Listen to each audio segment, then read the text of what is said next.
Hi everybody, thank you all very much for coming out today. It's great to see you. Thank you all so much. Hi everyone. I'm a little further over to the side this morning because we've got something to look at over there. How are we all? Is everything feeling okay? Are you guys all... Sorry about that. Right, shut up. Are you guys all feeling okay? I missed you. Thank you very much for coming today. I am hungry actually. I've got some cornflakes with me and they're dry. You, thank you for the super.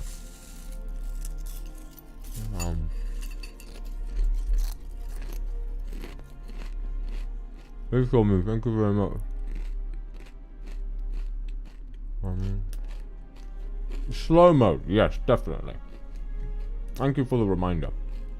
Sulim Benedetta, good to see you as well.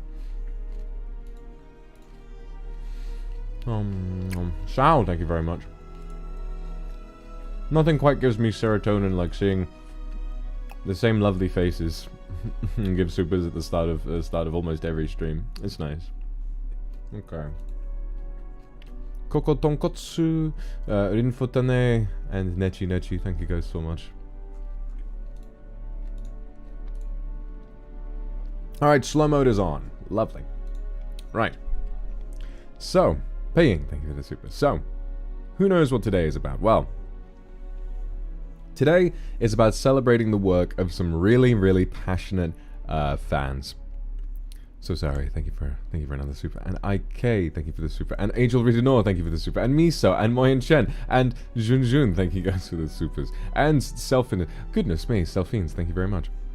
So, for those of you who weren't there, during my birthday, Dominic, thank you. For my birthday, there were a lot of fan projects, and we had a look at a great deal of them. There were light voxes, there were public advertisements, there was a song, What Does the Vox Say, which I still listen to from time to time. Hamin, thank you for the super.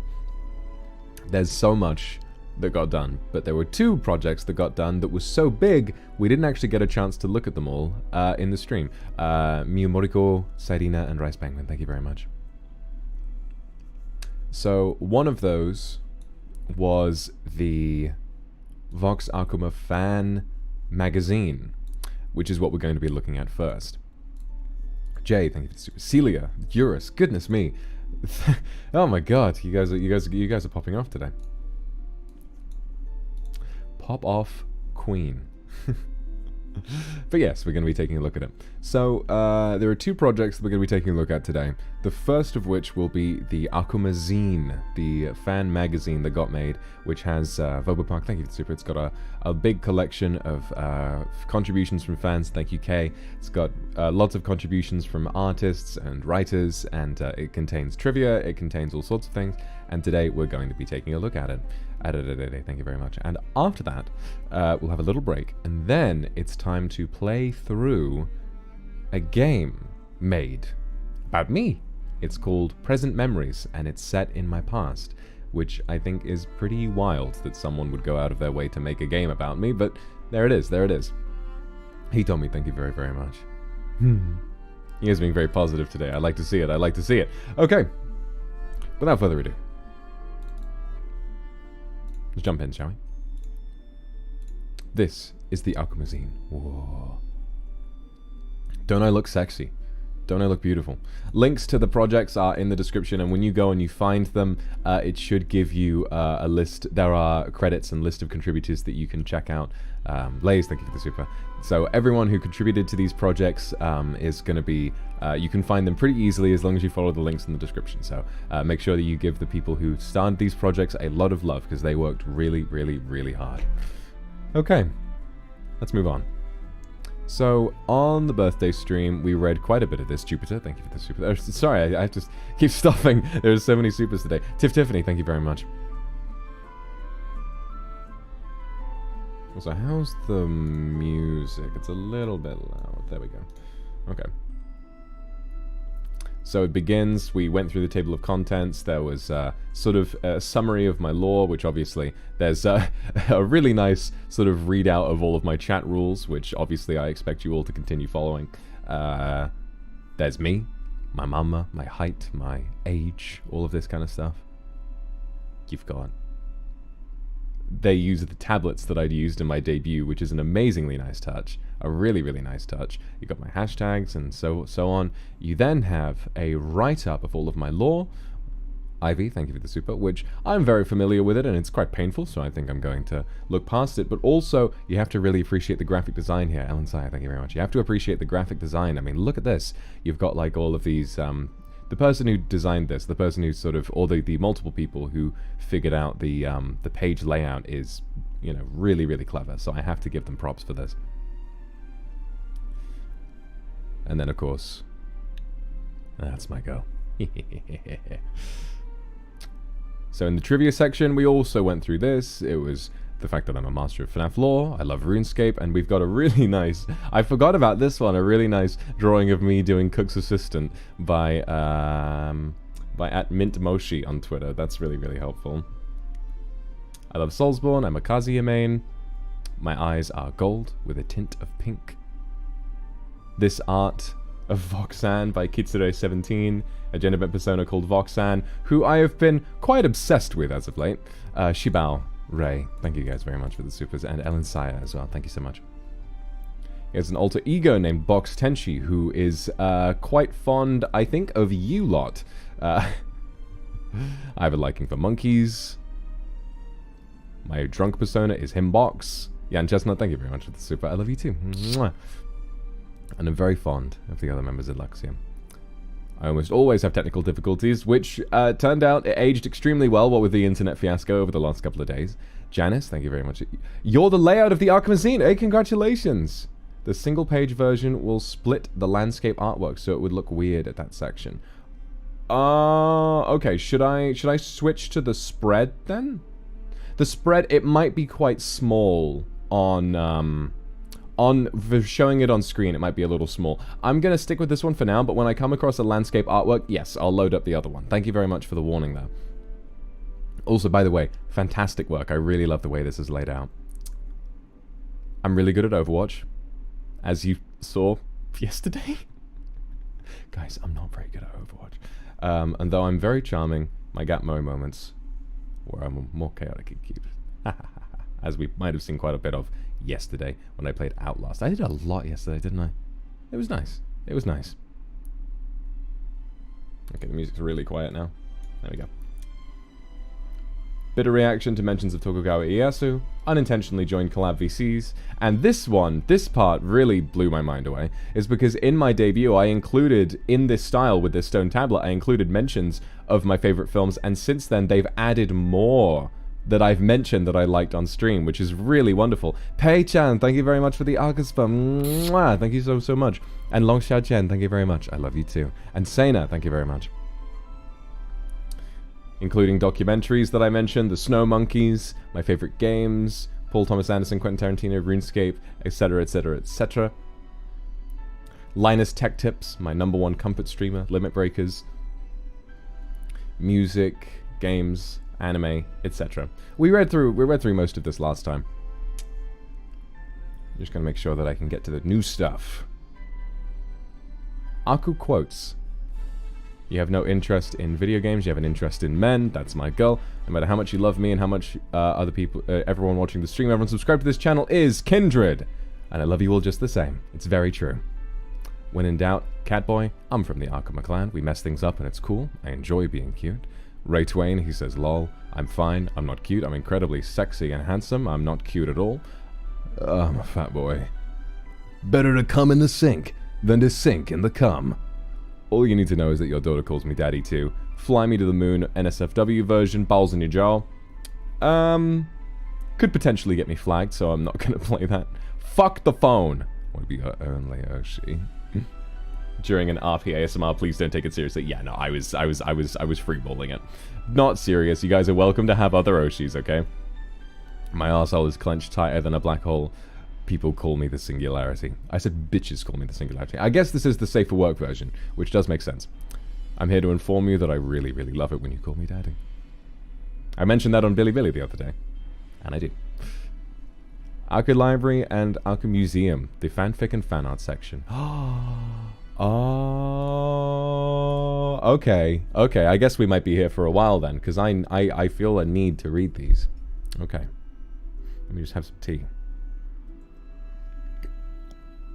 Also, how is my volume today? Do I sound like I'm a good volume? I feel like my microphone has been low for a bit. Alright, let me find some good music for this.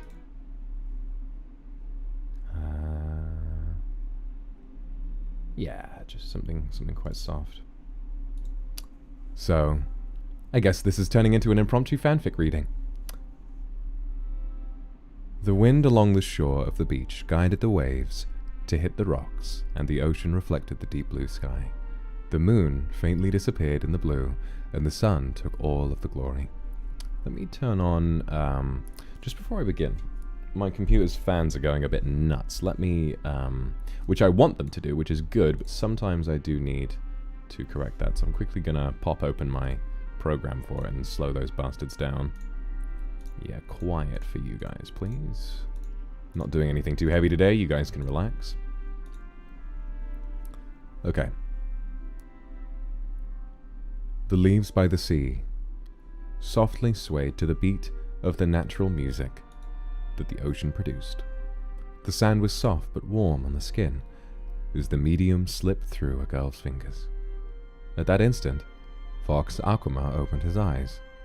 The morning had gently stirred him away from his dream and out of bed. The soft sheets of his bare skin slid off as he reached out to the ceiling and yawned. Opening his eyes, he found himself in the comfort of his home. The windows still shut, and the floor cold to his bare feet. Getting out of the bed, deserting the comforting warmth and throwing himself into the painful morning cold, he started his day. He studied the calendar for a moment, opening his eyes in realization. It was his birthday. His mouth opened softly for another yawn.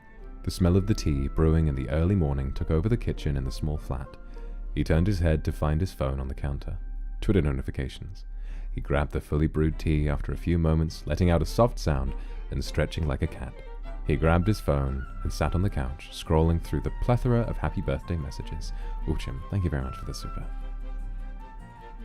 Pressing the heart button and occasionally responding, a small ball of warmth overtook his limbs. He knew how much he was loved, but it would do well to be reminded every once in a while. Standing up, he changed into his usual attire. His beautiful white suit and the red shirt that he always had left the first 2 buttons unbuttoned. His Haori softly rested on a chair as if it was sleeping too. It's a little loud.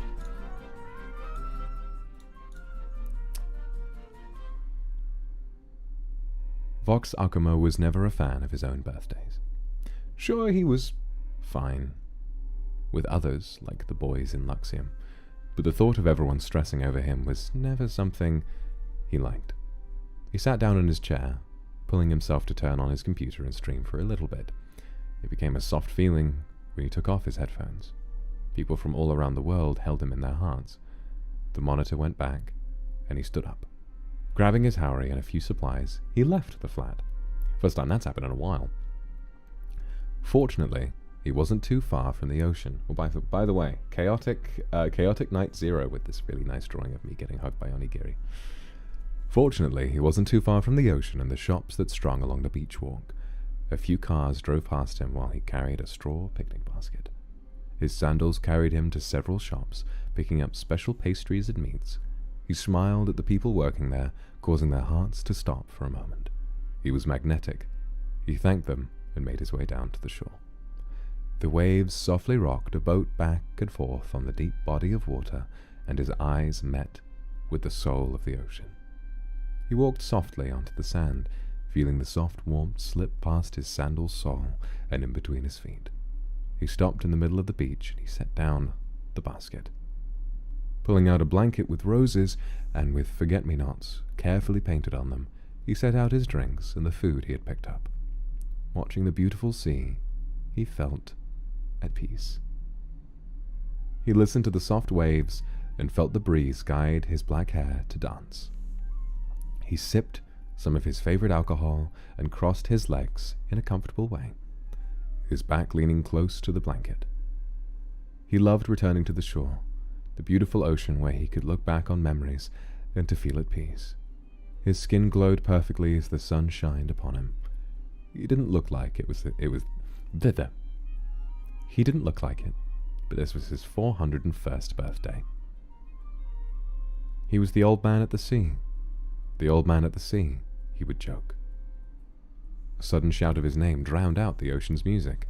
He turned his head slowly in the direction it came from. He stood up with the drink in his hand. His free hand reached up to his forehead to shield his eyes and get a better look at who it might be. Vox, they called again. The familiar group of men approached faster this time. Someone with orange glasses took off his own 2 feet, the sand kicking up behind him, causing the other members to gasp and complain.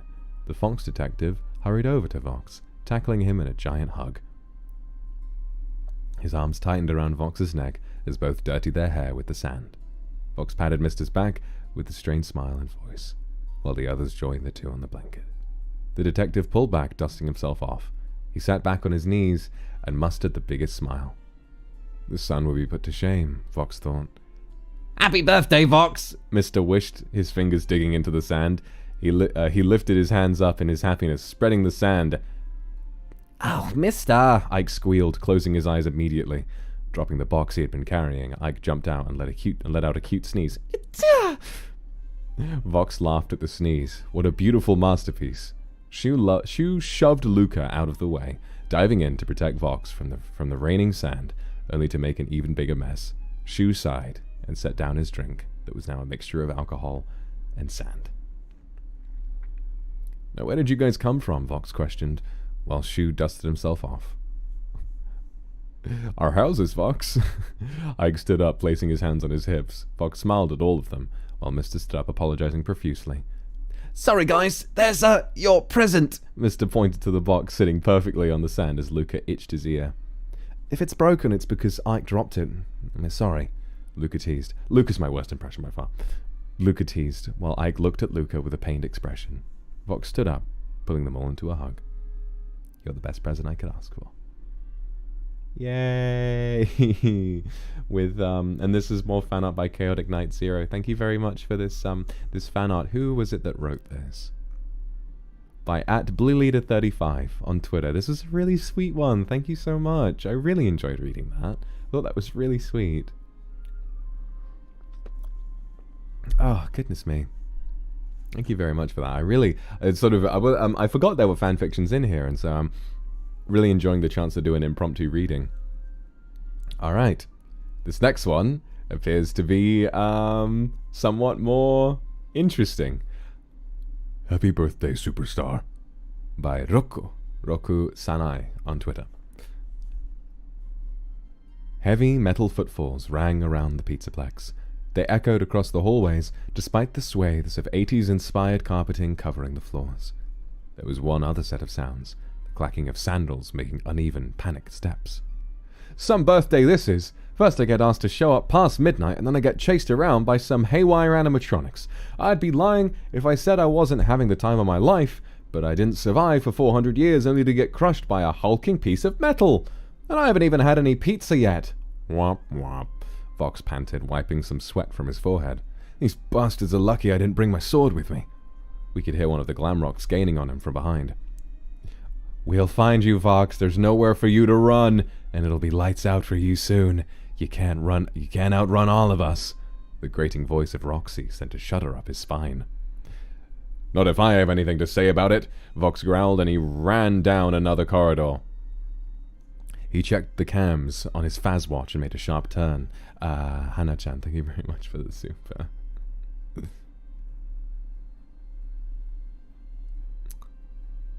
Narrowly avoiding a swing from Montgomery Gamer, he decided to head up the stairs for a better view. Pausing to catch his breath, he confirmed where the other animatronics were. Chica and Freddy, who, to his dismay, were also hostile. Oh, Freddy's hostile? No way. Were roaming the main floor. Yuna, thank you very much. Montgomery was some distance away, but he could outrun him. Roxy was still searching for him in the hallway. And then he saw it. From the corner of his eye, leaning out of a vent.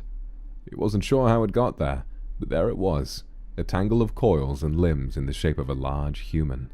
It was crawled on the floor.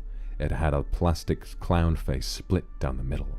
Two mismatched eyes stared at him, the light in them blinking erratically. It was Ennard. Mint Moshi, thank you very much for this. Serotonin incarnate Tascaru so very much. It's Feddy. Oh god, that one I can't keep running away from. There must be a place I can hunker down. It's already past 5 in the morning. I just need to outlast them a little bit longer. Vox scrolled through the Faz watch and found a party room that had somehow escaped his notice over the past night. It had just what he needed. Safe doors. I know, bitch. Let's fucking do this. Vox leapt over the railing and landed gracefully on the ground floor in a roll. He sidestepped the staff bots and fled across the stage. Freddy and Chica made their way to him and cornered him between an aisle of game booths, but they were chasing no ordinary prey tonight. Vox shoved Chica back and lunged into a dive across the floor, slipping right through Freddy's outstretched fingers. The demon steeled himself for a final sprint to the safe room, just as he saw Roxy and Montgomery emerge into the hall. Vox slammed his party pass on the door sensor, stumbled into the room, and watched the heavy safety doors slam shut behind him. Phew! Now I just have to wait for... Vox checked the time on his Faz watch and it read 5:22 a.m. He smiled after reading the numbers. They reminded him of his clan. He leaned back, hoping to get some rest from the chaos, until he heard the sounds of the doors clicking and sliding open. Are you fucking kidding me right now? Energetic music played over the speakers as the animatronics paraded into the room laden with food and presents. Vox readied himself for a bad time when Freddy's torso opened and out popped a familiar face. Surprise, Vox! Happy birthday! Mr. waved cheerfully. Damn, if it isn't cramped in there. He took out a party crown out of his coat and placed it on Vox's head. Got you good, didn't we? But hey, it was enough to get this room prepped for you. Vox looked around the room, speechless. The party room had been indeed decked out, with streamers, balloons, a big throne, and a comically large cake, and a banner that said, Happy Birthday, Vox. Whoa, there goes my phone. In bold red letters, he watched the other Glamrocks open up to reveal his friends. Luca emerged from Montgomery, already eating pizza and grinning from ear to ear. Shu slid out of Chica, shrugging apologetically as he helped Vox to his feet. Vox turned to his head to see Ike shaking himself free of the Roxy animatronic. Of course Ike would be the one inside Roxy. That makes too much sense. You put up a really good fight there, Ike laughed, handing Vox a lavishly decorated gift box. I must admit that it was a lot of fun chasing you around all night. Vox wiped a tear from his eye and embraced his friends. They barely all fit in the hug, but there was laughter and warmth. I love you. I fucking love all of you. Thank you for this. This is fantastic. The demon took a deep breath and sat down on the throne before he continued. Only, there's just 4 of you. Who isn't Ennard? The other boys looked at each other, confused. Ike spoke after a tense moment. Vox, there's no Ennard. The Pizzaplex only let us book the Glamrocks for this party. As if on cue, the lights went out, and the building went silent. The only light in the room was a faint glow coming from Vox's Faz watch. He checked it, and found a familiar-looking set of controls at his disposal. Instinctively, he tapped in the command to close the doors. The boys tensed, each readying themselves for something unseen. That's not over yet, boys, Vox growled, a mean smile forming on his face. But we're in this together. Let's give it hell. The monkey machine! The monkey machine! Ah, that was fun! I like that. Oh my god, I've never been placed in a... I mean, I probably have been, but, you know, this is a really nice way to celebrate my birthday. To talk about fucking... You know. They gave me a FNAF fanfiction of my very own. Wow.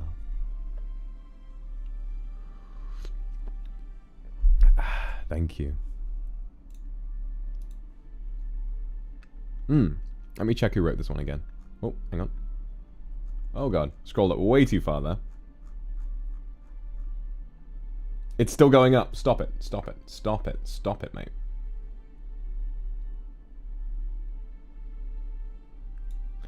It was by Roku, Roko-sanai on Twitter. Thank you very, very much for this really entertaining fic. Thank you so, so much. Selfiens, thank you for the super. I like your smile too. Alright, this one's by Hazel!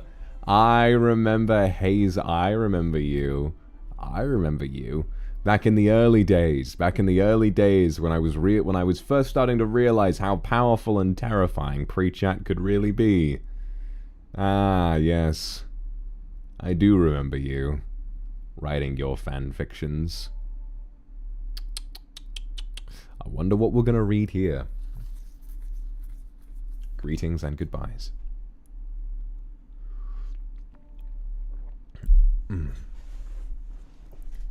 Feeling his eyes flutter shut, the demon's body arched gracefully as slumber knocked him out of consciousness. He felt his fingers gripping onto a throne, staring down into a crowd of humans swarming in a field. A proud smile lined on his thin lips. He felt the mellow, cheerful atmosphere of the event soaking into his soul. The red petals sprinkled onto the many heads, each head of its own unique pigment. The red floated amongst the crowd as they swayed, moving along the field with the breeze. The demon's golden gaze followed the humans below, their minuscule voices floating above to drift to his ears as a fond smile was placed on his pale face. A serene atmosphere wrapping him up as he looks up. A serene atmosphere wrapping him up. As he looks up, he notices a strand of light, dropping, growing as it got closer. Asuka, thank you very much. Noticing that he stood up abruptly, bringing his hand up, before he was able to mutter an incantation, light fell onto the field, a blinding light, engulfing the field with its mighty glow, leaving the demon and his clan helpless. He awoke, his body delicately laid upon a couch, his head pounding, as 4 figures focused in his vision, a red petal visible in the corner of his eyes. As he noticed the slender petals, panic seeped into his chest, the confused expressions of the rest of the men present worrying him. How did I get here? He whispered, voice brittle and faint. We found you asleep in the garden, so we brought you here, the novelist answered, striding over to the panicking demon and ruffling his hair.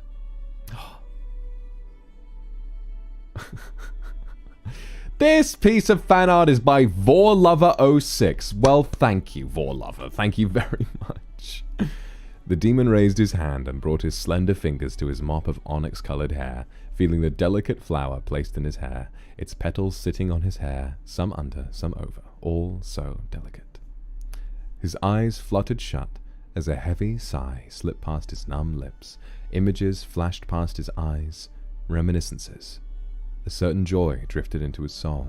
A smile lining his lips wandered to go through the past, reach the present, and gaze into the future, awaiting for what was to come. Though he wished to celebrate his dearest clan's forming day alone, he had no issue with his fellow Luxiem accompanying him. After all, the more the merrier. He smiled fondly at the men who stood in front of him, raising himself from the couch and mouthing the words, "Thank you." He may not understand how he ended up with these men that he held so dearly now, but he had no complaints. He thoroughly enjoyed their presence. As one story ends, another awaits its beginning. It was all circling around the simple idea of greetings and goodbyes. That one was really, really nice. Thank you, Hazel. I enjoyed reading that. I have to admit, given your notoriety, I was expecting something a little bit more sus, but I enjoyed reading that one very much. I thought it was quite nice. Alright. By Dina, Narwhalian52 on Twitter. The year is 1615, and the Tokugawa shogunate has razed the Akuma clan to the ground. At this time last year, Akuma Castle had been full of life and joy, the clan celebrating the birthday of their lord Vox Akuma.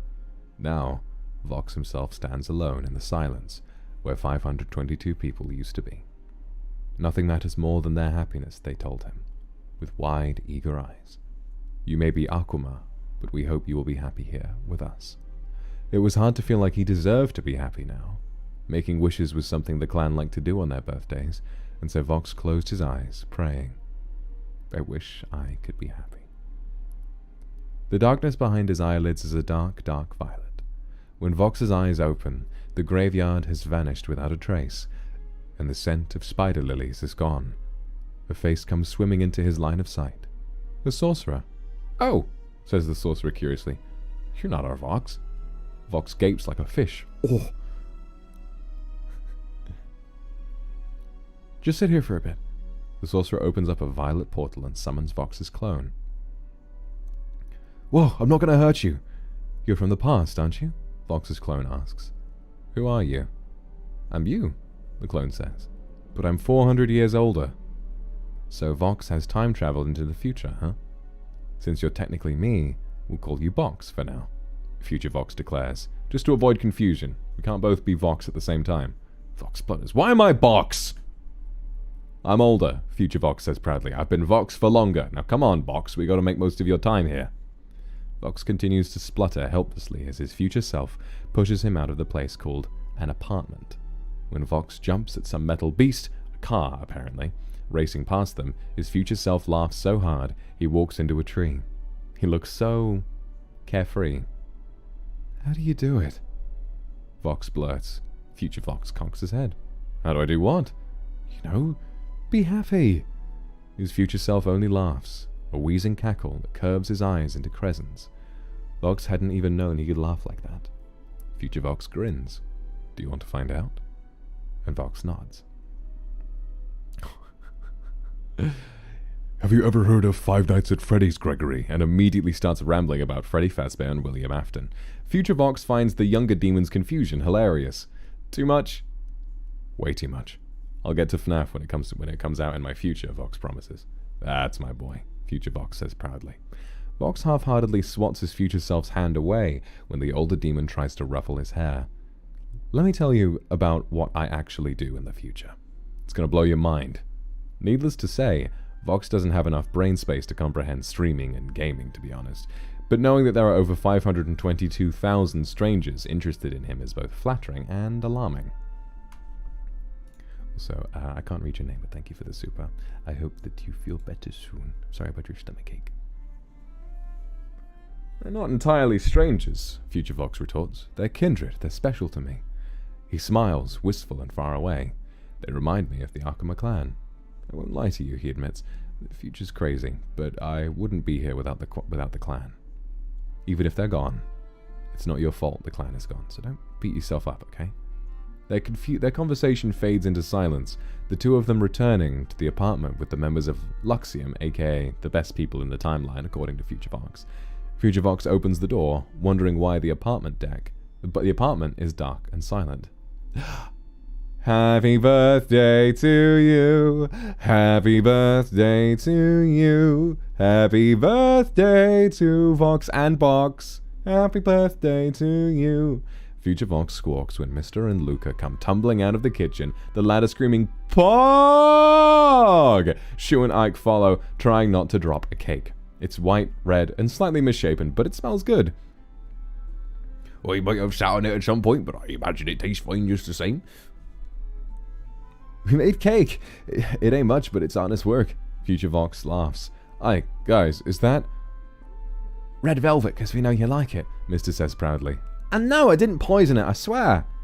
Oh my god, Future Vox gasps. I've been so busy lately, I completely forgot it was my birthday. No wonder the kindred have been going insane on Twitter all day. They all laugh.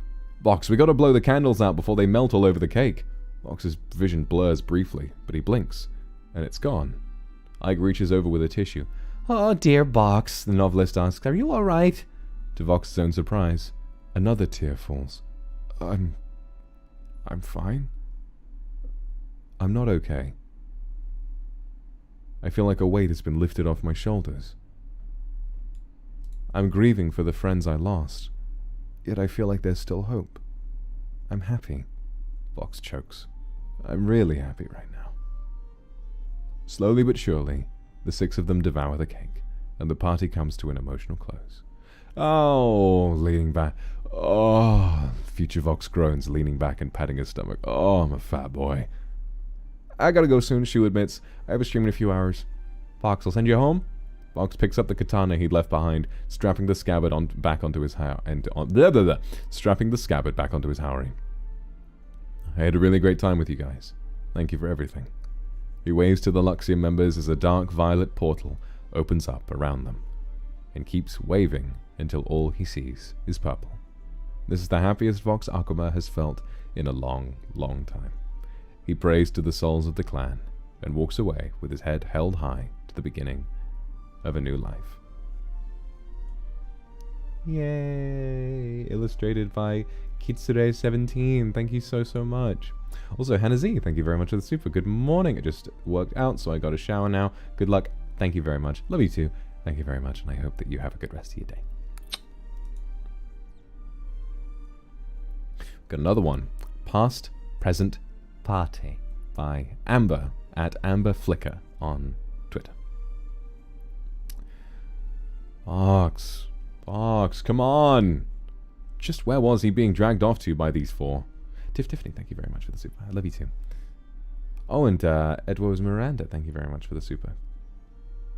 Oh, it's going to be okay. Hey, just focus on it and remember to let yourself relax when it gets close to it. The panic is going to do you worse than any lack of study. So just try to be patient, okay? I'm sure you're going to be fine. Just where was he being dragged off to by these four? Vox had no reason to argue, he supposed, so he might as well go see. Though he really ought to be working on plans for next week's streams. Well, the kindred always told him he should take more breaks. Someone reached up to cover his eyes before he could protest. Is this necessary? He asked, receiving no response but a laugh. Some sort of prank, perhaps? Though he didn't know how they... Oh, no. Oh, goodness me, thank you. Some sort of prank, perhaps, though he didn't know how they'd convinced Ike to participate in such a thing. After a dizzying amount of turning through the halls, everyone paused in a moment of anticipation. Light flooded back in. This was... The room in front of him was laid out with colourful decorations, table stacked with gifts and a cake that seemed a little too large for just the five of them to finish off, and the banner hanging on the wall. Happy birthday, Vox! Vox found his mind returning to the past. Vox paused in the doorway, fondly taking in the party laid out before him. Of course, this wasn't a surprise.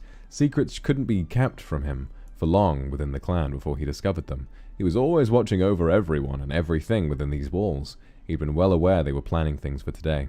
Knowing a party was coming didn't diminish his enjoyment of it, however. Even at a glance, Vox could tell how much care had been put into everything. Celebrations were not an uncommon thing here, but this had been brought to a level their usual parties weren't. The food was carefully laid out across a delicate red and gold tablecloth, with only his favorites chosen for the feast. The decorations were perfectly placed, the lanterns casting soft light over the scene as everyone milled about, chattering excitedly. Vox smiled as one of the clan members came to pull him further into the room, making sure to thank everyone who came to wish him a happy birthday. He watched over everyone, as always, a glass of wine in his hand, as the party continued in full swing around him. The atmosphere was very warm. All the pain and chaos outside the walls of their village was farther than ever here and now. Nothing could reach them. Not for the first time, Fox thought about how glad he was that he had gathered his clan. These precious moments they shared were well worth any future difficulties they may have to face. Of course, it wasn't long after that the very party it all came crashing down, and the happiness around him flickered out along with his life.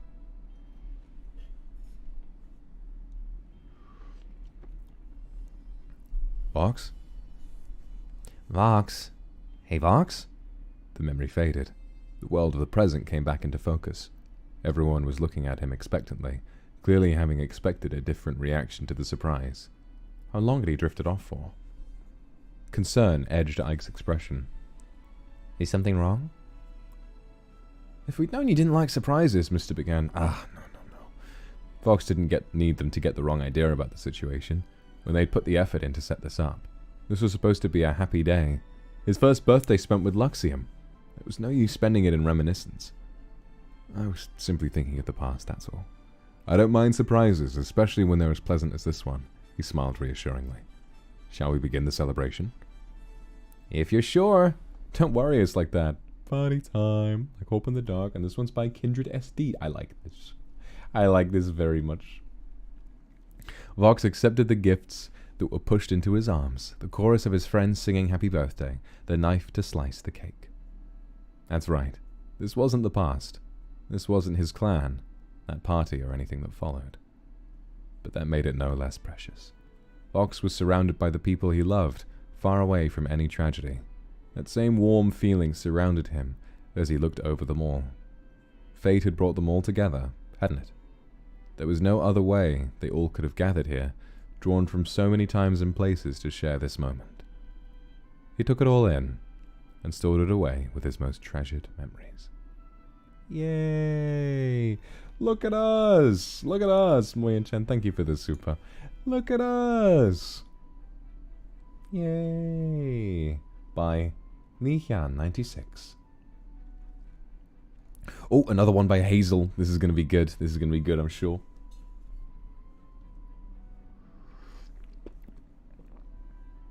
Deja vu of a past long gone. The demon extended his hand as a child placed a yellow-petaled flower on his palm, his fingers gently caressing it. He ruffled their hair as they moved away, bouncing cheerfully. A chuckle slipped past his parted lips as he gazed at the moon, a serene halo surrounding him as his golden eyes stared at the floating sphere of tranquility. Smiling, he raised his hand to trace unknown shapes into the sky, the cold breeze whooshing past. A gentle, mellow tune drifted into the air, petals drifting past as the demon hummed his melodies, feeling the ghostly souls of the former clan humming along to this tune that his clan had so dearly cherished once. He felt many ghostly hums accompanying him as he chuckled, staring into the night sky, its many stars glistening. As he continued to hum, he felt the faint call of his name from behind, stopping his humming abruptly. He turned around to be met with the familiar faces of his beloved Luxiem. All of them waved to him, excluding the Mafia, who was carrying a cake. "Vox! Hey, we've been trying to find you for hours now," the sorcerer muttered, wrapping his arms around the demon's neck as he hugged back, laughing. Sorry, I was really intrigued by the night, so I chose to spend it alone," the demon explained, concealing his real motives with a smile. This one's by Vitrihe on Twitter, if you can see that there. "Oh, anyways, happy birthday," Ike whispered, passing a bright yellow-petaled flower to this demon. Vox stared intently at the flower, a certain déjà vu filling up his senses.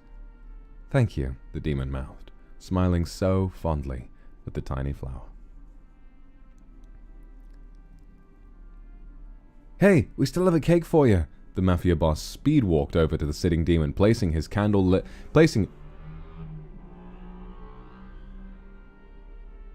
There was also a motorbike. Puna, thank you for the super. Placing his candle-lit cake in front of him, the intricate design intriguing the demon as he chuckled, a grin plastered on his pale face, an orange hue coating it.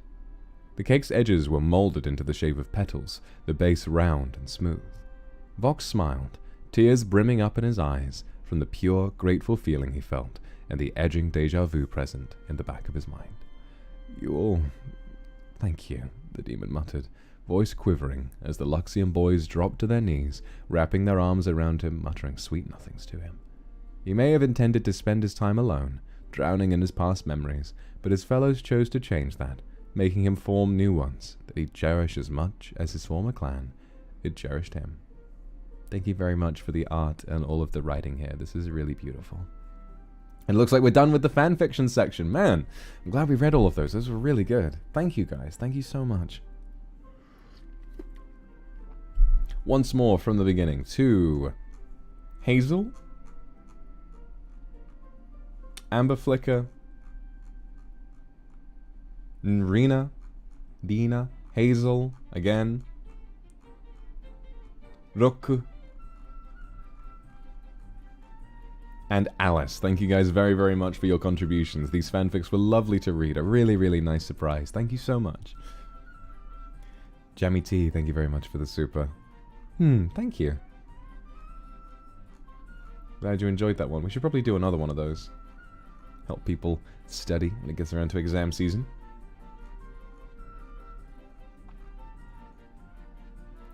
Oh my god, we've got a really nice... Okay, so this is one of those landscape pictures, I suppose. So we've got Voxan on the left, Tascaru. I think I look really cute here. Voxan on the left, me in the middle, and Box Tenchi on the right. I think I'll save the two-page spread one for a little bit later. I think this one kind of translates quite well, even if like part of me gets cut off. The real feast here is Voxan. Goodness me. Goodness me. Wheatia, thank you very much. Oh, and Selena, thank you very much.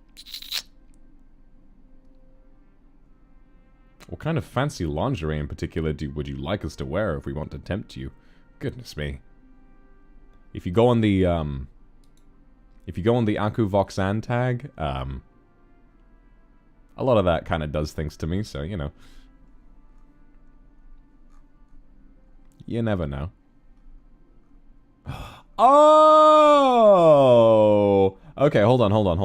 I'm gonna get the other one loaded up because I think we need there are quite a few of them here.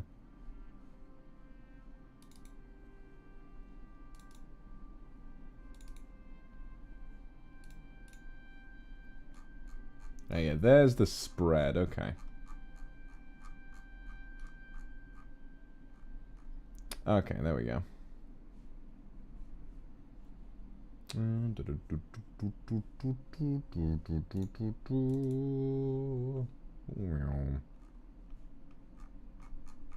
Oh, I like these. I like these very much. Okay, hold on. Let me just be extra safe with this. Make sure that I'm not showing anything.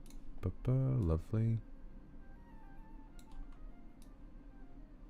There we go.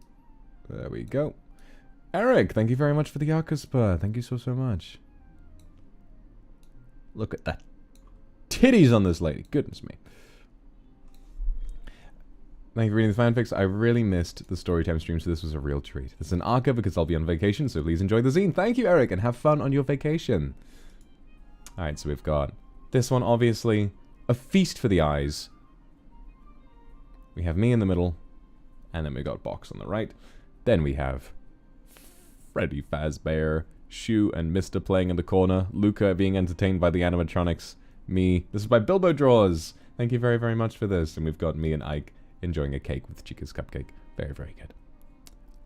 I love this one. I love this one. I also showed this one to my friends because Baba is here. My D&D character Baba is in the bottom left. I really like him. I really like seeing... You know, one of the most surreal things that ever happened during a D&D session was that I was scrolling through Twitter while I had the Baba plushie, like, because we were in the middle of a session. I looked through Twitter, and in my replies, someone had that same plushie, the Baba plushie, as their profile picture, because they saw the one that I showed them, which was fantastic. I was like, this one's really nice. You've got me looking at Luxiem, but then also you've got a lot of little Easter eggs. You have Box up in the corner. Is that Box? I think it is, up in the corner. You've got my 100k subscriber plaque. You've got a light stick. You've got me, Ike, Nina, and Mr. in London. You've got Ray Twain saying lol. You've got some Sapporo Black, which is my favorite kind of beer. You've got me, Diminutive's Ball Vox the Omnipresent. You've got all of these books we've read, the SCP that I read with Nina. You've got Edgar Allan Poe, Dungeons and Dragons, and of course a book. I would assume that the book of my own story.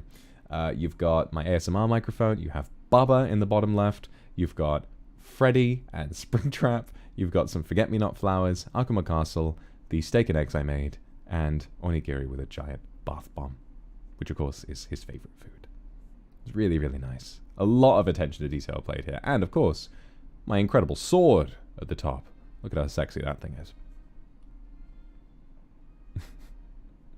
A nice happy birthday one here as well. I would assume with all these guys wishing me a happy birthday, I really like the expressions here. This is really nice, and I'm like, huh?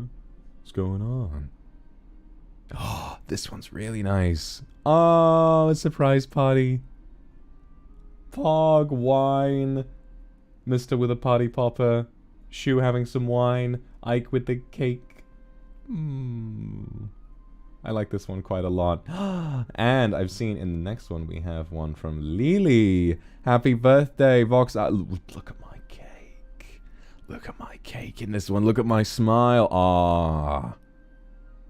This is a sexy piece of artwork. Lily, I could recognize your style a mile away. Really enjoy seeing this one. This one's super nice. Thank you.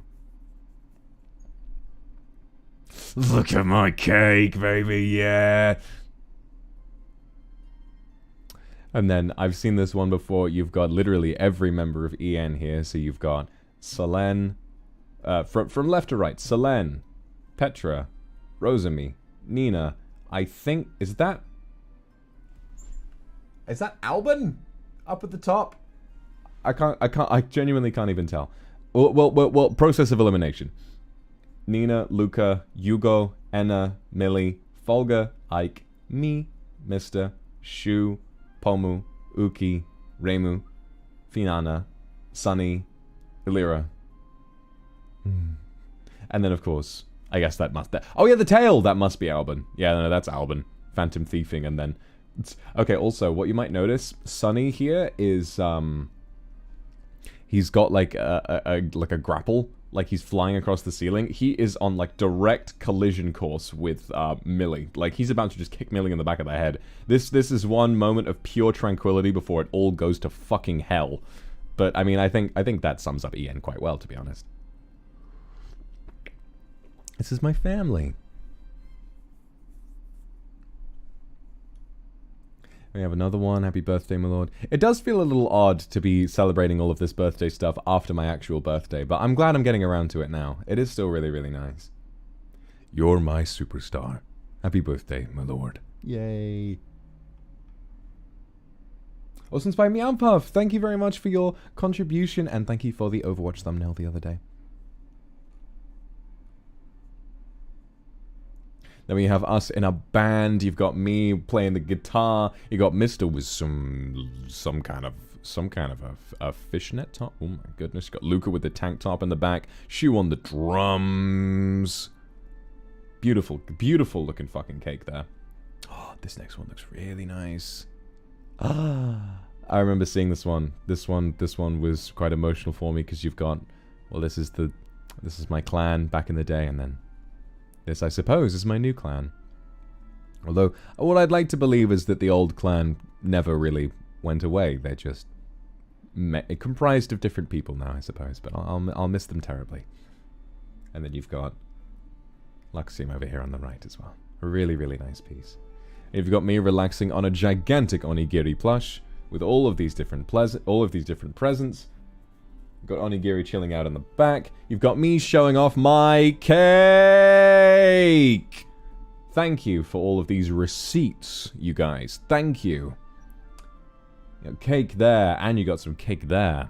Moin Chen, thank you for the super. Oh, I love this one. Wow.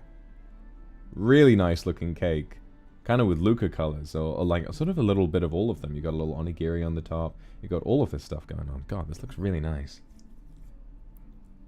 A lot of detail in this one. This one's beautiful. Pomocats! I would recognize your style anywhere as well. This looks really, really nice. You've got a lot of Easter eggs in this one. So you have onigiri, all of the different EN family hanging out. I see your kindred Sona chilling over there as well. And you've got Bowser on my cake! I wouldn't ask for anything else. I wouldn't ask for anything more than Bowser popping out of my birthday cake like a stripper. It's all I would ever want. All I'd ask for.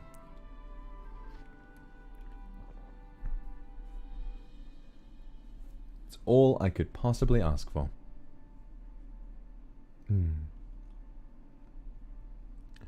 Happy birthday of me and my hoodie! Oh, that's a nice looking hoodie. Holy shit.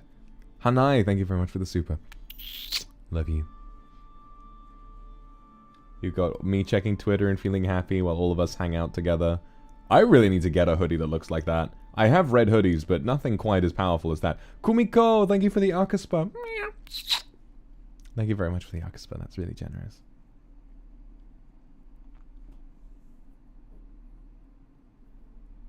Oh yeah, Ponytail Vox, Tascado. Really like this one. I look sort of, what's the word? Pernicious, sort of like sly and all of that. You got Luca with a pot. Really nice cake here with the candles all lopsided. A happy birthday to me. With me in my car, with all my presents, having a drive. Listening to some synthwave, no doubt. Me celebrating my birthday with everybody. Shu and Luca, no doubt. Oh, everyone's wearing aprons. They all made me the cake themselves. Oh. I really like that. Thank you. And you've got sort of a... Okay, so maybe we can go back to the old... we can sort of increase the size of it now that they've gone back to single page spread. So let's 1 second. There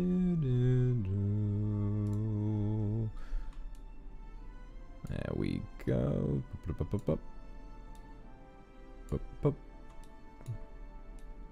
Hang on. Oh, that isn't right at all.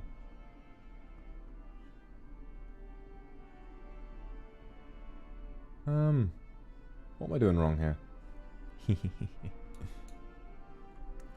There we go. That's it. That's it. Scroll down a little ways.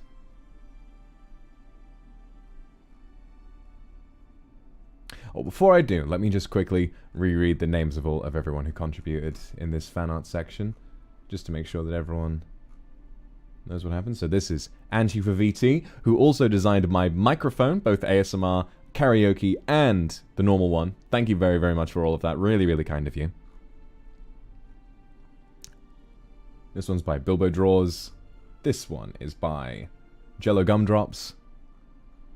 This one is by... Does it say? This one is by Kai Iko. This one is by Kiroruchi. This one, of course, is by Lili. Look at my fucking ass. Yeah, baby. This one, this beautiful art is by Mona Luca. This one, of course, is by Meow Puff. This one is by Hienao. This one is by... Where does it say that? Where does it say? By Miwohi. Miwohi.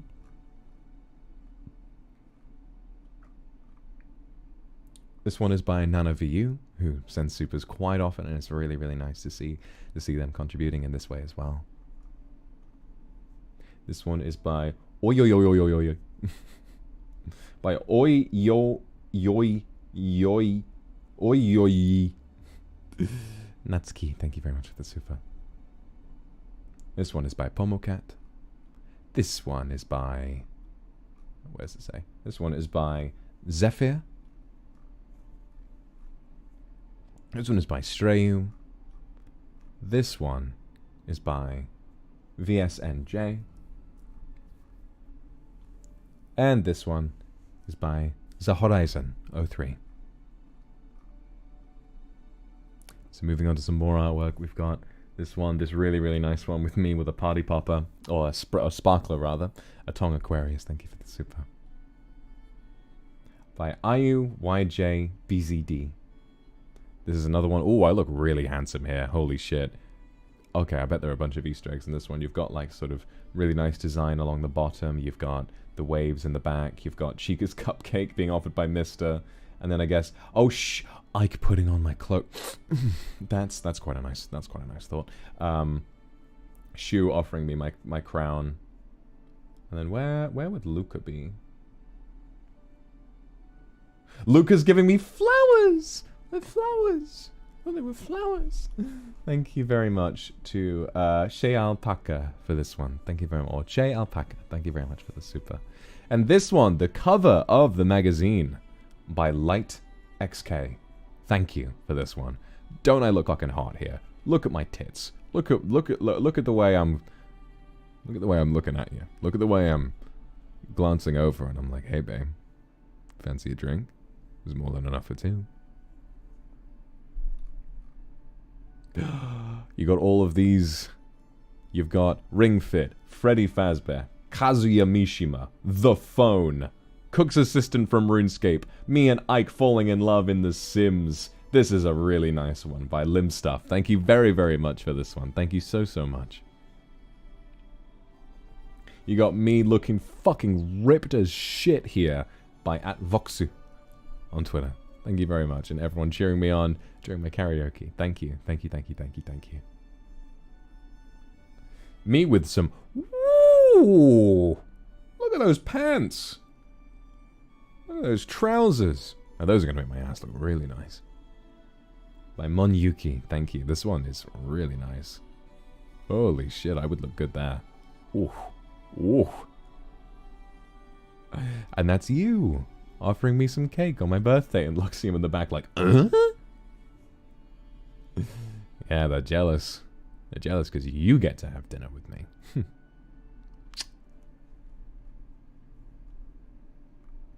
Then you got me reading a book. You got me reading a whole load of books with a cake. This is illustrated by Sinians. Thank you very much for this one. Oh, and I didn't even read out. This one is by Rikirena. Thank you very much. Noah, thank you for the super. Good to see you. Thank you. So that's the end of the fan art section. And now we're moving on to the puzzle section. I kind of feel as though this will be the end of me. We'll be here for the rest of the stream. Solutions archived in the Google Drive. Oh, there's a fucking crossword, bro. Oh my god. Alright, alright. I reckon I can do this. I mean, it's all related to me, right? Yeah, we can do this. We can do this. Okay. Alright, let me get a notepad up. Let me get a notepad up. Hold on. Hold the phone. So, a special FNAF Vox played, the one with the most ultimate custom night. Okay, so so across, yeah. Actually, let me quickly how am I gonna show this? How am I gonna show this on screen? I guess I could have like another screen capture. Yeah.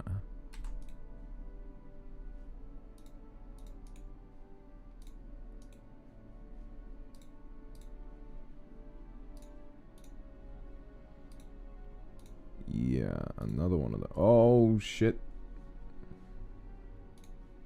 Hold on. And then I'll put it on the notepad. Yeah, there we go.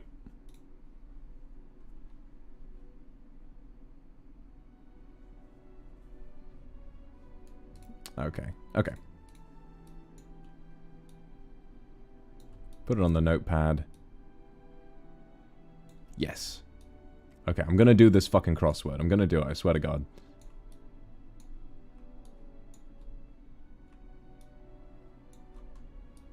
There we go. Okay. So, across. 3 across. A special FNAF Vox play, the one with the most Freddies. Ultimate custom night. Easy. Easy first question. Easy first question. 7 across. 7 across. Nickname for Kindred. Hang on. Let me just... Whoa. I didn't mean to do that. Hold on. Hold on. Let me fix this.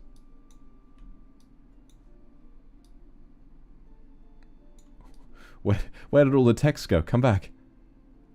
Oh, it's so big. Oh my gosh, it's so big. There we go. There we go. And then we'll just bop. Perfect. Perfect. Penny, thank you for the super. Mio Angelo, thank you for the super. Oh. Oh. Yes, good. I'm glad to be the baby shark. Do.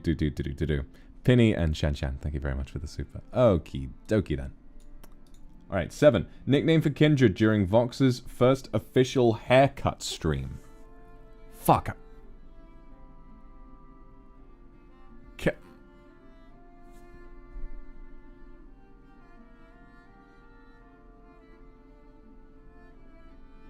Okay, Kindred Animal. Yes, I will try it, but if it takes absolutely forever, then we'll move on. I'll say I'll cap the magazine at 2 hours, and then we'll play the game, okay? Benny, thank you very much for the super as well. Salanghayo. Oh, Saranghayo. During the first official haircut stream. I mean, Kindred nicknames usually begin with kin. Min, thank you for the super. I completely forgot. No, it wouldn't be kin bold. Because...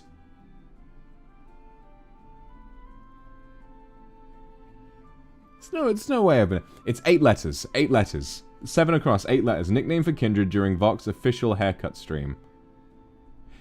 Guys, you all forgot as well. It's 8 letters.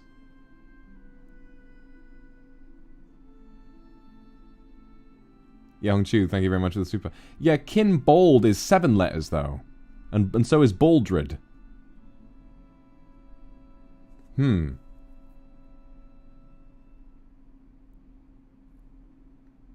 Yeah, Boldred is, Boldred is 7 letters. I guess it could be plural. No, it's 8 letters. It's 8 letters. It's 7 across, but it says 8 letters.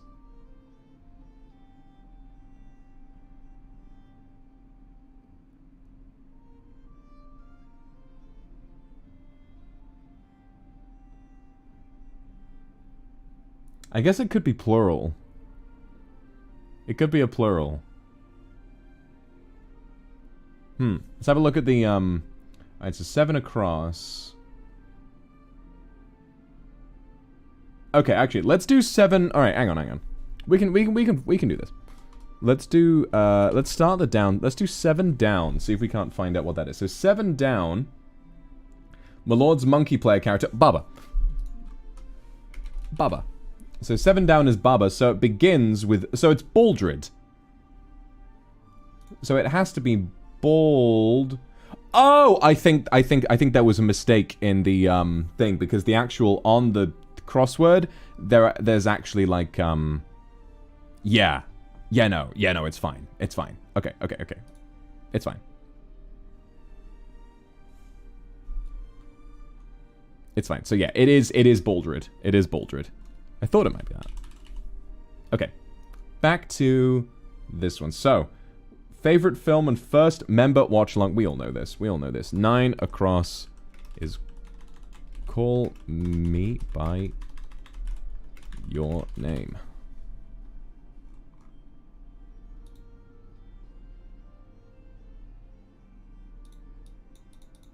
I wish there was a way of like writing it on the page. Like maybe if you did. Hang on a minute. Hang on a minute. If I download the PDF.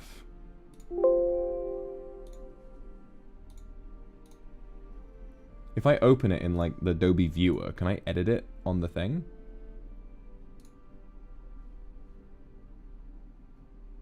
Probably not. No. Nah, we'll just. That's alright. We'll just keep doing it like we got it. We'll just keep doing it like it is. Okay. Snack item associated with Luca. Banana bread. Banana bread. Banana bread. Banana bread. Easy. 2 words, 6-5. Banana bread. 12 across. In The Sims, Vox made all of Noctix into these, except Fulgur. Fuck. 7 letters. Vox made all of Noctix into these. 7 letters. So it's not... Well, obviously it wouldn't be Sims, because I also made a Fulgur Sim.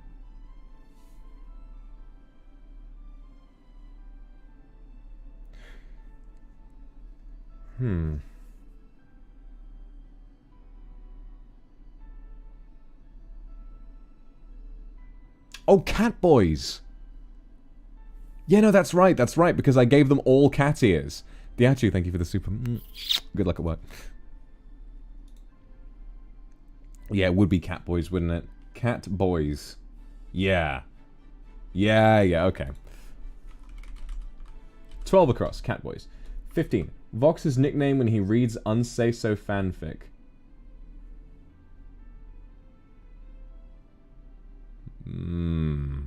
So it's a M nickname. It's a M nickname. Baba's name means dad in Chinese. That's so interesting. I am daddy in all walks of life, it seems.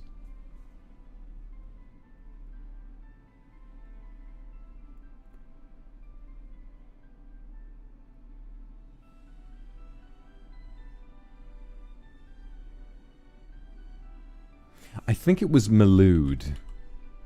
Yeah, it was definitely Malud. I'm remembering that much now. Alright, we'll do a few more, but what I'm noticing is that I feel like it's very like easy for me to just glance at chat and for someone to tell me the answer. Parfait, thank you for the super. Alright. 16. When Vox used a Goxelar, auto-tune. Auto-tune. Easy. Vox had one of these as a pet. Is that... It's not a goldfish, it's a hamster. I did have a goldfish as well, though. 18. A dramatic song Vox would love to perform and compose something like. My lord's favorite game to chill with and that he loves sharing with people. We all know this. It's fucking RuneScape. A study technique Vox wanted to try with the Kindred. That's... Guys, we should be fine. I'm not experiencing any lag. I think it's just YouTube. I think it's just Susan. I think it's just Susan. I've got no drop frames. The bitrate is completely fine. I've got 0 drop frames. Make sure to refresh everybody if you're running into issues. I'm sorry, guys. Chris, thank you for the super. Alana, thank you very much. God damn it, Susan.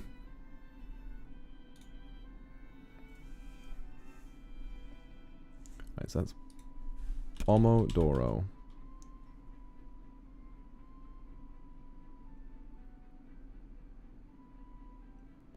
26 across.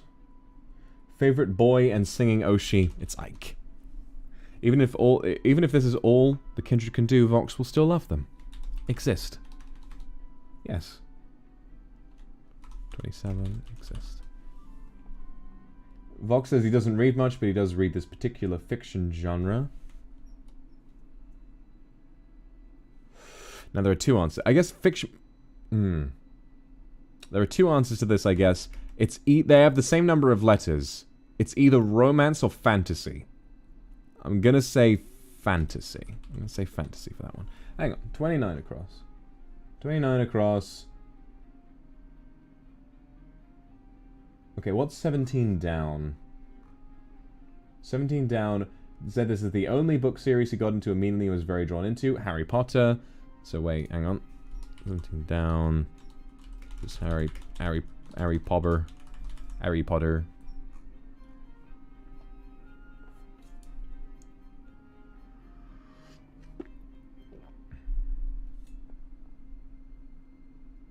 Harry Potter. Yeah, so wait a minute.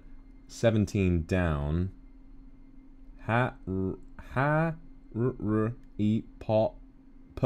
It's not fantasy, it's romance. Good crossword, thank you.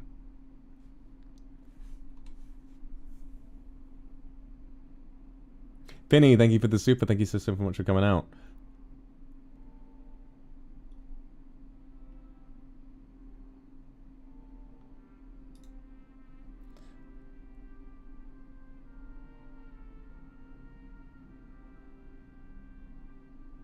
Okay.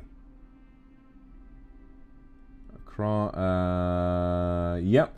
30 across. 30 across. Vox described this as his favorite movie genre. Oh, post-horror? Yeah. Yeah, no, that would work. 34. Everyone's favorite demon lord. Oh, it's Vox Akuma, of course I know that guy. Of course I know him. He's me.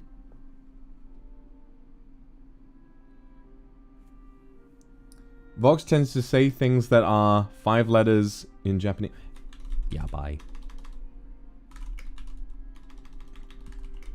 Arabella, thank you very much for the super.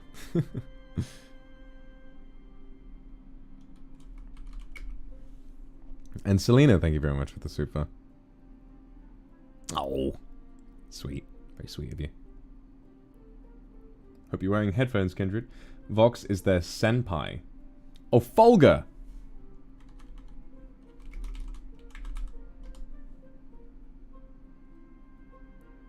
Collab with Ike with the psychological horror and binary horror. Crooked man? Yeah. 38. Crooked man. Author whose work Vox has read on several occasions, including Christmas. First 2 initials and last name? E.A. Poe. 41. Collab with Ike that features a frog. Oh, the witch's house. This is fun. 43. The understilled chaos that is my lord. He often says things that are this. Japanese. 7 words. I really did yabai.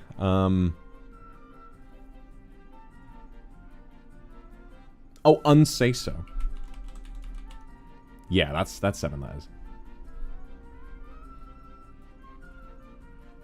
The sound the kindred most look forward to when Vox molds. Daipan!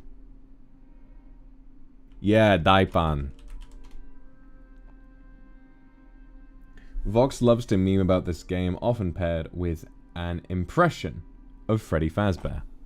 Gregory. Have you ever heard of Among Us?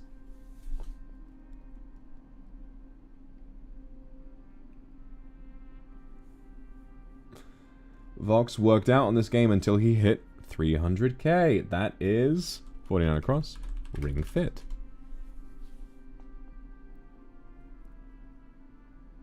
$50. Alright, I think this is taking quite a comprehensive puzzle. I'll finish this in my spare time, but let's do this one, a few from down, and then we'll move on with the zine, okay? My lord, is this sometimes considered a debuff when exercising ghosts? British. Alright. Let's go for down for a little bit. Alright, 1 down. Vox smells like this and sandalwood. Earl Grey. Vox wants to save up and get one of these someday for his kitchen. Spice rack! I don't know if I need to save up for a spice rack. They're not that expensive.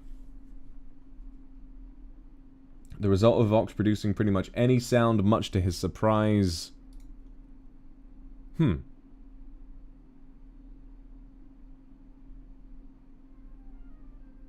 Moan? Maybe.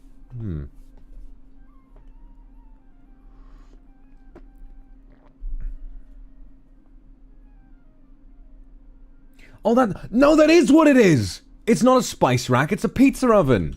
I've always said that. No, you're right. I've always said that if I had the space and the money, I would have a wood-fired pizza oven in my fucking kitchen. Ivy, thank you for the super. Kindred, thank you very much.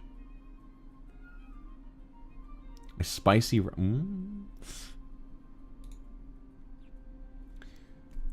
The result of Vox producing pretty much any sound, much to his surprise.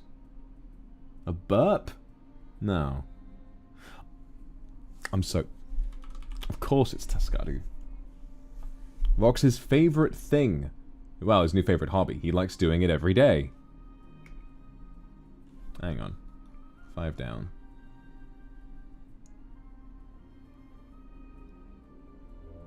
One... S-T-R-E-A-M-I-N. It's streaming. I do enjoy doing it every day.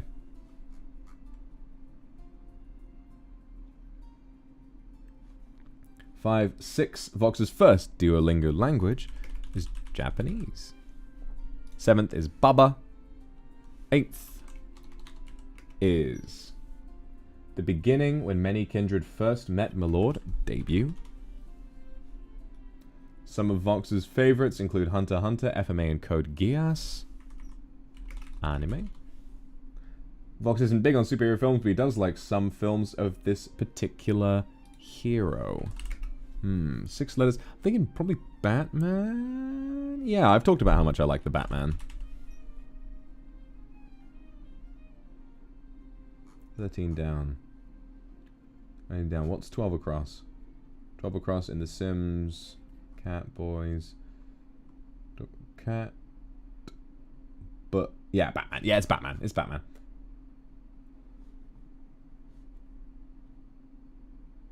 If you're in trouble, my lord, it takes time to remind you to be this first. If you're in trouble, my lord always takes the time to remind you to be this first. Now, I know what the answer is. I just need to think of the right number.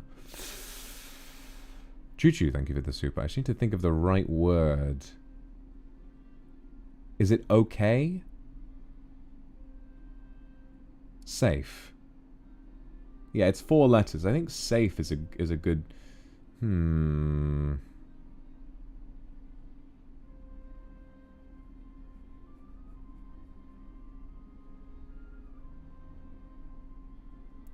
I guess safe would kind of work. Calm or safe. My lord always... 14 down. 14 down. What's 12 across? It's safe. It's safe, because it's at the end of... Alright, that's good. That's good.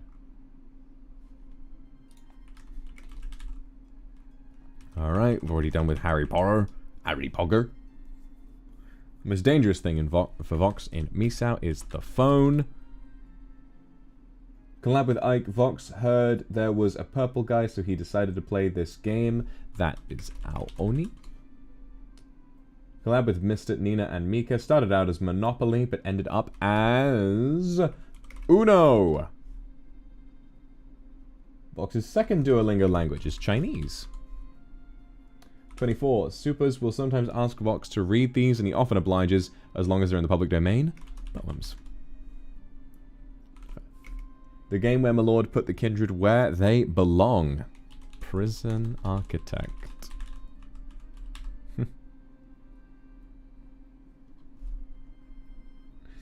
Vox's favorite subject that he could easily give a lecture on, and has, more or less. 4-4.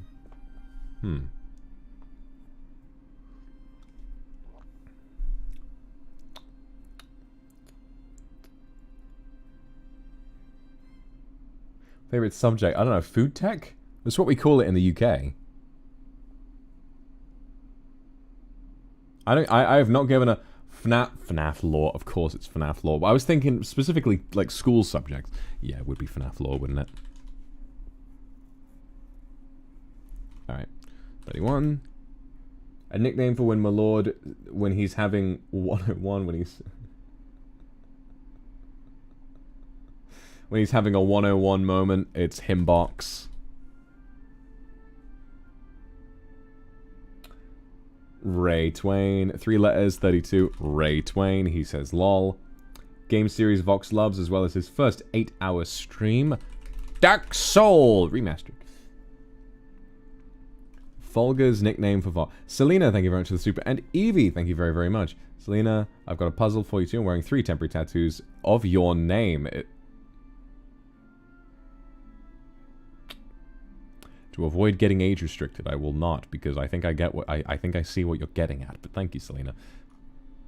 And Evie, thank you very much for the super. I'm really glad she's happy about it. She worked so hard on those fanfics. I loved reading them. I really did. 34. Folger's nickname for Vox.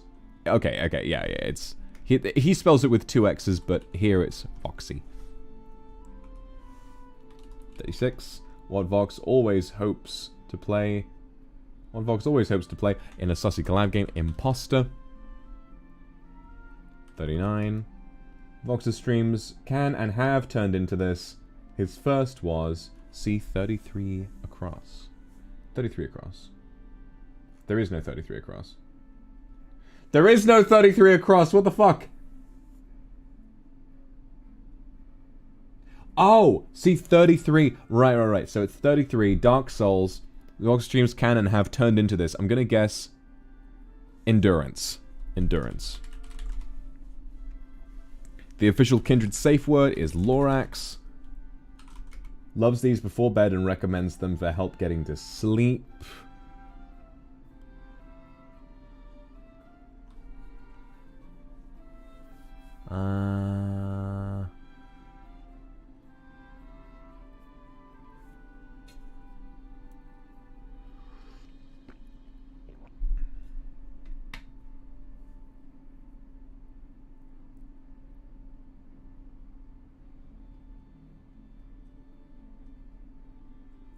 What do I recommend before getting this, for help getting to sleep?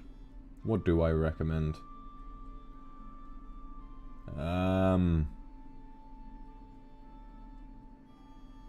Oh, a hot shower. I do love having a hot shower before bed. It's okay, Kindred. No, this is a huge project. You really mustn't apologize. Mistakes will happen, okay?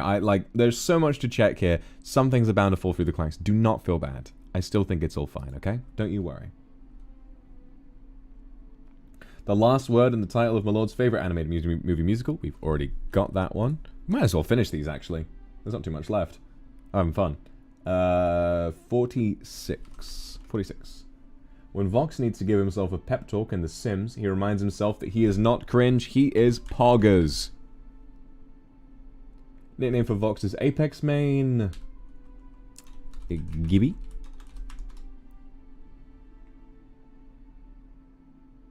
Three-part collab with Shoto.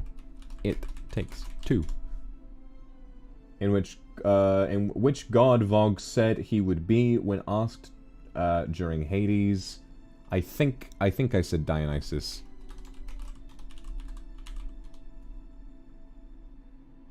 It even says sus in his name. I mean, why would you not want to be that?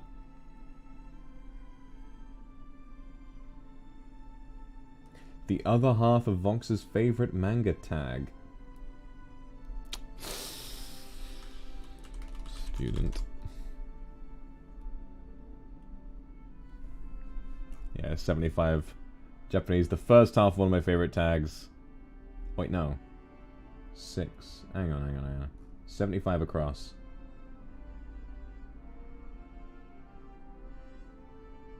Oh no, I'm wrong. Oh no, I'm wrong.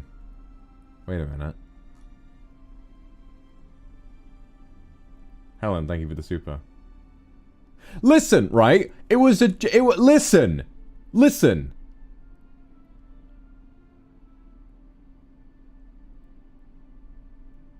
Okay, actually, I might be making a mistake here. Hang on, 57. 57.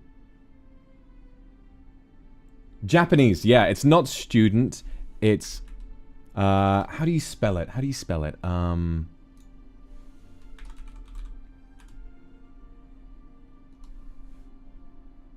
Gakse, that's it. It's Gakse. That's the one.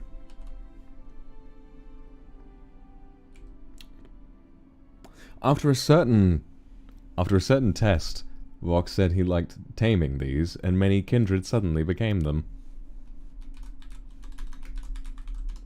Indeed.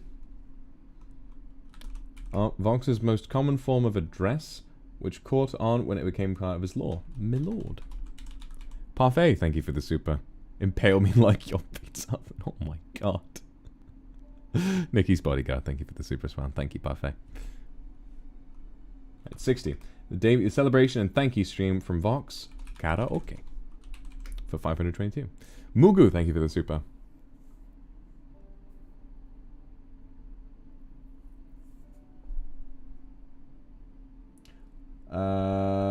Genshin character Milord was often compared to Zhongli.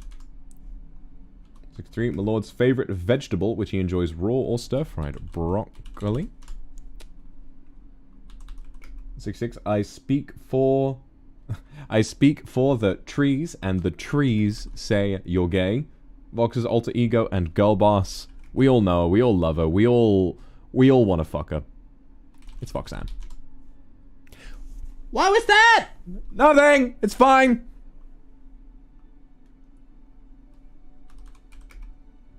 Vox is likely to join Reimu for these collabs. Apex.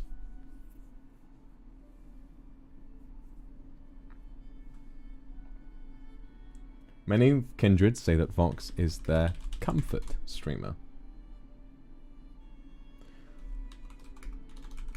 One of Vox's favorite types of tea, along with English breakfast and hibiscus. Would it be mint?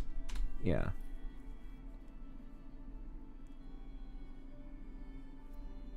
$74. That's 76. That's my girl.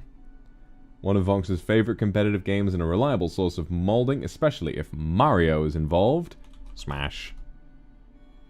78. Vox perceives this group of kindred and loves calling them out. Pre-chat. Pretty sure we got those all right. Alright, fuck it. Let's finish Let's finish this! We're so close. Come on. 53. Shaku, thank you for the super. Oh, you're welcome. It makes me happy too. Alright. 53. The first two words in the title of the FNAF originally considered to be his least favorite. Sister location, which I have recently come around to. I like quite a lot now. Vox really wanted to have choice words with this man, but now he's gotten over it.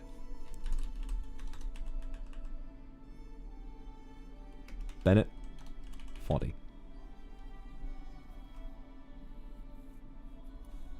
55.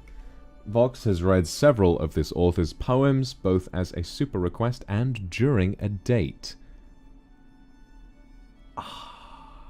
During a date. Several of this author's poems, both as a super request and during a date. It's either... Fuck. What's his name? I know there's Edgar Allan Poe, but Edgar Allan Poe was already one of the other ones. There's another one. Linhith asks me to read a lot of poems. Because also it's 5 letters. Byron! That's it. You're amazing. Thank you. Hang on. It's 55 across. 55 across. Yeah, 5 letters down. What's 48 down? 48 down. Gibby. Yeah, it's Byron. It's definitely Byron. Okay.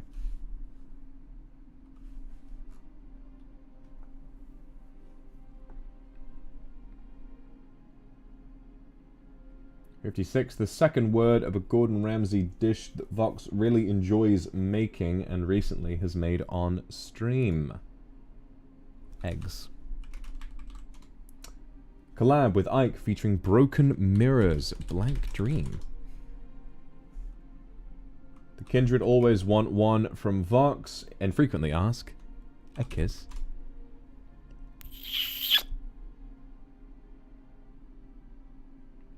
Uh, 61. Vox's Smash main, Kazuya. my lord's dear friend and steadfast ally. I've got a lot of those. 3 letters and 4 letters. My lord's dear friend and steadfast ally. Oh, that's why I'm confused. It's onigiri. So it's supposed to be all one word, but I can definitely see where they would get that all mixed up. That still makes sense. One of Vox's favorite movie franchises. He's talked about each of the movies on stream as well. Star Wars. 68. Oh, Satsuma, thank you for the super. Oh, no, it's okay. I'm glad you've been focusing on yourself instead. Don't need to apologize to me. I really hope that you heal soon, okay? I love you. Take care, alright? The hobby and pastime that my lord most frequently shares with us on his streams. Gaming, I guess. Nikki's bodyguard, thank you for the super. Big, hard, big, long, and tall. I mean, who am I to argue with you? They're like my brothers. Luxiem.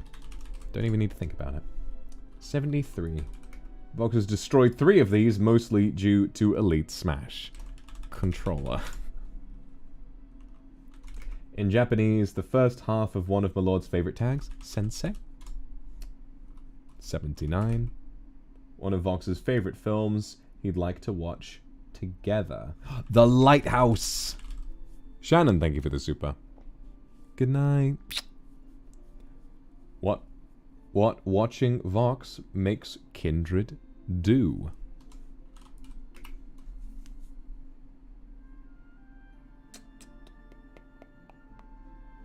What watching Vox makes kindred do? There are many words for this. There are many, many words for this. Oh, did I missed 77. My goodness me, I really did, didn't I? What Vox is for Meg in Hades. What, down bad?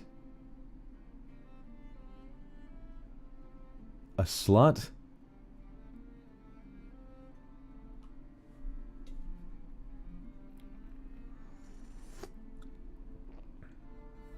Asenia, thank you very much for the super. I love you too.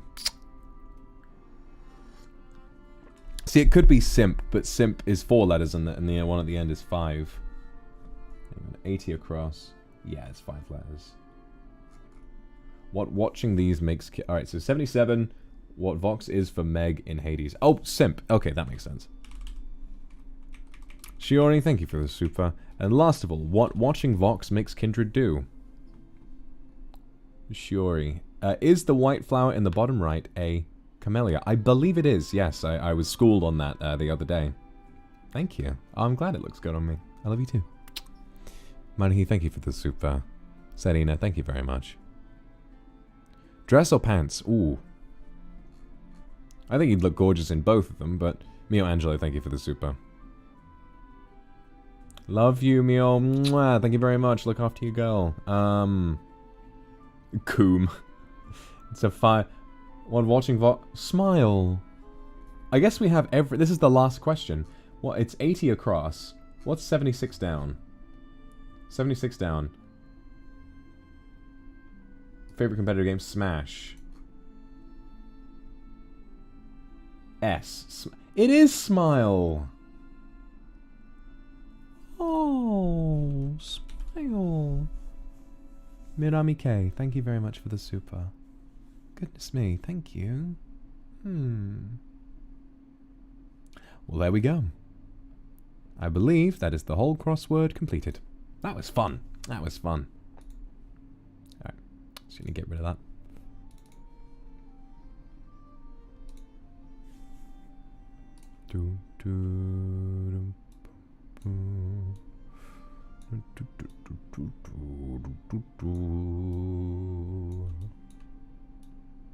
There we go.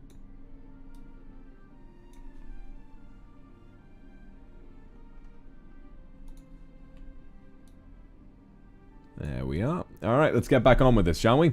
Kai, thank you for the super. Thank you for the patience there, by the way, guys. I know that took a while, but I was having a lot of fun. That was a really nice addition to the thing.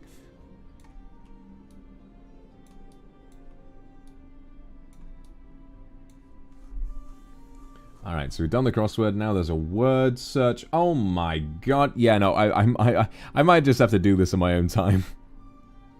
Mad Libs! Directions. Fill in the numeric spaces with the words you selected to create a unique story experience. Oh my god. Fill in the numeric spaces with the words you selected. Alright, chat, let's do this together, shall we? Jingya, Parfait, thank you very much for the supers, guys. Alright. Without looking at the story, let's do this together. So, try to come to a consensus right now. Number 1, noun. I'll write these down. Number 1, give me a noun. Give me a noun.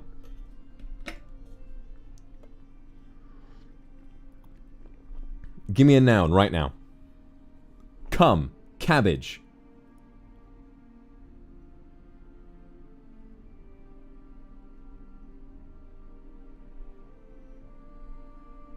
Lorax, apple. Come, Vox. A lot of people saying Vox. Vox is not a noun, that's my name. Mom, thank you very much for the super. I suppose it's a Latin noun.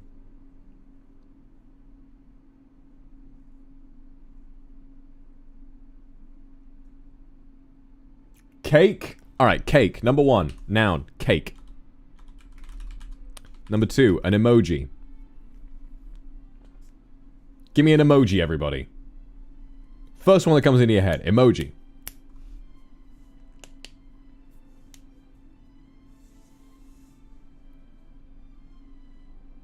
Yeah, I thought it fucking might be. Pufferfish face. Adverb. Give me an adverb. So like, for those of you who aren't familiar with English, it would be like quickly or stupidly or something like that. So anything that ends with a "ly" that you would add to, you know, another word in order to describe it.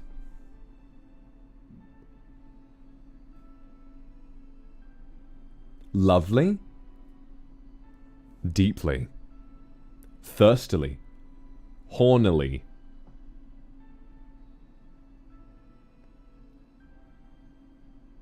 Okay, lovely seems to be the one. Lovely. Adjective. So a describing word.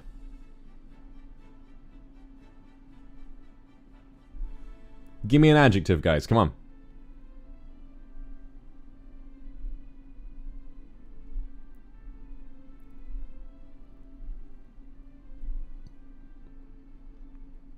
Cute.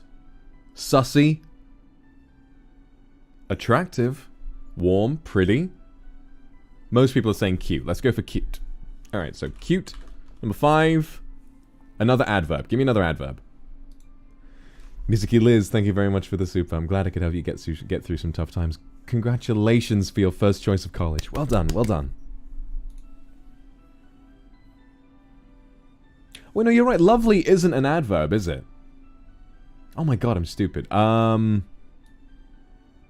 Yeah, it'd be like lovelily. Fuck.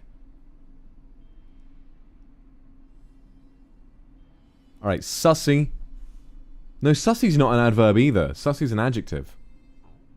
Guys, we need new adjectives. We need new adverbs. We need new adverbs. Lovingly. Alright. Well, not really. I mean, kind of.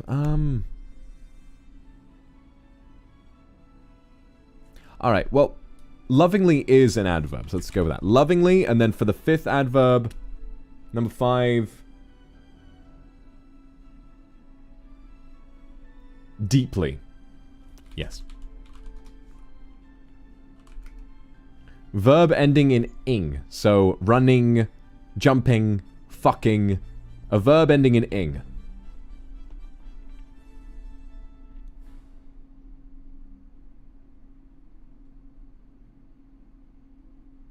Kissing, thrusting, slipping, screaming, gaming, barking, moaning, pogging, stalking, venting. Oh my god.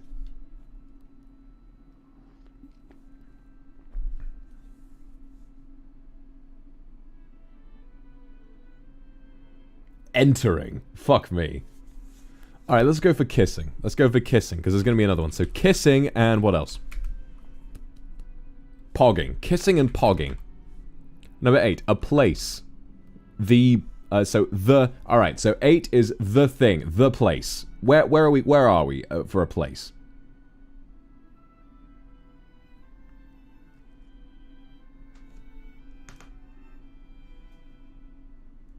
The dungeon. The beach. The toilet. Devon. Yeah, the castle. The castle. A food, plural. Plural for a food. Steaks. Cereals. Moyin-chan, it's okay, don't worry about it. Ad-libs are difficult when you're struggling with language, okay? It's fine. Pizza. Pizzas. Pizzas. Plural, noun. Multiple of a noun. So, you know, like, rocks, tits, balls.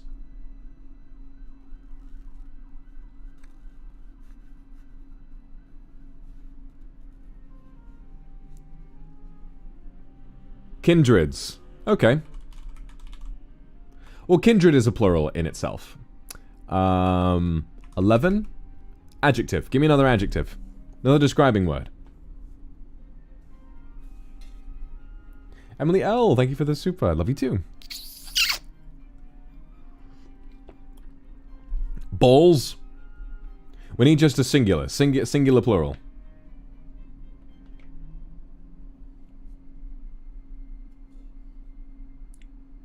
Adjective. Yeah. Divine, beautiful, sussy. We've already got... We don't have sussy. Alright, I'm putting sussy down for one of them. Another adjective. Another adjective for 12. Sweet. Pretty. Cringe. Handsome. Toxic. Alright, I've already got sussy. We just need one more.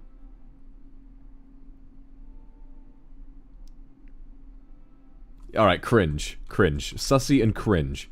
A liquid. Now guys, think carefully about this one. Zoe, thank you for the super. Liquid. Think carefully about this. Liquid. Wine, beer, cum, wine, beer, vodka, beer. Beer. I thought you guys were going to say cum. Whiskey, milk, honey. Milk, wine, beer, wine. Fuck. Alright, you know what? Yeah. Because it was the first one I saw. Beer. Adverb. Adverb. Quickly. Sexily. All sorts of Lee words. Adverb. Adverb.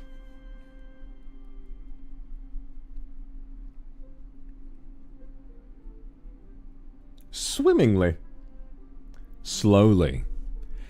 Despacito. Get the fuck away from my mango, man. Alright, so 15A. So 15A is the body part singular. And 15B is the same part plural. So guys, give me a body part. Give me a body part. Give me an organ.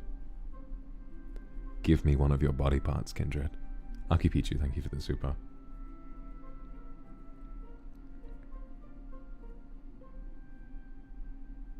Everyone's saying hand. Neck. Ooh. Yeah, hands. Alright, Yowie hand. Alright, so Yowie. So 15A. Yowie hand. 15B. Yowie hands.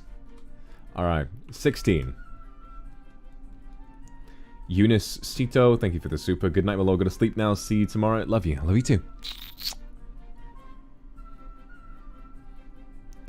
Alright, we need... Now we're on 16. We need an adjective. Big. Pure. Tight.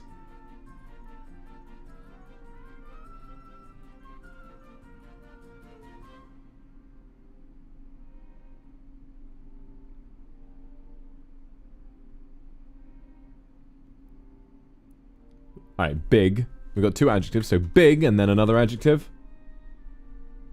Hard.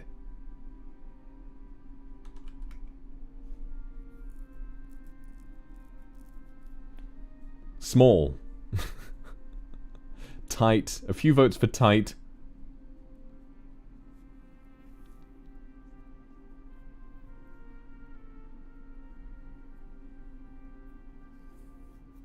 Ran, thank you for the super. I love you too.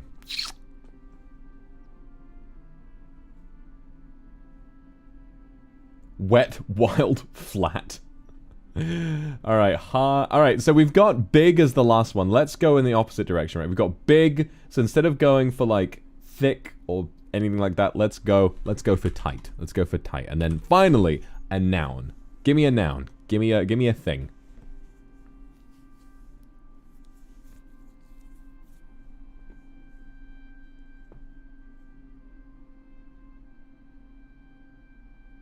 Gorilla? Cake. We've already got cake. Or do we? Yeah, cake is the first word we got. Yuma Serena, thank you very much for the super.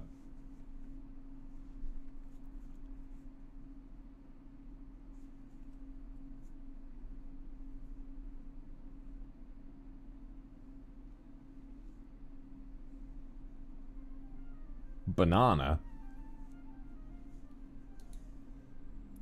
You're a very shy person, but today at our store's karaoke event, you sang, oh, I love you too, thank you very much. Just letting me know, Yuma, that's really sweet. Well done for getting out of your shell. Congratulations. Alright, a lot of votes for cat. Let's go for cat. Alright, it's all done. Guys, let's read the story with our new words in mind, eh?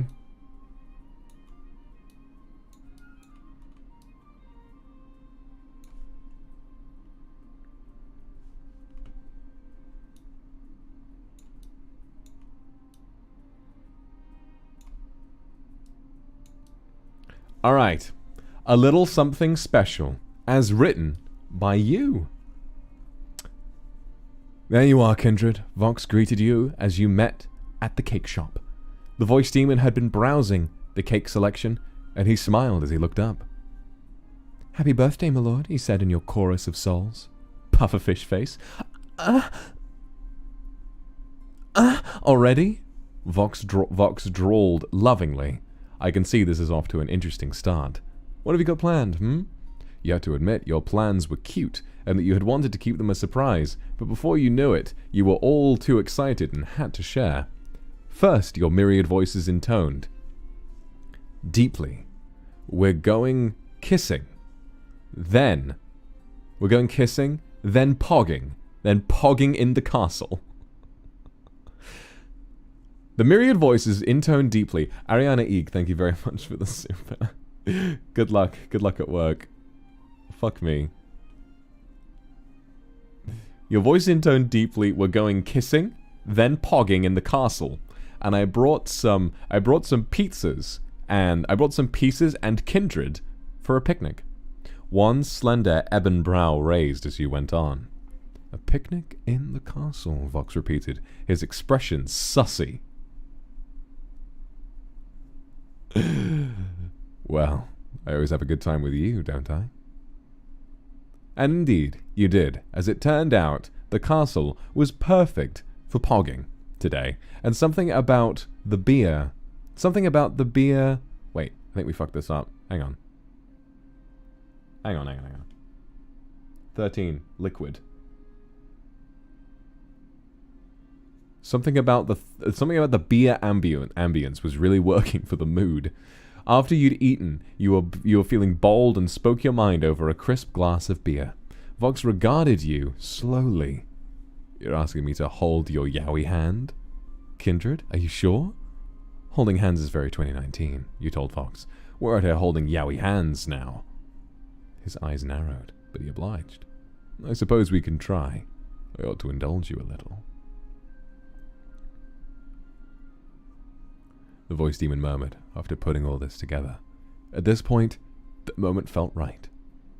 You took out a box you'd been secretly hiding this whole time in the big hammer space of your infinite cosmic self. For me? Vox asked. Is it something spicy? Or maybe something tight? Open it, my lord, you encouraged. and watched his expression as he removed the bow and lid, knowing what awaited him inside. Why, Kindred, is this a cat? I don't know what to say, he spoke softly. Thank you. I haven't got one of these in... Well, I'm not sure. Ivy and Yui, thank you for the super.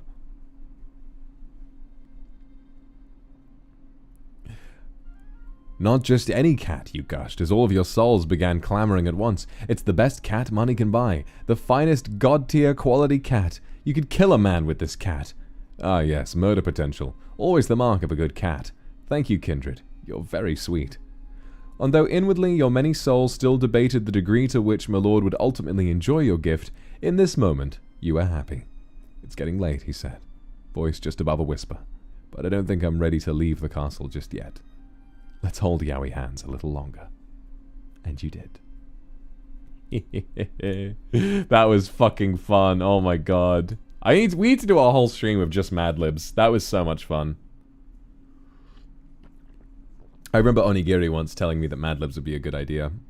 I think he was right. That was a lot of funny. That was a lot of funny fun. Say so jumble? Corbin, thank you for the super. Rearrange, Kindred Down, thank you for the super. It's okay, Kindred Down, we figured it out. Made 3 other Mad Libs for you. Zine maxed at 52 spreads. Luxiem and others from NIJI there. Not birthday themed, just drunk NIJI party game. They're on Voxcord Twitter or my Twitter if you want.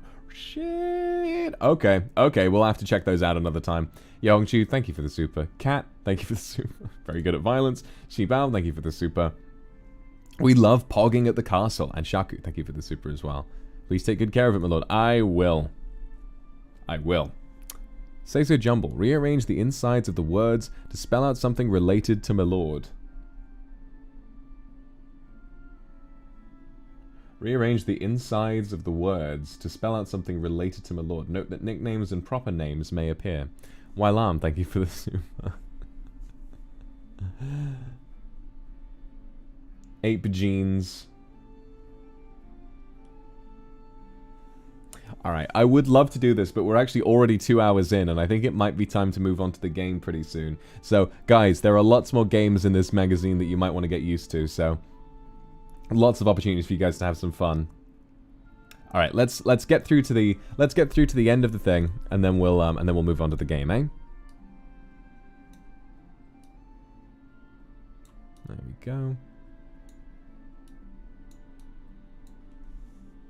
Emily L, thank you for the super. Because I studied abroad, my 2 friends in China were especially jealous that I could send a super to you. Ooh. Xiao Yao and Jiang Ying. Good to see you guys. Thank you very, very much for enjoying the streams. And thank you for the super. First tweet as Box. Debut with Luxiem. 100k followers on Twitter. 100k subs on YouTube. January 6th verified. 150k on January 9th. All of the Luxiem reached 100k. 200k on YouTube on January 18th. 1 month anniversary. 200k followers on Twitter. Citizenship opened. 250k subs on YouTube. 300k. Hosted the NIJISANJI EN game show alongside Alira and Nina. Luxiem's first feature in Niji Scenario. 300k followers on Twitter. Luxiem's 2-month game show. 350k subs on YouTube. First members only stream. 400k subs on YouTube. First official rest day. Was that really the first time I took an official rest day? Jesus. Yumeo, thank you for the super. 450k subs on YouTube. IRL collab with Mr. Ike and Nina. 500k subs on YouTube. 522k subs on YouTube. First age-restricted stream among 2434EN. Is that really? Has no one else ever had an age-restricted stream? Shit, that feels kind of nice. April 13th, 500k Twitter followers. April 14th, first karaoke stream.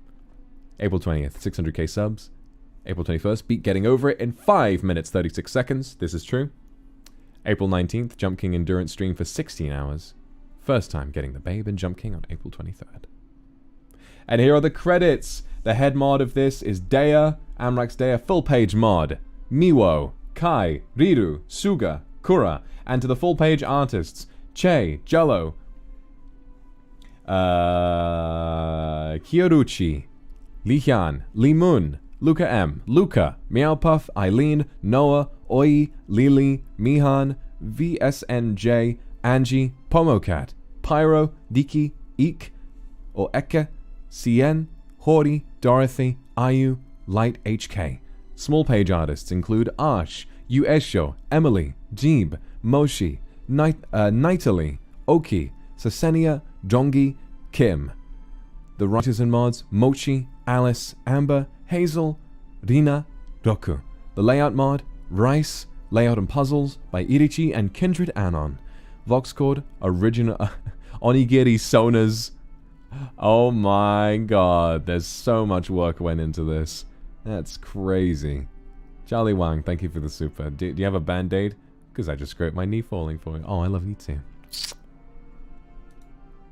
And Yumeo, thank you for the super as well. I love you too. And that is the end of the Akuma Zine. Shit, guys. That was so cool. Thank you. Alright, hold on. I'm just getting rid of the screen capture. Thank you all so much for putting all of that work in for me. That was remarkable. And I can't thank you enough for having put so much work into something so fun and light and happy and celebratory and everything. That was such an experience. To everyone who put this together, Dea for organizing the whole thing, and for everyone for their contributions. Thank you to everybody. That was incredible. Fuck me. Ain't some cornflakes.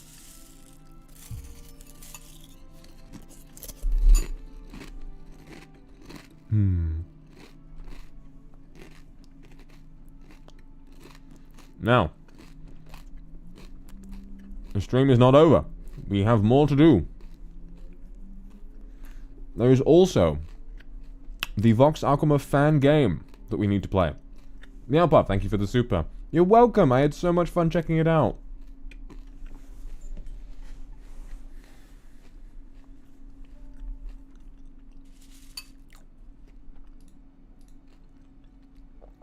Neon Chalant, thank you very much for the super as well.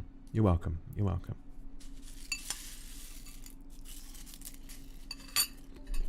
All right.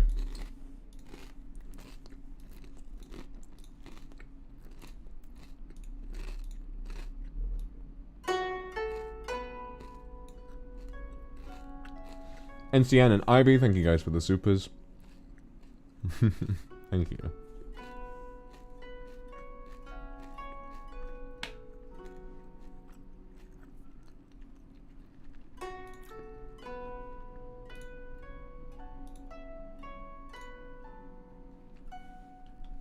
Let's go, guys!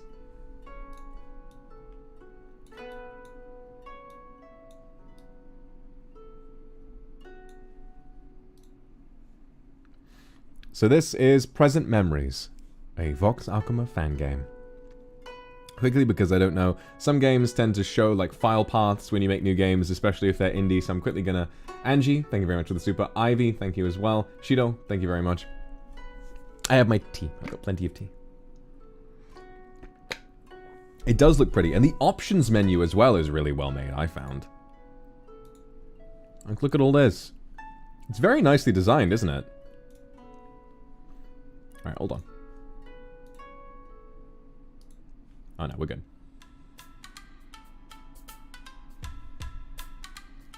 The day begins much like any other. It's a little bit loud, hold on.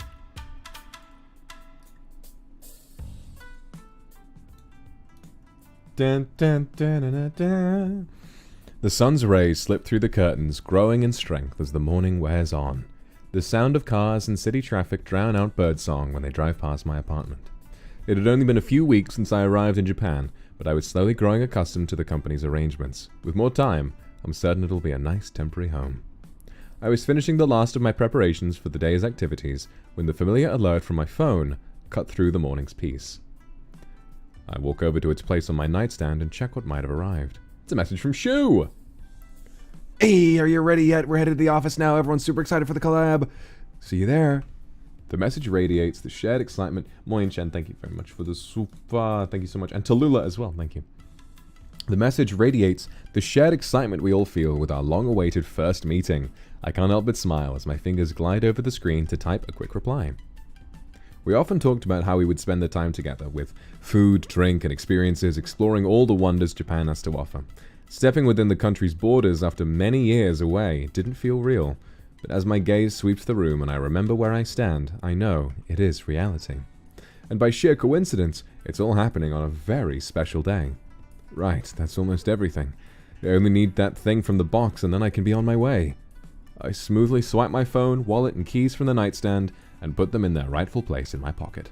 And I run through a mental checklist to ensure I don't forget anything else and check my appearance one last time. One last time through, in the nearby mirror. Though I'm not above being fashionably late, I wouldn't want the others to wait too long. Talk, look around, or move? Let's look around. If you ever want to stop looking, click the arrow on the top left.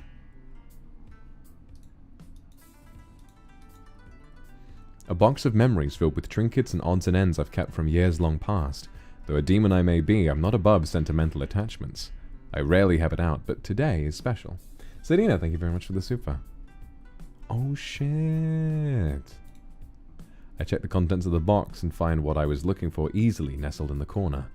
I pick it up and turn it over in my hand, feeling the smooth, black beads of the bracelet, worn with time but no less special. I quickly replace the one on my wrist with the old trinket, and finally, I'm ready to leave. It says 11:34 a.m. If I leave now, I should arrive at the studio on time. This is my bed. Of course, I only sleep on top. The bottom is for business and, at times, pleasure. I've got the fucking cat ears. Oh my god. Today is the 25th of April. The date's encircled with a red marker. I wonder why that could be. I think we've got everything. Talk. I hope I haven't forgotten anything. It's Onigiri! Oh, look at that animation! That's so cute! You left your dignity overseas, so you should have all you need. Starting the day with guns ablaze, are we? Or are you as excited about meeting them as I am? I'm looking forward to meeting them, especially Akdono. Your favoritism hasn't abated in the slightest. Of course not. I need to make a good first impression. First impressions matter, after all. And if Akdono will want me as his companion instead, then it was nice knowing you, my lord. I can always detach you from my belt, Onigiri, remember that. That was incredible! Holy shit, Doggish Cat, thank you for the super. Oh, turn the BGM up a bit? Of course, of course. It sounded a little loud from my end. Alright. Move. Leave? Yes. Quick save. I smile as I step out the door and venture into the world outside. The sun shining brightly overhead and pleasant warmth in the spring flowers carried by the gentle winds call forth an incident from a long time ago. If memory serves, it started with a day quite similar. And with the signs I've seen as of late, I can't help but wonder if history is about to repeat. Wow. The breeze dancing between the branches of blossoms and the soft petals. I will turn this music up, this sounds fantastic.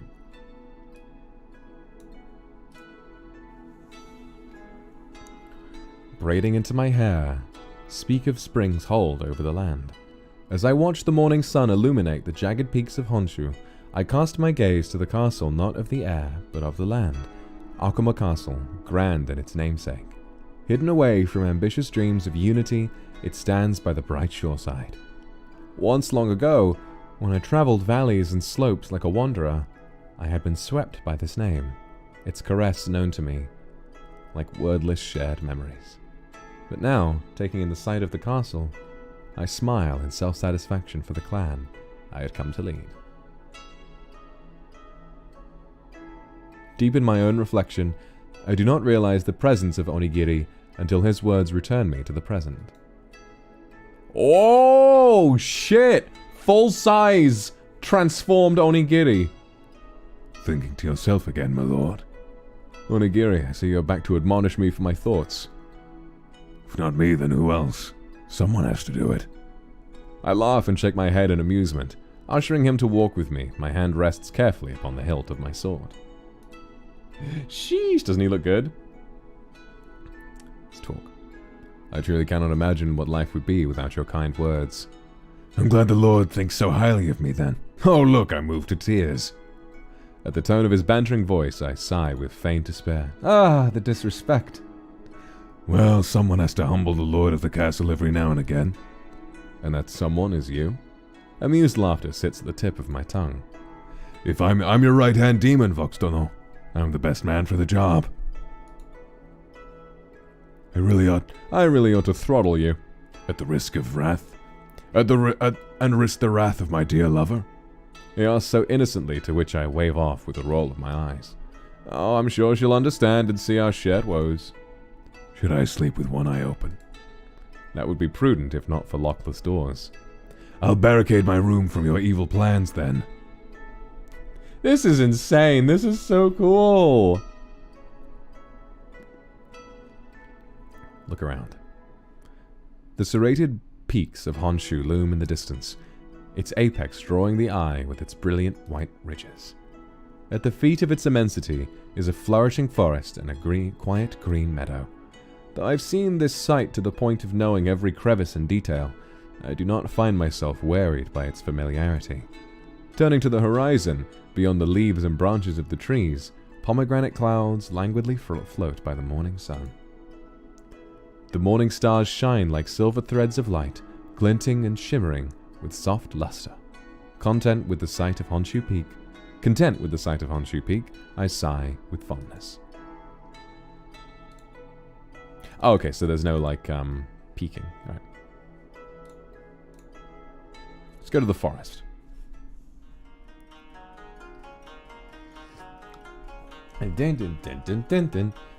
As we walked through the forest, I remember how it had not been too long ago when I had to bargain for this land from that mustache Kodama.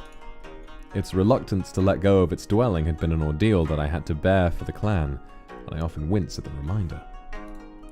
I've hardly travelled to its part of the forest since. I'd imagine it still frolics and rests in the rings of its trees. Now, anything to report? Nothing unusual, but it would be wise to remain cautious. I'll check the borders later on, just to be sure. Though the need for constant vigilance isn't unheard of in the current times, I raise my brow with veiled concern. Is that so? Shall I accompany you then? And take your precious attention away from people? No need, Vox Akuma. We should only be away for a few hours. How bad could it be? I'll be fine on my own. Don't you have faith in me, your right-hand demon? On the contrary, I have plenty of faith in you, Onigiri. I say with sincerity, a faint smile on my lips as I look at the hulking red demon from the corner of my eye.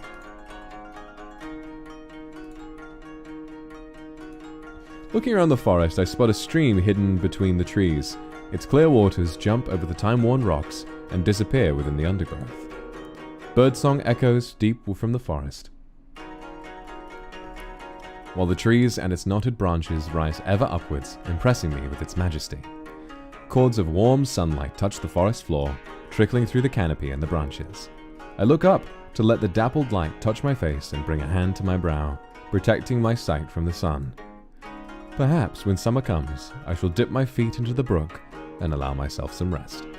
Observing the vicinity once more, I squint to look at the distance. Is that? No, it can't be. I must be seeing things. I mutter, turning away to continue down the leaf-carpeted path back to the castle. Now, what is that thing? That looks like a little Kodama.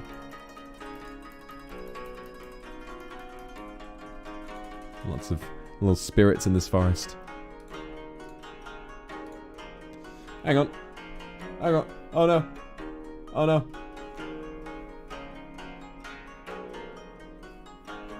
Oh my god, you're fucking right. It is the Lorax. I was so confused. I was like, that looks so familiar, but what? Any chance we'll run into an old friend here? Sensing my confusion, Onigiri continues with a mischievous glint in his eye. His voice is almost too light to be taken seriously. You know, territorial and small. I genuinely don't have the slightest idea what you're talking about. Orange and mustache? Yeah, here he goes. As realization dawns on me, so do horror and disgust. Absolutely not. I reply, frowning in distaste at the thought of having to lay my eyes on that creature again. Let's go to the village.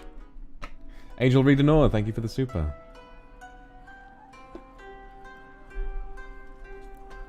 Walking past the gates of the fort, I'm greeted by the market crowd and a cacophony of eager vendors.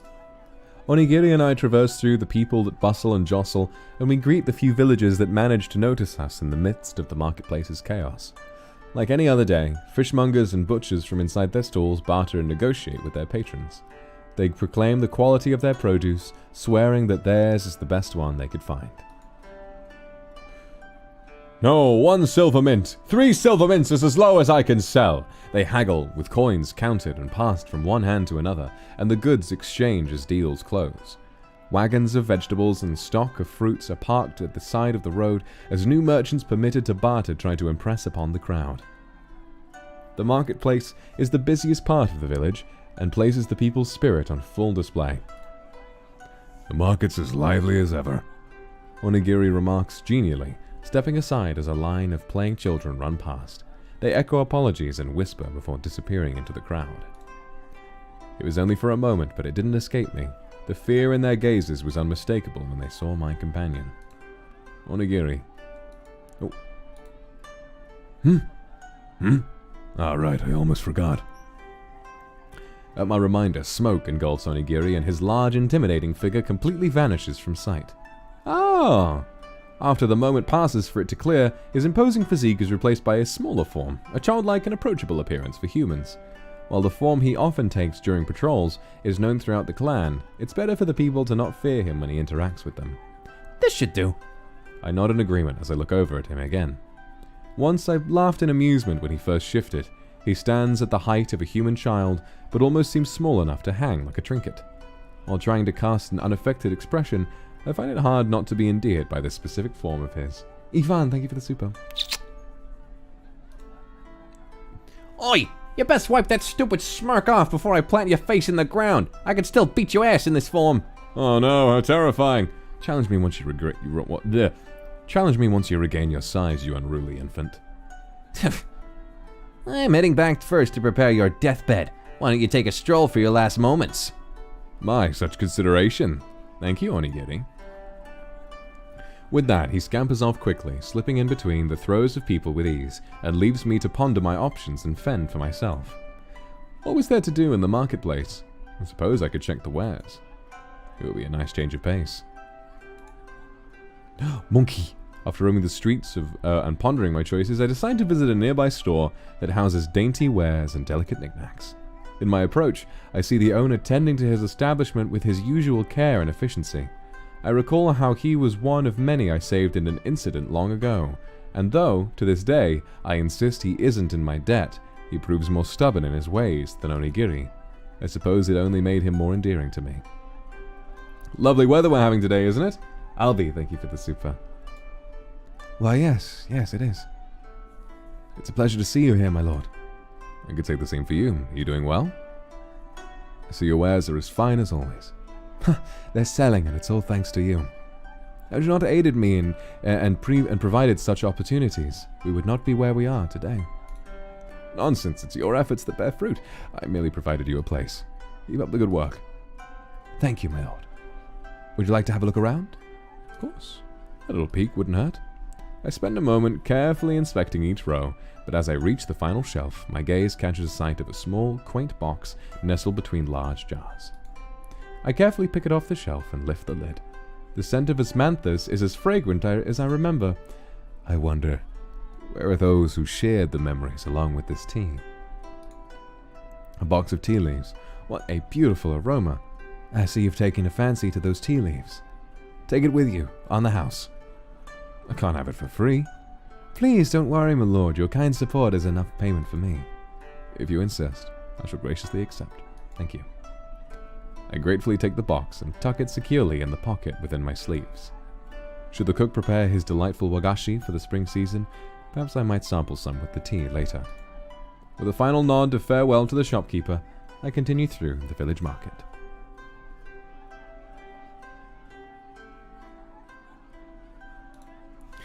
A leisurely stroll through the market brings a chorus of calls and deals. Some grow silent as I pass with recognition clear in their eyes. Yet some who are more familiar with my ways see beyond my stature as they call out with boldness and charm.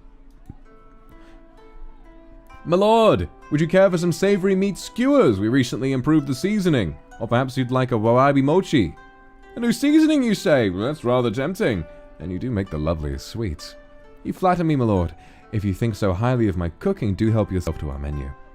As much as I would love to, I shall pass for today. It shouldn't take too long to return to the castle. Oh, what a shame. We await your next visit, then. Oh, this is so nice.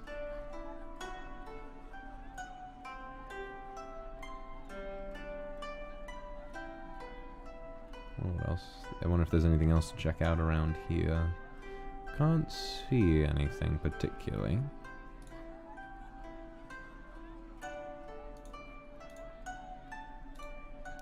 So you can either go to the shrine or the courtyard. Let's stick around in the village for a bit. Let's go to the shrine. A short way from the market lies an oft-visited road, yet one I scarcely travel. After all, it wouldn't be appropriate for a demon to enter a place dedicated to another mythical being. The shrine is an exception within Akuma village. It wouldn't exist if not for the enticing deal offered by a kitsune of good fortune that was simply too good to refuse. The terms were simple. If I allowed her to live and thrive among the clan, she would bless them with good fortune. I agreed, knowing the luck the foxes brought, and the shrine was built. Oh, how I should have known that matters are never so simple with the yokai. Like the trickster that she was, the kitsune was true to her word of granting blessings to the clan, but only to those who were fortunate enough to receive it in her game. Wonder who that could be. Wonder who that could be. And since then I heard the kindred speak of this lucky fox omikuji for when they sought to better their lives. In my pride, I avoided the shrine and only visited when necessary. Today appears to be an exception. I smile as I pass the shrine gates and approach the center of the grounds with an appraising look. It's a stark contrast to the market in nearly every way, where the market possesses the life and energy of the clan. In the temple is the solemn peace and serenity of the prayerful. From the prayers and wishes came the fox's power, and I could feel her growing influence over the area. But if I could feel her power, she can certainly feel mine in turn. Here, we are at a stalemate. This should prove an interesting experience. Ooh, who are these lovely ladies? Hello. Just look around real quick. Ah!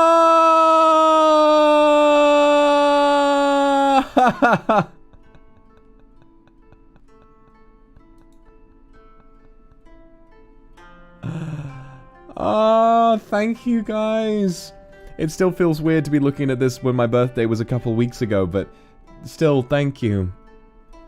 Some really lovely messages from who I can only assume are the development team. Yeah, from the kin devs. From Mysterious, Eng, Created, Mikado Lightwing, from Dea. Thank you very much for the zine as well. From Sapere. Oh, I love this. Kindred Anon, the writer. Oh, thank you. From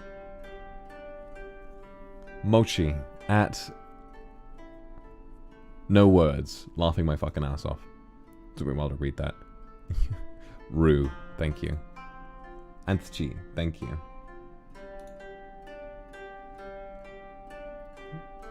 Natalie, Chaotic Knight. Shuya, thank you. Rena, aka Mini Rena. Vinny, thank you. Sincerely Aries, thank you. From Heika, thank you.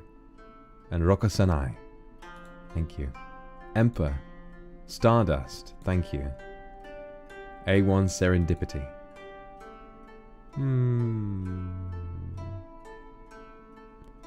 Thank you all. I'll read through every single one of those messages in detail later. I'm simply conscious for time is all, and the game does seem to be quite long, so I'll read them back in my own time. But to everyone who left a message, thank you so much. This is a really sweet little thing, and I was not expecting to find something so sweet here. Thank you.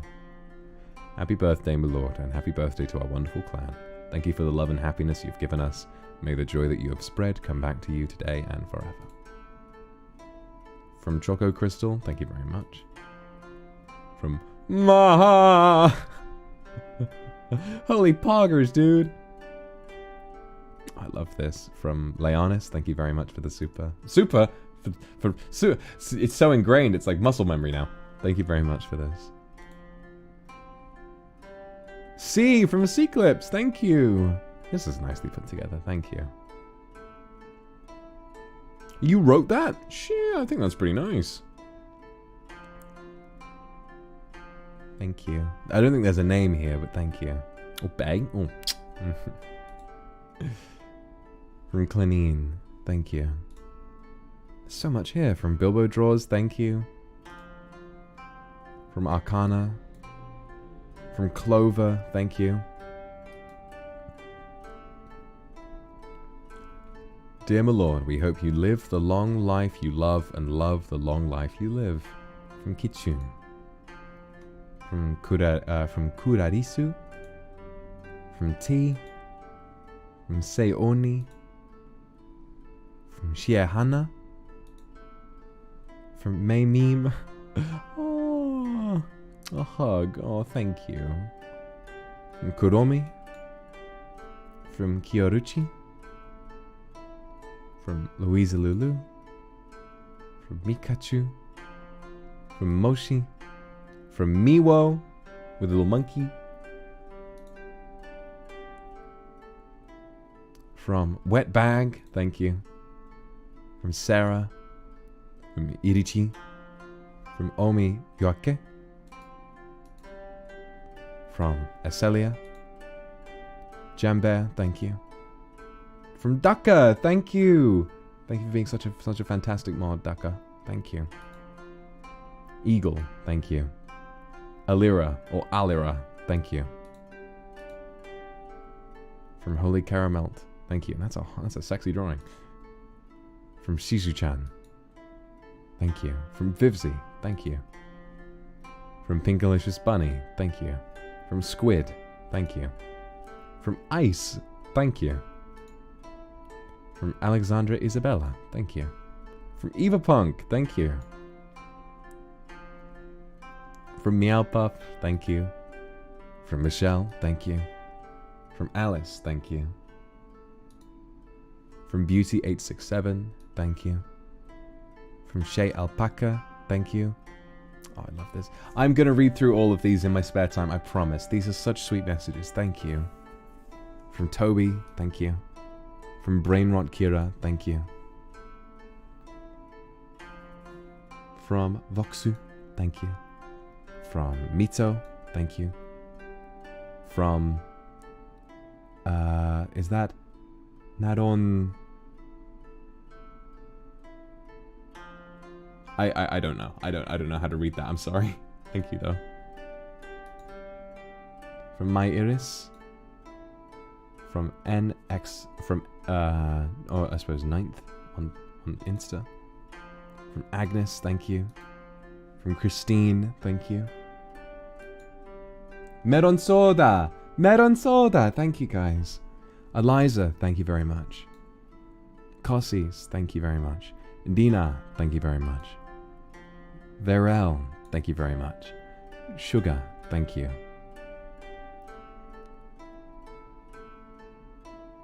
Thank you very much. I'm struggling to find a name. Inai Inai. I like this adorable onigiri with glasses. Diane VNXX, thank you. Sleepy Uwu, thank you. From Kirel, I think. Thank you. From Ada, thank you. From Honey Money, thank you. From, I suppose, from SC.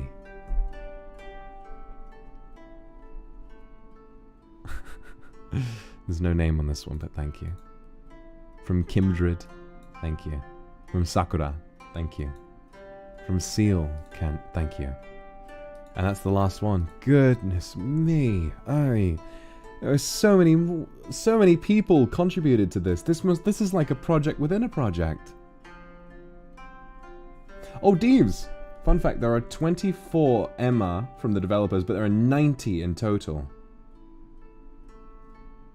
Thank you for putting this on. This is such a sweet way of adding even more to this project that's already so flattering. Thank you. Thank you so much. Thank you. Fuck. That's really sweet. Thank you.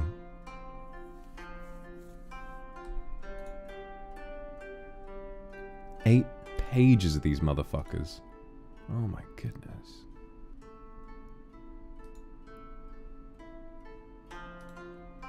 Shall I test my luck? Yes. Bad luck. There is simply no remedy for bad luck. It's alright, my lord. It's only the first time. Shall I test my luck? Tenfold pull. Bad luck. To the west, beware of fires. Oh shit. Twice in a row. How unfortunate. But try not to let it discourage you, my lord. I'm sure the next one will have fortune smile upon you. Worse luck. Be well, be careful. It's 3 times now, isn't it? Maybe it's not your day, my lord. Worse luck. Simply bear with the misfortune of your days. Oh my. I know you said you aren't for prayer, my lord, but by what you've shown, you may need to start. Worst luck. Open windows may invite something more than the wind. Goodness me. Meru Long, thank you very much for the super. Fortune favours the bold, but perhaps not the overbold. Do be careful. Worst luck. The labours of our days often lead us to roost. Is this actually RNG, or am I getting just, or is this just meant to like? Oh my god. It can't get worse than that, right? Oh well, I mean, I guess it can, huh? You can see me gripping it harder. Disaster luck. It shall serve you well to think outside of the box. The deeper one's losses, the more satisfying victory. The victory when it's finally in one's grasp, yes? A shame you cannot charm Lady Luck. You must be patient, my lord. Disaster luck. Do not stray from the path, and do not be misled. I've made a haiku to commemorate the occasion. Fear not the demon, whose words bring kin to their knees, but strike soft his desk. Fuck! To be held by beauty is nothing short of demise, or perhaps happiness. No, it is no lie. The Lord's luck simply sucks. Listen to the words of close companions. Will you be alright, my lord? Fuck me! Bad luck. Worse luck. Worse luck. It repeats again and again, no matter how many times I draw these accursed papers. I crumple the last one in a blatant display of anger and release a frustrated cry. Ah! They all test the same story of no fortune favoring me, with each one growing worse than the last. But that can't be the truth, for if it were, what would that mean for my future? What would it mean for the future of the clan in moments when chance was all that remained? I refuse to believe it. I'm convinced it can't be the case. Thus, it can only mean that this is the damned Kitsune's doing. I try to recall when and how she might have made her move. The stroll was a spur-of-the-moment decision, so she could have not predicted my walk here. Then was a spell cast upon me the moment I entered the shrine. She should not have grown strong enough to overpower my own abilities, and yet there was no other explanation other than a curse. A powerful one, it must be. And it's one I must break for the sake of the clan. Later that day, I returned to Akuma Castle. However, much to Onigiri's confusion, I did not stay. I told him of the journey I need to embark on, searching for a way to break the curse. He begged me to reconsider, but my decision was made. This is very in character. I just want to say that. Jun, thank you for the super. I would find a way to improve my luck and then return to the clan when the time was right. Game over? Game over? Wait, that can't be right. What the fuck? We got bad ending. So I decided to go out looking for Nina to give her a piece of my mind. Well, that was the luck machine. What about this? Oh no. Should I test my luck? No, not yet. Okay, so this whole area is my luck. That was the lovely, lovely messages. Okay, that should be that. Should be all that. A cursory check of the area leads me to meet the gaze of one of my clan just as they finish their prayers. Their eyes light up in astonishment, but it turns into a soft, fond smile as I approach. Oh, it's Lord Akuma. Good day to you. Good day to you. My, this is quite the surprise. I did not think you the type to pray, my lord. At the thought, I laugh in amusement, bright and clear as the day. Huma, thank you for the super. You'd be right. I do not. But I thought I should check the shrine and see how the spirit is faring. Have they brought you much luck? I've been fortunate today, my lord. I received great luck in my first omikuji today. They've been very kind to me as well, but the blessings of good fortune aren't for all. Domek, thank you for the super. After how many pulls do we hit hard pity? I don't know. I don't think you can. I don't think you can hit hard pity. It's a part of the plot.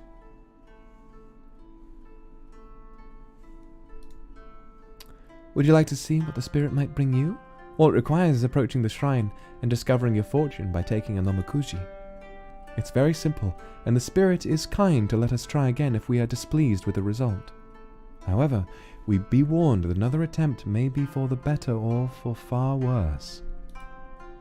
I heard from many in the clan that if you try at least 10 times, good fortune is sure. That's a fat fucking lie! I see. I shall keep that in mind. Alright, so that's the same thing. Alright, I'll try it one more. I'll try another 10. Bad luck. There is simply no remedy for bad luck. Tenfold pull. Is it the same thing? Bad luck. Worse luck. Worse luck. Worse luck. Damn it. Damn it, it's the same thing. Fuck. Damn it!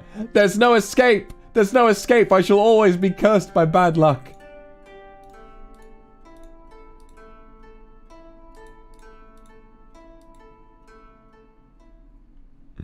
Damn it. Oh my god. Alright. Let's go.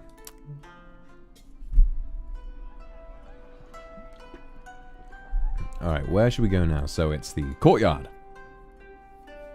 I finished my exploration of the market with a sense of fulfillment and satisfaction.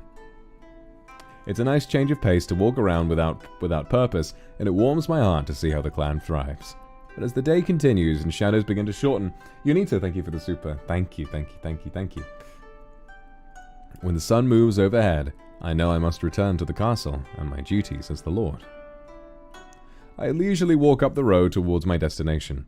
As the distance grows, the hustle and bustle of the market crowd gradually thins, and the noise quiets with returning peace. Soon I reach the gates of Akuma Castle and smile at the sight of my home. Reaching several stories in height, it stands proud, imposing, and seemingly untouchable compared to the structures around it. Some might say it was much like its lord in that way. However, unlike the building, I make the effort to bridge the gap between myself and the members of my clan.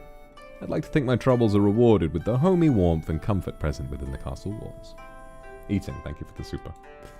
It isn't perfect by any means, but it is my haven.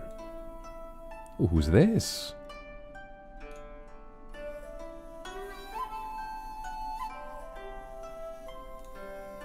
As I take a moment to stroll through the courtyard, I catch the sound of a broom swishing against the ground, followed by a soft curse and a dismayed cry.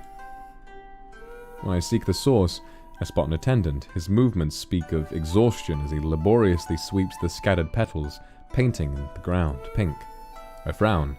Should this task only be meant for one person? I take a cursory glance around the area, but find no other attendants free of their duties. This won't do. With my mind made up, I approach him and casually fold my sleeves in the process. He looks up when I near and nearly jumps in surprise. Oh, welcome back, my lord! I see you're working hard. I think there's too much for one person to handle alone. Here, let me help you. Oh, no, I could never. This is my duty and I shall gladly accomplish it. I insist. It's faster with the two of us. Now be a good boy and hand me the broom. For a while, the air is filled only by the repetitive and rhythmic swish of the broom as it brushes against the ground. A few petals escape here and there as we sweep, but we see the progress made as the piles grow taller with each movement. There we go. Not a single drop of sweat broken. Thank you ever so much. Thank you ever so much, my lord. Think nothing of it. I'm always happy to aid a clan member in need. Aww. As I walk further into the castle courtyard, an attendant stands waiting to greet me upon my return. Good day, my lord. Welcome back. Ah, perfect timing. Have the sweets been prepared? I've been gifted these lovely Asmanthus tea leaves and would like to sample them for tea this afternoon. I believe the cook prepared some sakura mochi for you. I'll bring them to your room shortly. Splendid, thank you. You're most welcome, my lord. I'm happy to be of service. Ivy, thank you for the super. Alright, to the halls of the castle. There's a cat! From the open courtyard, I enter the main building to make my way through the smaller enclosed halls of the castle to return to my room. The structured hallways flow and connect to each other. Doors to various rooms line the walls, and stairs to higher floors stay at the end of the corridors. I navigate through these halls with ease, and attendants bow as I walk past, but when I reach the base of the first flight of steps, I stop for a moment as I look upon them. Ah, my old enemy. Stairs. I take the first step to conquering this foe, and then another, and continue. After walking a few flights and traversing more hallways, I feel my legs strain with the effort. It seems the tiredness from the village is taking its toll on my body. I curse softly as I slow my pace. How I wish there were easier ways to reach higher floors. Perhaps if the stairs become my ally, then they might take me to the top. But that is wishful thinking. The writing in this game is so nice. It's so fun to read. At least there is some consolation accompanying me to this ordeal. For as I pass the windows in each hallway, I admire the majestic view of the land that grows better the higher I climb. There's a cat! Wait, hang on. I can't... Hang on. Hang on. One sec.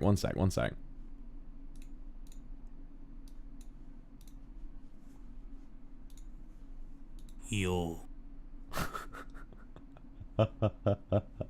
Liliana, thank you for the super. I love you too. Happy birthday. Yo. Yo. Yo. Yo. Yo. Yo. Alright, hold on.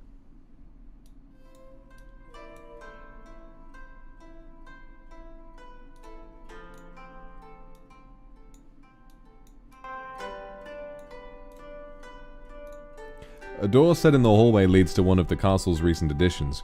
Created by a clan member, this little room holds a porcelain basin, accompanied by a bucket of wash water. Oh, and Ike the Sexy Top, thank you very much for the super. Albert, what are you doing up there? Well, he's trying to steal something, obviously.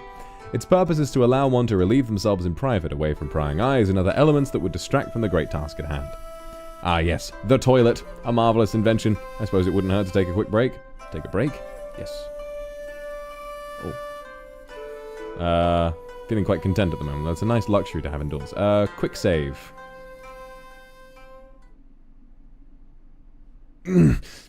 Ah.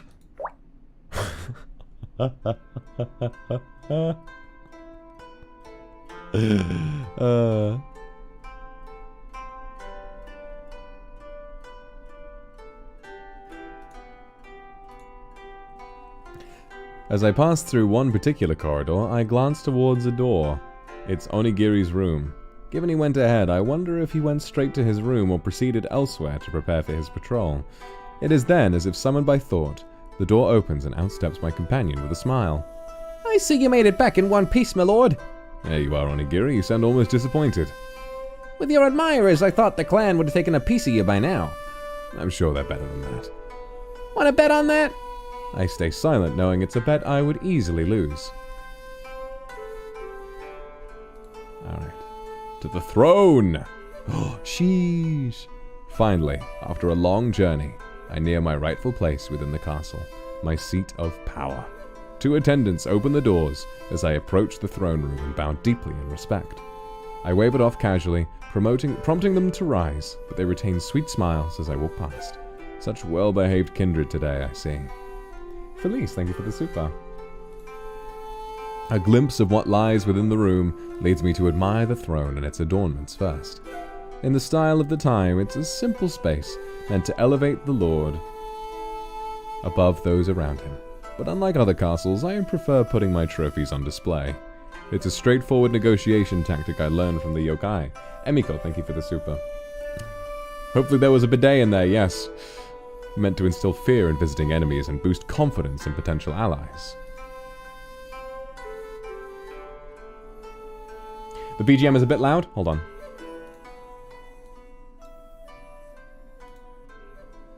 Thus far, it's been effective with simpler folk of humble origins, but I find I must rely on my charms with those versed in diplomacy. It's more effort, but not too troublesome. Not when all succumb to the voice demon, and the visits with special private audiences are the ones I enjoy the most. As I nearly lose myself in the memory of one feisty diplomat's visit, I glance outside the window for one last look at the forest's greenery, and stop. Something catches my attention. Something that shouldn't be there. I step closer to the window and my eyes narrow in suspicion. It's smoke. Black smoke, rising from deeper within the forest in a column, declaring the presence of fire close to home. My brow furrows. There should be no reason for that smoke to exist. It's not much from the direction of any human settlements. The amount is far too much for a simple campfire, but we receive no warnings of an attack. I frown as my concern grows, but I try and divert the train of thought before the worry goes too far. Perhaps I'm overthinking. It's likely a fire from travelers lost in the forest. It isn't uncommon for refugees and the homeless to seek the clan out themselves. There may even be yokai from another area visiting my territory, save for the risk of frightening my clan. There should be no cause for concern. I turn away from the window and walk back to my throne, reassuring myself that surely nothing is the matter. However, somewhere in the back of my mind lurked the idea that something suspicious was afoot.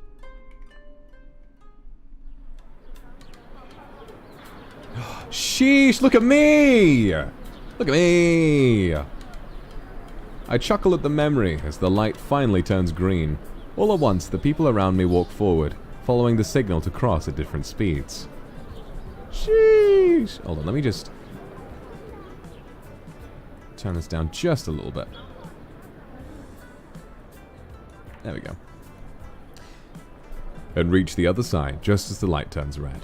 A cursory glance around reminds me that I'm no longer in that market of the Sengoku period. I'm still in Japan, but making my way to the NIJISANJI studio. It's a different time of modernity and convenience, far removed from humble origins. But I think that there's something to be said about Japan retaining the spirit of that time. The streets may be different, but the hustle and bustle remains, if on a grander scale. Businesses still run through negotiations and prices. Social media enhances word of mouth. Even the attention I receive is similar, though the respectful bows have become shy glances and giggles. Ah well, some things will truly never change. But while I revel in the memories, I can't help but think about how fortunate it was to discover the smoke. Looking out the window and seeing that scene marked the beginning of events I didn't expect, and investigating the smoke was only the start of a bigger plan than I realized. Interesting.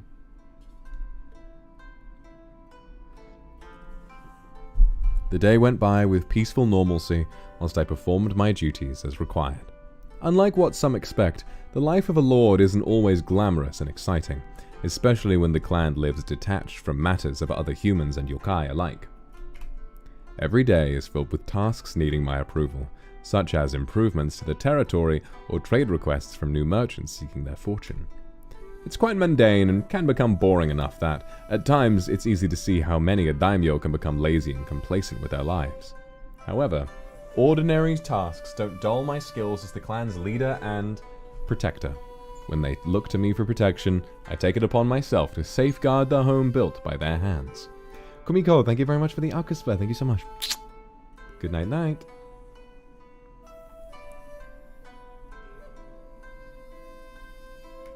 Especially when incidents occur that hint at a threat to the clan's well-being.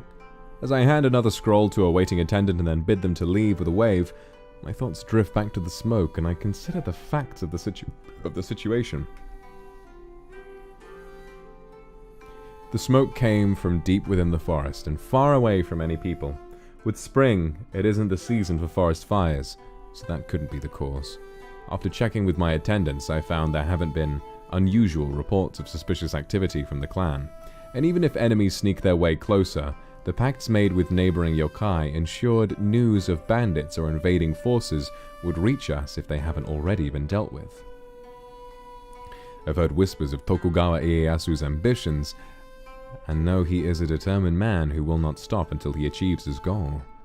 If he should set his sights on the clan... No, that's speculation, and nothing comes from worrying about what doesn't exist, which is exactly where I started. Leah, thank you for the super. I sigh in frustration as I find my thoughts looping back, so I stop and change course. If I cannot make sense of the situation, it should be better to ease my fears than suffer the consequences of the unknown later on. With that, I make my decision. Onigiri, I have another job for you. I'm listening. I need you to investigate the source of the smoke coming from the forest. It may very well be nothing, but I'd like to be certain. And should you find trouble, take care of it for me. Smoke, eh? Well, where there's smoke, there's a fire to extinguish. Alright, I'll take care of it at once. And he moves to leave. I look over his current form and consider him thoughtfully. Onigiri is a skilled fighter. There's no question of his capability. But his smaller form will cause others to overlook him and lead to fights if he can't keep his temper. On the other hand, his larger form will scare humans and threaten other yokai enough to prompt them to attack. Neither outcome will do. Before you go, you may want to change your appearance. Should you deal with yokai or humans, I trust you to tread carefully. Yeah, I know. This isn't my first assignment, Vox Akuma. Or are you taking me for a fool in your old age? Not more than usual. Huh, takes one to know one. But fine, I'll humor our whiny lord. Let's see.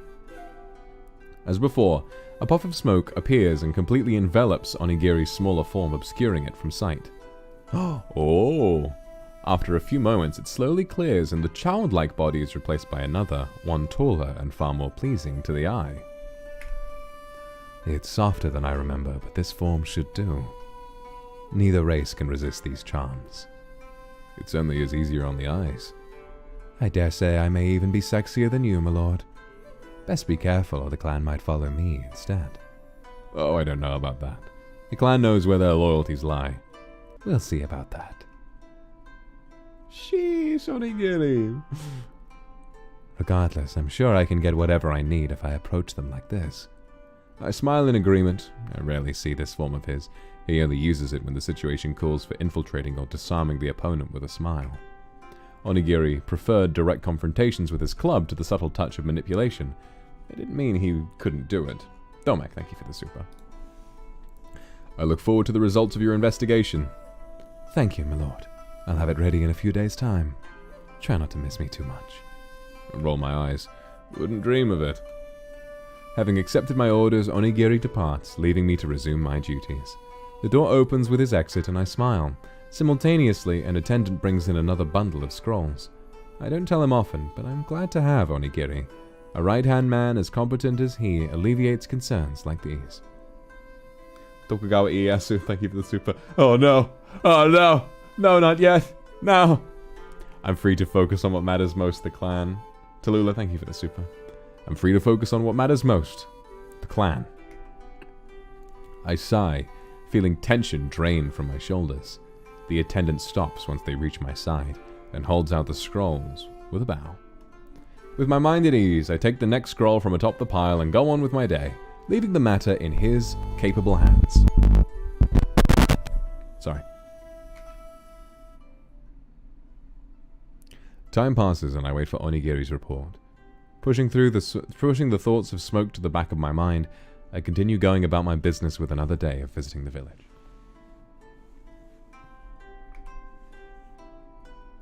No, it's my mic. I'm trying to fix it. I'm sorry. But this time, it isn't for pleasure. This is more an inspection than it is sightseeing, ensuring that all is well within my realm, and the clan is living well under my rule. I could leave it in another's hands, but I much prefer to do it myself. It helps to reinforce our ties and let them know that I am not an unapproachable lord. After all, a clan where the leader doesn't associate with his people would only be a ruler looking down at them without understanding. I shall lead, not simply rule. It helps that when all is said and done, this is a task I enjoy, wandering the streets, observing the mundane, and being reassured of their happiness with each person that passes. Today I return to the market and intend to speak to the merchants and clansmen in the area if I'm able to find an opportunity amidst the excitement to speak to them. When I arrive at the market, what greets me is a surprise.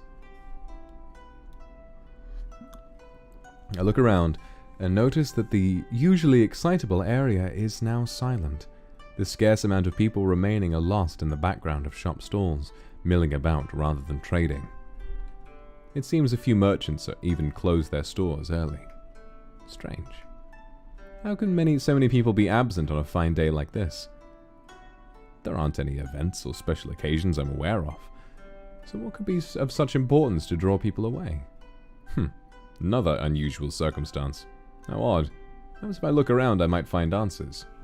As I continue down the street, I notice the owner of the trinket shop sweeping the front of his store and decide to approach him. He looks up from his task and greets me with a smile. Good day, my lord. Here to have a look around. Sorry, I'm afraid we'll be closing up for the day. Oh, how unexpected. Is business not doing well? No, not at all. Quite the opposite, actually. We've sold out today. Pretty strange if I say so myself, but you won't hear me complaining. Very strange indeed. Anyway, I need to finish up here and get ready to leave. My wife's meeting me soon, so if you'll excuse me, my lord. Of course. You take care now. I walk away with more questions than answers. That didn't go as I hoped. Perhaps if I look around some more, someone might know something. So we see some people over here having a conversation, and Onigiri seemingly charming a group of people. Let's have a see what Onigiri's doing. As I walk around the area, I happen upon Onigiri standing in the middle of a small crowd. From the looks of their reactions, they appear drawn to his new form as he captivates his audience with sweet words and a smile. I can't help my amusement as I look upon the scene. Though I know he's gathering information, he seems to be relishing the attention a little too much.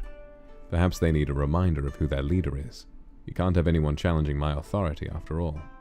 So with an ease in my step, I approach the crowd and they part, making way for me to meet Onigiri at the center. You're enjoying yourself? Nice to see you too, Vox Akuma. My, is that jealousy I see? Can't you handle sharing the stage?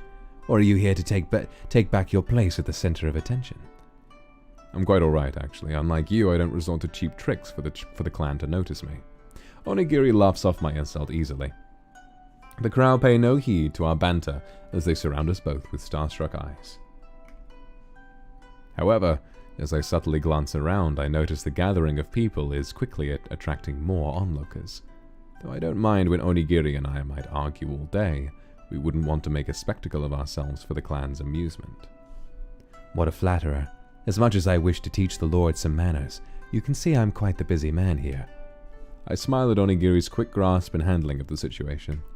Alright then, I'll leave you to it. Don't keep me waiting too long. Hanai, thank you for the super. You're cute too. I could stay and perhaps see the results firsthand. The Sakaki, thank you for the super as well. I love you too. I could stay and perhaps investigate the results firsthand, but I shouldn't bother him during his investigation. And so, I walk away with a smile and return to wandering the market. What's going on over here? The few people I see in the village, I notice a child playing with their pet dog near the end of the street. As I move closer, I've realized this child is the one that joined the clan along with their family as refugees from another village. However, it only makes it more peculiar to see them without their attentive parents. What could have pulled them away?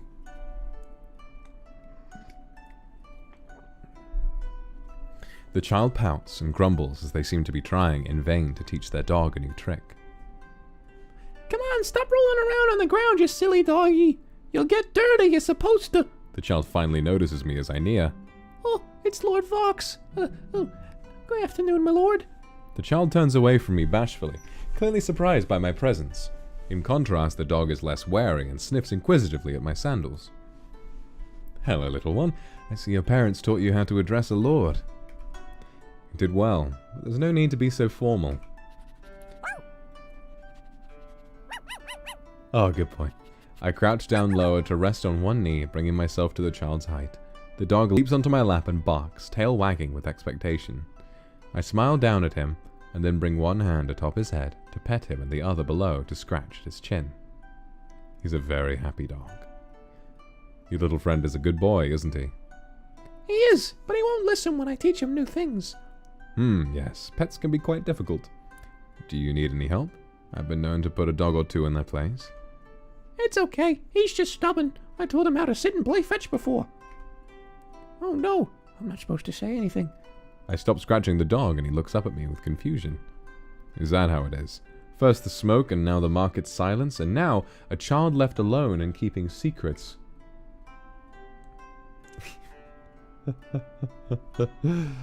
But with this, our incident is unusual, but no cause for concern. But with this, there are far too many convenient coincidences for there to be nothing. I suppress my growing unease in favor of a calming breath and return to petting the dog. He settles on my lap with his tongue flopping out of a goofy but content smile. At the very least, this leads me to believe that there is truly more happening beneath the surface. Evidence is scarce, but if anyone will find it, it'll be Onigiri. I have higher expectations for the full details in his report, but it's possible to gain more information myself. I look from the dog to the child, who looks up at me with a smile. Perhaps, if I play this game right, I might have answers sooner. I see. Well, for now, I won't ask you to tell me your secret, but can you tell me where your parents have gone off to? I'd like to speak to them. Mama and Papa are busy. They said they'd be back later, so I'll play with Doggy until then. Did they say where they were going? They did. And that's a secret. I smile at the challenge and beckon the child closer. The child does so with bright eyes and curiosity as I lower my volume. I'll have you know that I'm very good at keeping secrets, so if you tell me, I promise I won't tell anyone. I don't know. I can't say anything to anyone, especially not the Lord. Not even if I ask nicely. Please? Okay, but only because you asked nicely. I smile in thanks and satisfaction as anticipation builds within. Finally, I'll have my answers.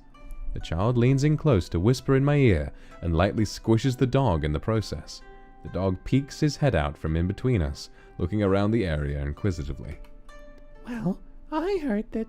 But before they could finish speaking, the dog perks up and starts growling at something in the distance, calling our attention. The child stumbles back in surprise at the sudden change in their pet. Doggy? What's wrong? In the next moment, the dog barks and sprints off at top speed. I think it saw a flash of orange running towards one of the storehouses, and the dog chases it, barking all the way. No, Doggy, come back! The child cries with dismay in a way that breaks my heart.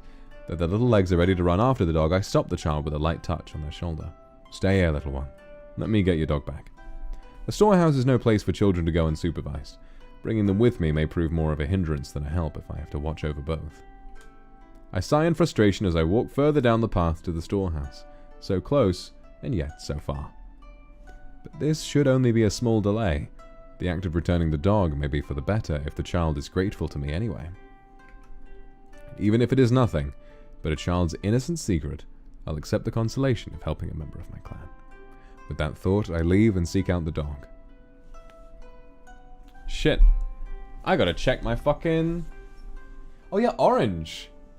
I hadn't thought about that. Interesting. Hang on, let me check my posture. Oh! God damn! Oh! Oh!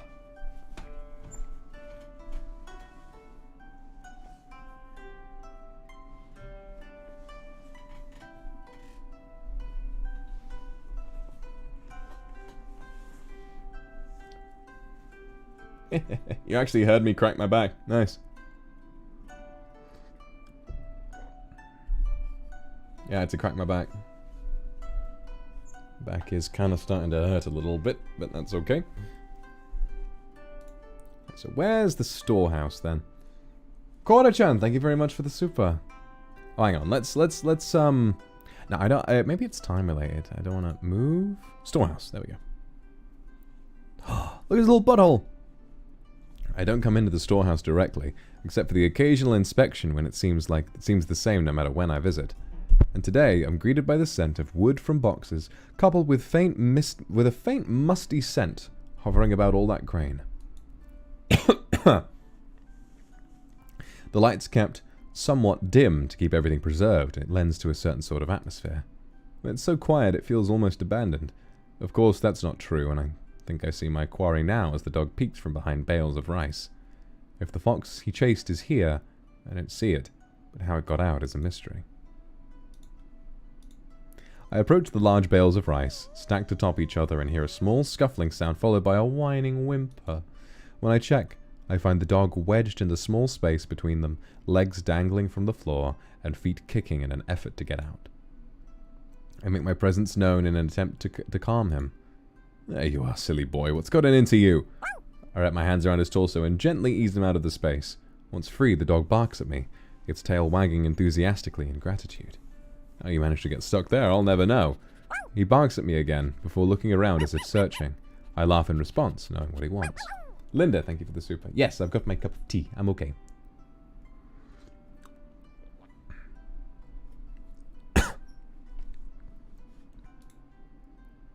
Chasing after foxes? Tempting, I know. They always get away, don't they? The dog barks at me again and wiggles around in my arms, prompting me to set him down on the floor. Quite the energetic fighter, aren't you? Aww. So my friend here is quite relaxed. Huh.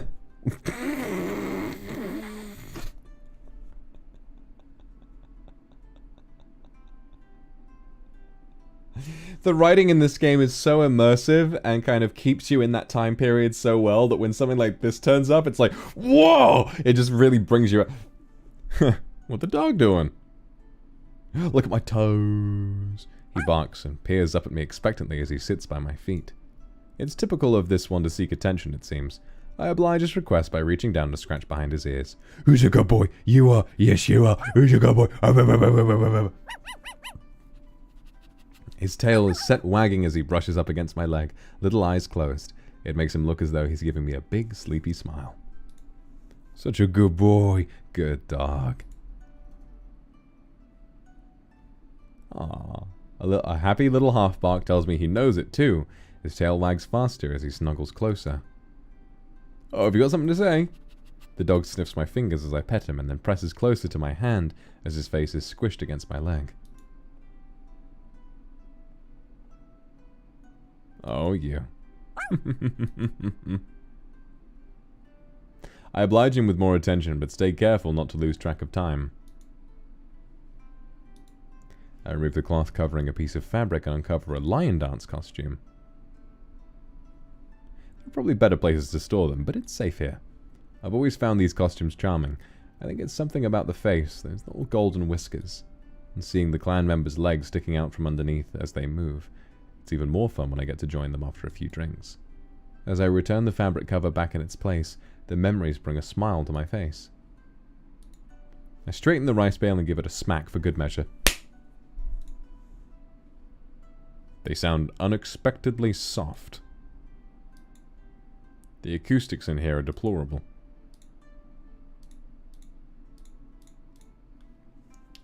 Feet content for free? You know I aim to please. Domek, thank you for the super.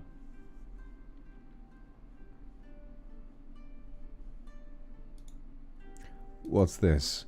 They're barrels out of place. It's hard to say, but something about their presence unnerves me. I opt to take a closer look and hope that prying the lid open would ease my mind. But all it does is confirm what I feared. I know what gunpowder smells like, and I've seen it before. Not in my realm. Not with my clan. This shouldn't be here. There's no reason why this should be here. Expansion's not at our doorstep, and I haven't given orders to procure anything of the sort. So then, why? Damn, gun. A flash of crimson catches my eye from containers on the far wall. I reach upward, letting fabric unfurl in my hand. An odd chill curls up my spine.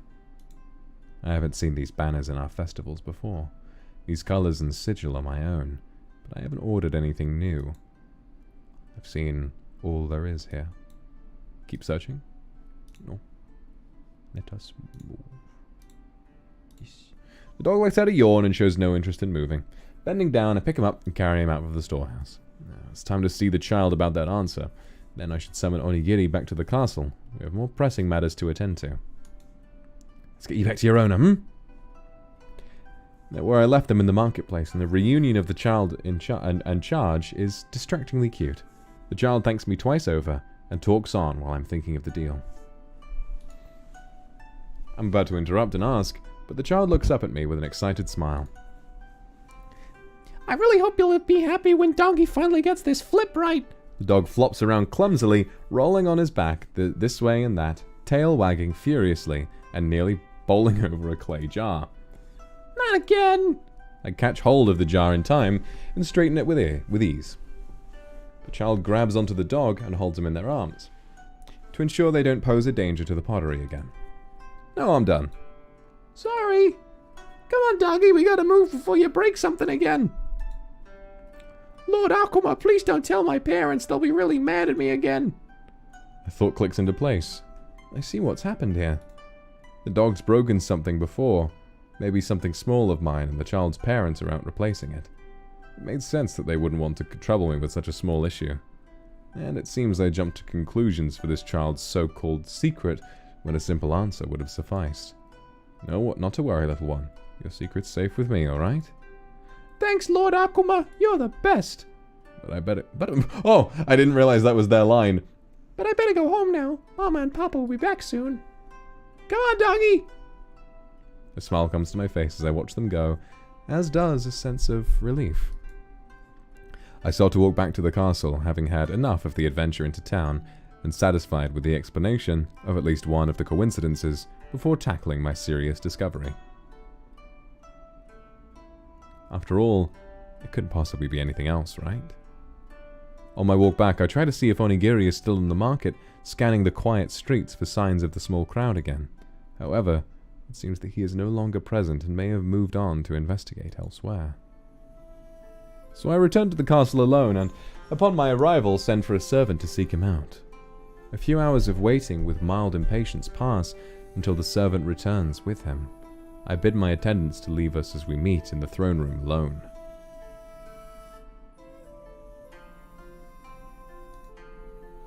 You called me, my lord. I know I joked about you missing me, but I don't think you were serious. This is business. This is business. This is business, not pleasure. If it were the latter, I'd call for someone prettier. But to the point, I have another task for you, Onigiri. Another one? You're working hard for me these days, Vox Akuma. I found a concerning item within the storehouse, and I'd like you to find out how it found its way there. What kind of item? Gunpowder. That is a problem. Who would dare bring that here? That's what I'd like to know. Even more if it should be connected to the smoke in the forest. With what I found, I don't think it is. There were no signs left that speak of a bandit camp or attack, and the Kodama confirms that the only clan were left in the forest as of late, gathering materials. It's likely travelers in the area, or a prank by some local yokai, but I'll keep looking to be sure. Wait. Thank you, Onigiri. I trust you'll deliver a thorough report as soon as you can manage. Of course. You've come to the right man for the job. I'll find answers. Don't you worry. I smile at his confidence and belief, finally feeling some measure of reassurance. I motion him to leave with a wave, and Onigiri steps out of the room. I absent-mindedly stare at the floor where he stood, wondering what to make of all the events. There's undoubtedly a plot with the gunpowder present, though I can't fathom what scheme would use such limited quantity with no weaponry.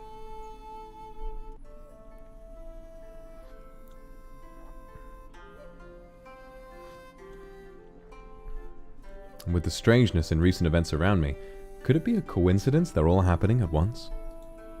I'm reluctant to believe they are, but with no solid evidence tying them together, I can't be certain. I only know I can't rid myself of the feeling that there's something wrong. That there's more to the situation that I'm not seeing. What am I missing? Or am I going mad with overthinking? I sigh to calm myself as the thoughts swim within my head. Perhaps a stroll through the courtyard would help to clear my head. Preoccupied with my thoughts, I make my way back into the courtyard. The lazy breeze of spring sweeps through the area, caressing the sakura trees and sending a cascade of petals scattering into the sky. A few of the castle attendants tend to their jobs, coming and going through the halls and doors. Some raise their heads in my direction, and I make sure to signal them to not mind my presence. What I need now is peace. I take a moment to breathe in and close my eyes. Surely this is another normal, sleepy spring morning at Akuma Castle. And yet, that feeling of unease remains at the back of my mind. The hell is that? The far end of the courtyard, I approach the stuffed bear and admire his imposing stature with a fond smile. The bear was affectionately named Furedi. He was one of the clan's staunch companions and much respected and loved by members of the clan for his gentle and encouraging nature. Sadly, Furedi departed us after ingesting some rice that had been left out for too long, well past the point where it could have been eaten safely.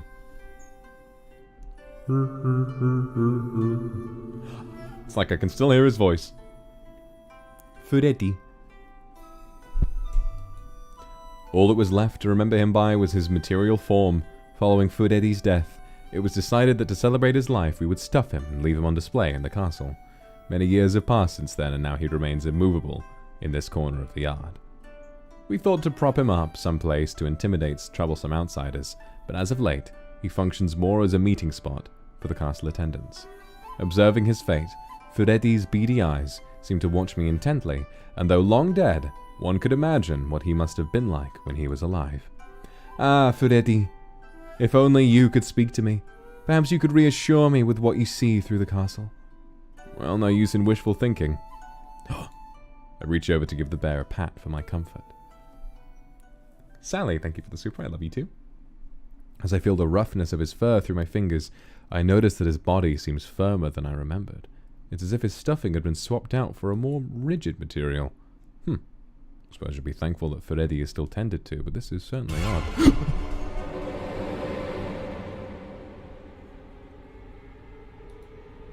This time I'm sure it was not my imagination. Something is amiss about the bear. Furedi?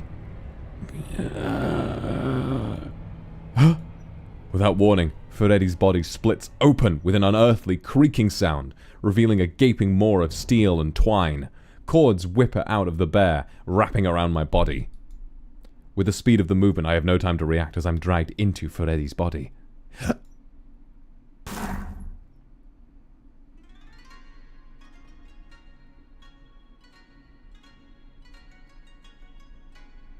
Oh my fucking god.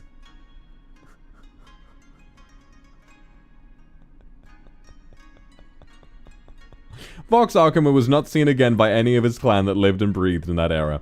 The clan searched for their lord night and day until the Tokugawa shogun had caught up to them. In their last moments, they still believed that Vox did not abandon the clan, and yet it weighed heavy on them that without explanation, he simply disappeared, never to return. All the while, Furedi's body vanished from the courtyard that day. This didn't escape the clan's notice. I can't fucking believe you've got a remix of the Toreador March. But they held higher priorities than to search for a stuffed bear. In later years, tales rose among the provinces surrounding Honshu Peak of a creaking, gnashing demon bear with glowing eyes who only stalked the forests after dark. Game over, motherfucker. Wait, that can't be right.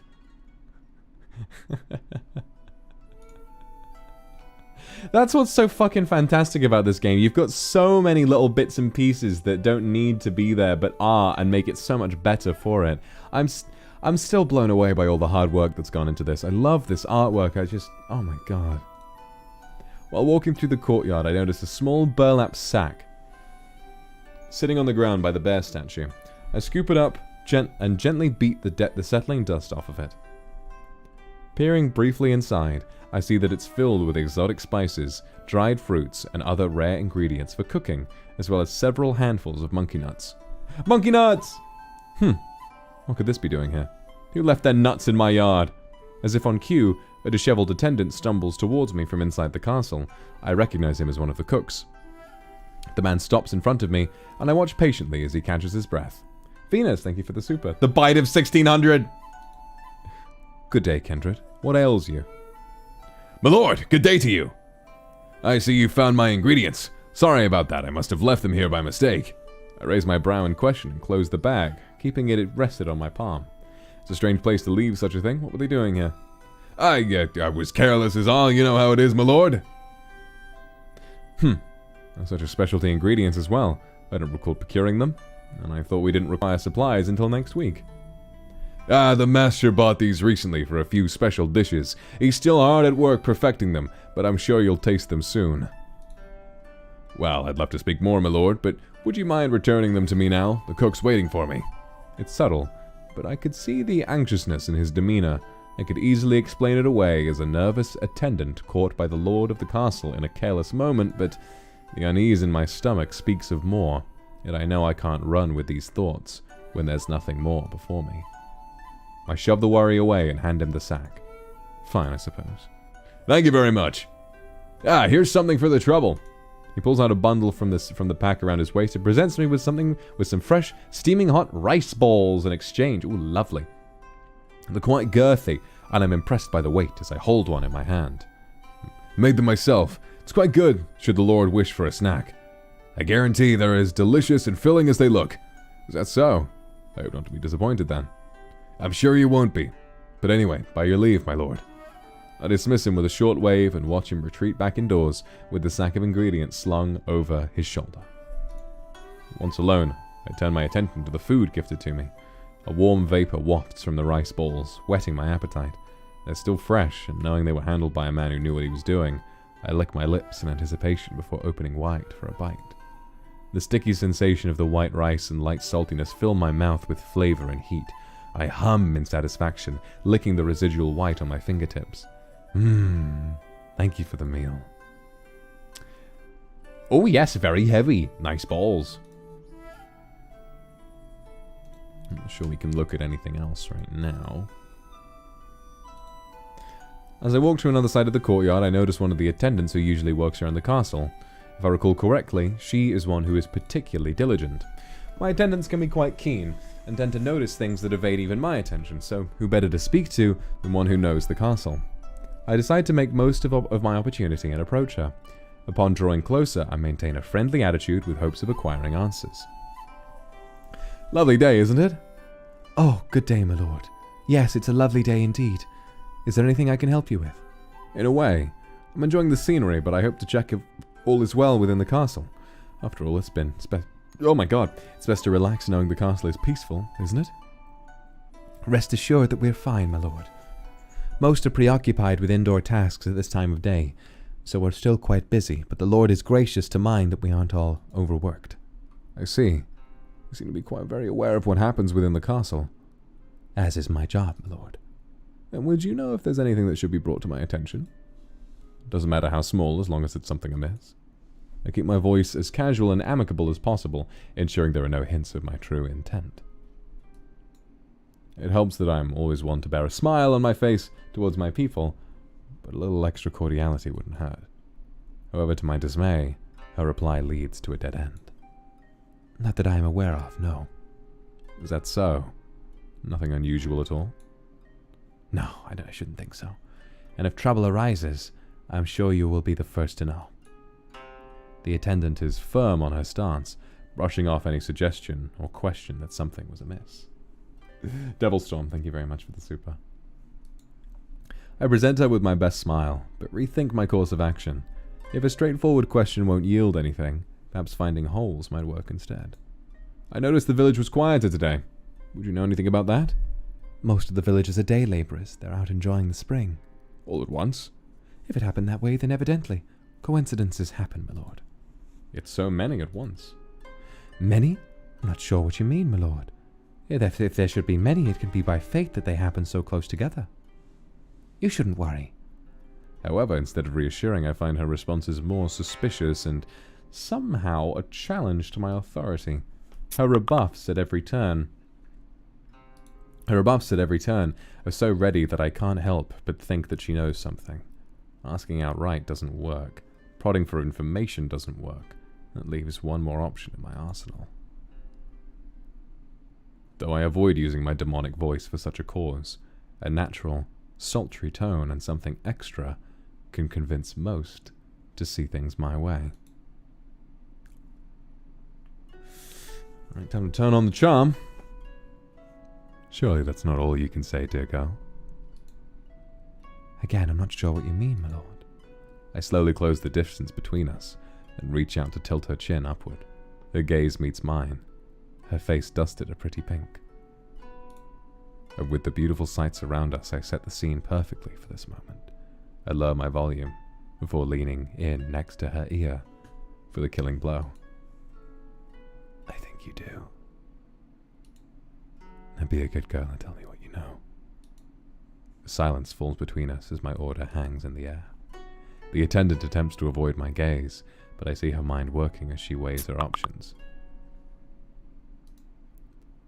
The blush reaches her ears, and her hand moves to cover her mouth.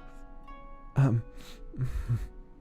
pull away a little, but stay close and smile just enough when she peeks and turns away again. This is the point where they usually break. The silence stays for a few more seconds as I check for her reaction. She takes a breath and meets my gaze. But to my surprise, her eyes only show a stoic glare, seemingly unaffected by my charms. What I know is that we have a lord who is very touchy with this servant. Attractive though he may be, he's getting in the way of her work. Might she be able to leave, then? It takes a second for me to recover from this harsh rebuttal. Though my pride is bruised, I refuse to let her have the last word. I maintain a smile on my face as I pull away with an amused chuckle. Fair enough, then. Sorry to bother you, kindred. You may return to your duties. Thank you, my lord. Please call upon us if you are in need of something we'll be able to help with. Now, if you will excuse me. The attendant strides purposefully across the courtyard and out of my field of vision. Moonlight Demore, thank you. I'm glad you thought so. Ellen Sire, thank you for the super. And Bach, thank you as well.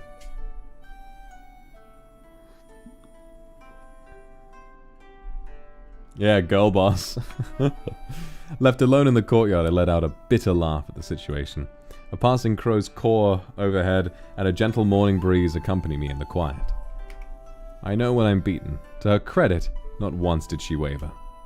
I vaguely wonder if I should stop taking matters into my own hands and leave it to Onigiri.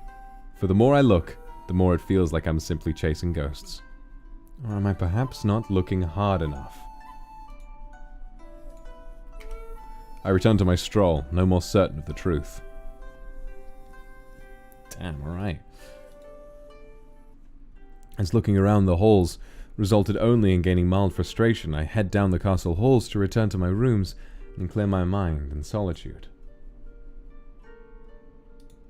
I glance outside the windows in passing, wondering if I will see the smoke again. But the forest is clear and peaceful, as if it never happened. It never happened. We got you. It's false. It's false. It's fiction. It's fiction. It's totally made up. It's totally made up. A total fabrication. This one was invented by a writer. For a moment, I toy with the possibility of it being something more sinister. Careless assassins, a yokai challenging my power, perhaps even Tokugawa. But the more I think, the more tired I feel, especially when I know that going down this path leads to paranoia over what may be nothing. There have been many coincidences, but beyond the gunpowder, nothing indicates malicious intent. I can feel suspicion lurking behind me, gnawing at my spine. But what kind of lord would I be if I started looking at my own people and only saw potential traitors? As I climb higher through the castle and enter the hallway of one of the upper floors, I notice an attendant hurrying along, looking a bit panicked. His back is turned to me, so I can't see his face, but I can hear the words carry through the silence. Okay, found it. I can't believe I almost... I still have to... I frown as I watch his distress. That won't do. I head towards him with the intent to check and see if I might ease his worries. However, as luck would have it, he hurries off and rounds the corner before I can reach him. What could have gotten him so panicked, I wonder? I walk down the hall and follow the path he took, but as I round the corner, I notice a small piece of paper on the floor, close to an open window. Upon moving closer, I notice that it has a symbol written on it, and my eyes widen as I recognize it as the clan's insignia. But why is that on this paper? I reach out to grab it, but a strong breeze blows before I can touch it and takes the note away. Curiosity and urgency take a hold of me, and I immediately chase after it, out of the window. But just as quickly regret my decision. I feel the note between my fingers as I manage to catch it, but gravity and the precarious position pinch my body forward, sending me tumbling out and down. I desperately clutch onto whatever I can before the fall, and my arm strains as I end up dangling off the roof ledge. I glance down at the dizzying height of the forest below me, cutting off any other thoughts but survival. I quickly tuck the note within my OB, and reach up to pull my body upward. The tiles on the roof don't offer much support, but if I'm careful, I can pull myself up to safety. I return to the window, and it's then that I hear the sharp slide and thud of the nearby window closing. What? A closing window means that someone was there. Could they not see me? If they looked out the window, then they should have... They closed it instead. Then it was deliberate? The thought of such a thing sends a flash of icy fear and fury through me, and in the emotional surge I can feel my grip on the roof's edge wavering. I shake my head as I'm brought back to the moment. Think later, survive now. The way I see it, I have two options. I could try to pull myself up, but with the slant of the roof and lack of anything to grip and pull on, I'll risk slipping and falling to my death. I could try calling out and waiting for help, but if I alert the wrong people... The first major choice.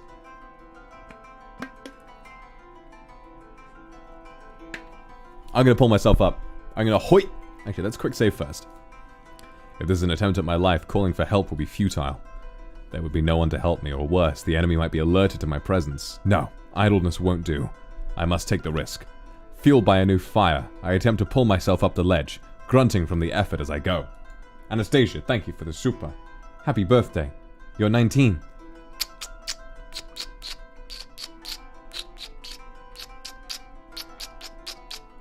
There you go. 19 kisses. But ignore the pain and quickly heave myself up. My torso lands on the roof first with a thud, then I leverage the balance and crawl further in, swinging my legs over the edge, and finally tumble to safety. I stand and shakily walk to the window, sliding it open to slip inside. When my feet touch the sturdy ground of the corridor, my mind and body finally give in as I slump to the floor. Breathing ragged, I feel the sweat on my palms, my knees weak and arms feeling heavy. My mind races and tries to make sense of what happened, but coherent thoughts slip through my grasp. Have I truly just survived an attempt on my life? I think back, trying to remember that attendant's face. Is he the culprit? Or was there someone else in the area, watching and waiting for their chance? The timing was too perfect to be a coincidence. I can't write it off as such any longer. But why? Could it be... I reach into my obi and take out the note, now crumpled from the rough handling earlier. One side clearly has the clan's insignia. I flip it over, and on the other side is a message. The goods have been delivered. Everything's falling into place. Meet us at the village market when the moon rises above the forest. We need to talk. I read it over again and again, confirming that my eyes weren't deceiving me. But sure enough, it spoke of a secret meeting at the market by nightfall. It doesn't say the date, but with an attendance rush, I assume it's soon. Perhaps tonight. I tuck the letter back into my obi, determination building within. Someone went through the trouble to ruin my day? So if they're targeting me for finding this note, then I can't tell the servants when it may endanger them or alert the enemy. It'd bring Onigiri, but with him working on another assignment, he'll be hard to reach, and it'd prove counterproductive to take him with me if this isn't related to the gunpowder. No, this is one I'll handle myself. They made it personal by targeting me in my own home, and I intend to repay the favor. Also, I'm gonna quick load. Yes, I'm gonna see what happens if you call for help. I decide that trying to pull myself up would be too risky, and instead try calling out for help. However, despite my cries, no one answers. I groan as my arm begins to seize. I'm sure the floor was empty when I arrived, and this balcony faces the forest away from the rest of the territory, so no one can see me from below. I begin to reconsider the option of pulling myself up, when I notice movement at the edge of my vision. To my surprise, it's a rooster, walking leisurely along the rooftop. It seems to notice my precarious position and head towards me. My brow furrows in confusion. I was used to attracting many people in my life with my voice, but this was the first to attract a literal cock at the worst possible moment. As the rooster approaches, I attempt to shoo it away by shifting positions, but it comes closer regardless. It peers down at me from its perch, tilting its head inquisitively as I glare back at its eyes. Then, without warning, the rooster starts pecking my hand, and I instinctively cry in pain. I shift my hands away from it, gripping another part of the roof, but it follows again and again, and we perform this silly dance until it pecks me at the right moment and I completely lose my grip. So, for those of you who aren't aware, this is a reference to one of my Sekiro Zero Death runs where I died to one of the chickens at the beginning of the game. I am very happy that this has endured for such a long time. Good lord.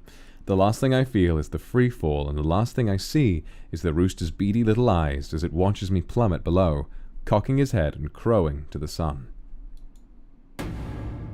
101. Me fall. Me fail. Wait, that can't be right. Okay. Alright, so pull yourself up and then we can skip. There we go. Later that night. Later that day. I'm glad I chose correctly, although I didn't realize that was going to be what happened. Holy shit. Death by cock. It's not long before the time arrives, and I wait at the designated meeting place. I take a spot hidden in a nearby alleyway, ready to run if necessary. Though I considered moving closer, I'd have risked being seen. As it is, I think I'll be able to hear clearly. Now, waiting... Actually, I'm going to quick save again. Waiting comes as the hardest part. I can feel my heart beating faster than I'd like as I stay still, hidden, and silent. Wait here, thank you for the super. The anticipation feels palpable, and I wish the dread would leave the pit of my stomach. For as much as I've come to prove my findings, I would never be happier to be wrong. Is everyone here? The first words I hear are quiet, and are followed by the shuffle of feet nearby. Domek, thank you for the super. I can vaguely see the outline of some dozen or so people gathering under the shadow of night. How can there be this many people involved in the plot? And how big was the scale that they risked this number of moving parts? I press my lips together and wait for what they have to say. Alright, so preparations are as good as they can get. The question is, are we ready? I hear murmurs of assent. Excitement even. Good. It won't be long now before our plans come to fruition. Thank goodness. I was worried about how we'd keep this up for any longer. I think the Lord is starting to suspect something. Yeah, he almost caught me earlier, but I think we're okay. I suspect more than just something. I just don't know what exactly. That's why I'm here. And you'll tell me, won't you? As long as he doesn't find out ahead of time, we should be fine. Did you get the gunpowder? I feel a wave of cold in my chest, thinking back to what I found in the storeroom. So this is linked somehow. Yeah, enough to light up the village. Everything's gone really well then. My hand tightens around the hilt of my sword as I hold back the surge of rage. Not my clan. No one endangers my clan. I'm ready to confront them, to break the meeting and face the traitors where they stand. And we couldn't have done this without your help. Onigiri. The words stop me in my tracks. My blood runs cold. No, it can't be. How? Don't mention it. I'm happy to help such a worthwhile cause. Hearing his voice triggers something within. The cold solidifies and sinks, feeling heavy in my stomach as I can't believe my ears. I spare a look around me. All seems empty and quiet, yet I can't shake the feeling of a million eyes staring at me, judging me for my naivety. Just how far did this go? How many layers of deception were present? What happened along the way to sway Onigiri? I come back to the moment, knowing I missed a few lines of conversation, when I tune in again. They're speaking to Onigiri. Then we'll need you to distract him somehow. Onigiri, could you? No problem. You take care of the finishing touches. Leave the Lord to me. My thoughts start to trace, trying to make sense of the situation. He can't be a traitor. Not Onigiri. It has to be an infiltration tactic. Surely in the days that passed, Onigiri found the enemy and offered his services to see how deep the roots ran. After all, he had a high enough position within my circle to entice them. A small treacherous voice reasoned that he neglected to inform me, but it made sense with the danger of infiltration. He can't communicate or risk getting discovered. Onigiri is my most trusted companion. He won't betray me. That's it. It has to be it. And yet, the doubt tastes rancid in my mouth as my thoughts continue to swim. I can't focus on their words anymore. My mind slows and tunes out the world with a fog of my own emotions. Anger, sadness, confusion, numbness, all at once, all overwhelming. I don't know how much time passes, but the lack of sound brings me back to the moment. I peer around the corner and only see emptiness where the gathering should have been.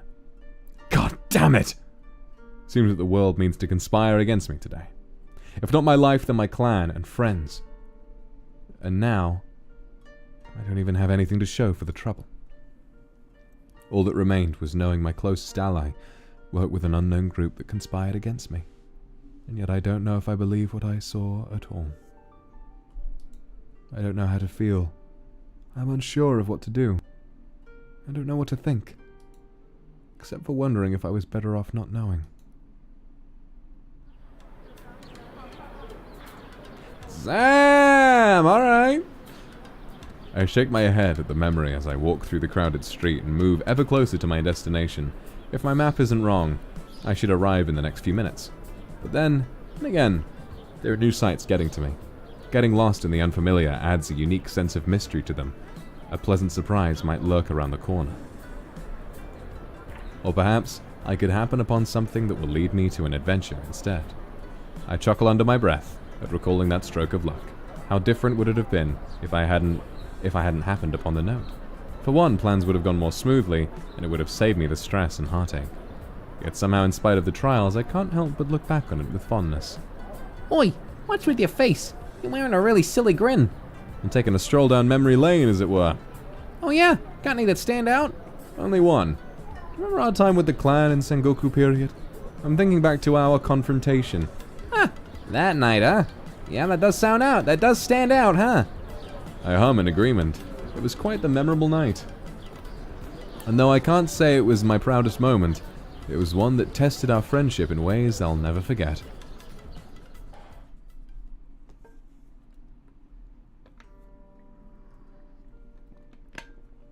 In the time it takes me to return to my throne, the doubt grows and feeds, its shadow lingering behind me through the night.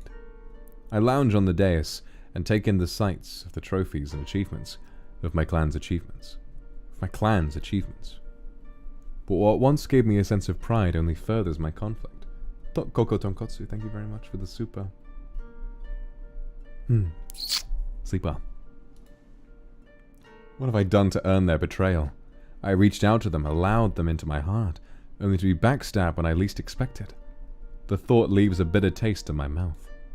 But if I'm honest, Onigiri's actions are what affected me most. From the beginning, before my clan, when all I could offer was my voice and my sword, he stayed by my side.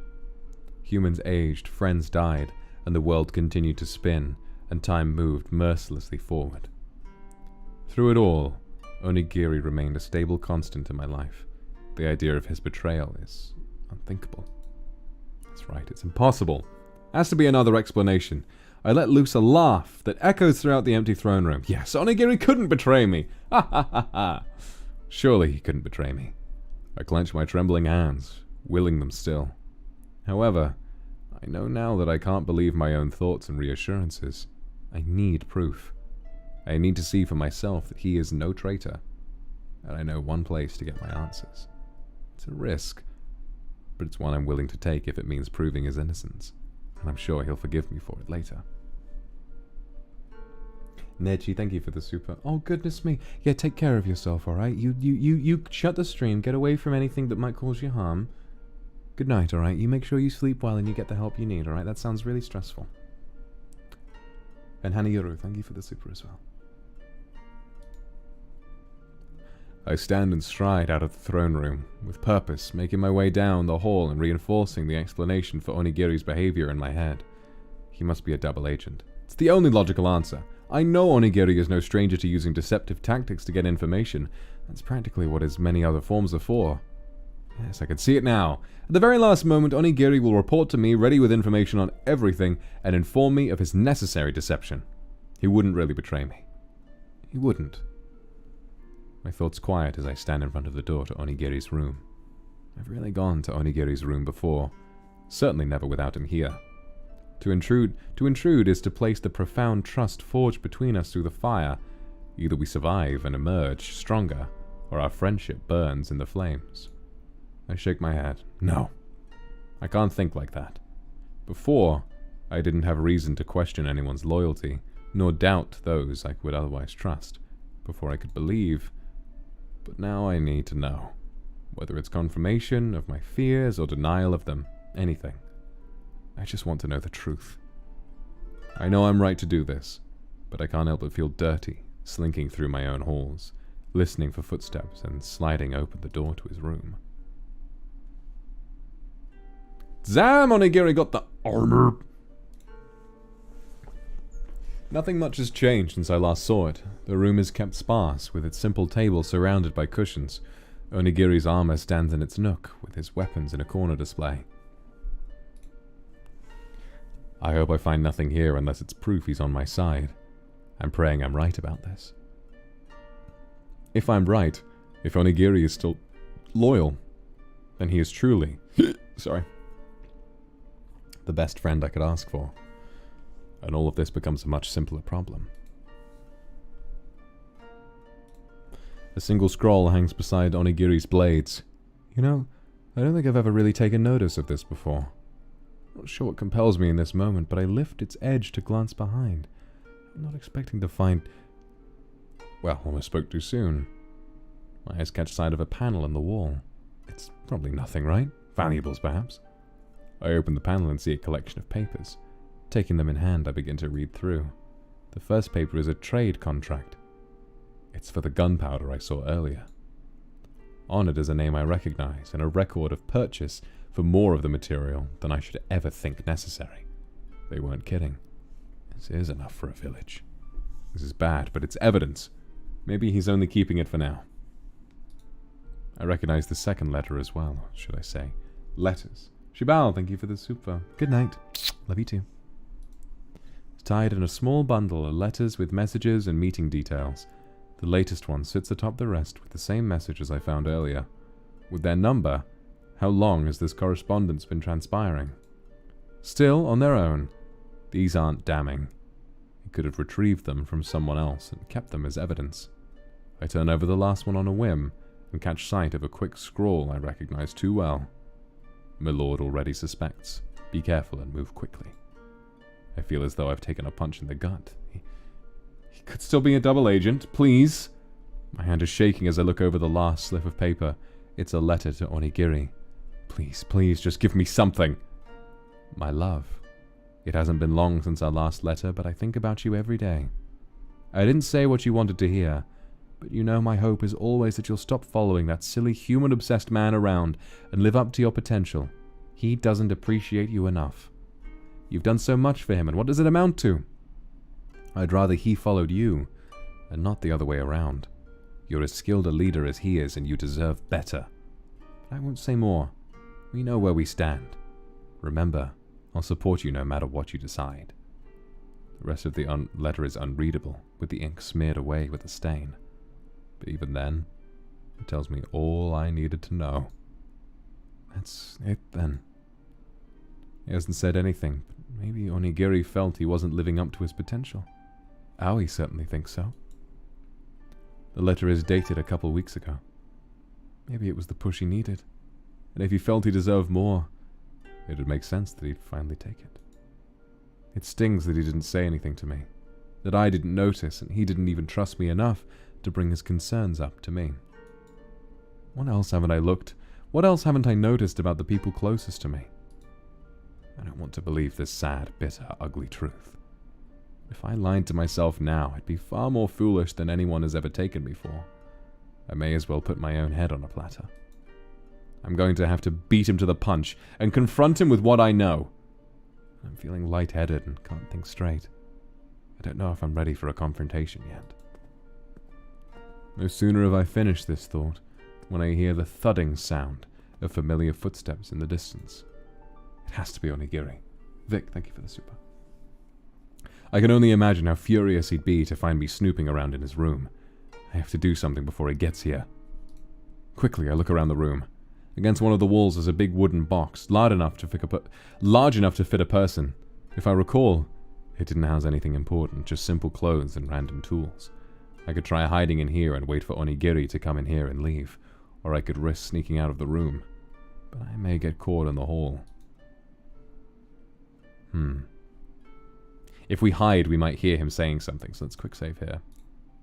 If I stay, I might overhear something more. At the very least, I won't risk running into him in the corridor. I lift the lid of the box in the corner and wager I can fit. After squishing some clothing aside, I curl myself up, gingerly lower the lid, and wait, listening. The sound of the screen opening makes my heart pound, but I should be well hidden. I hear familiar footfalls from across the room. Ooh. And that, I can't read your name, but thank you very much. I love you too. And Yehong Chu, thank you very much for the super. Vox Akuma. I hear familiar footfalls from across the room, and the sound of him setting something down on his table. When Onigiri's footsteps draw close, I hold my breath and wait. I hear 2 more steps in my direction, and then another, closer footfall. He stopped right beside me, but I don't think he knows I'm here.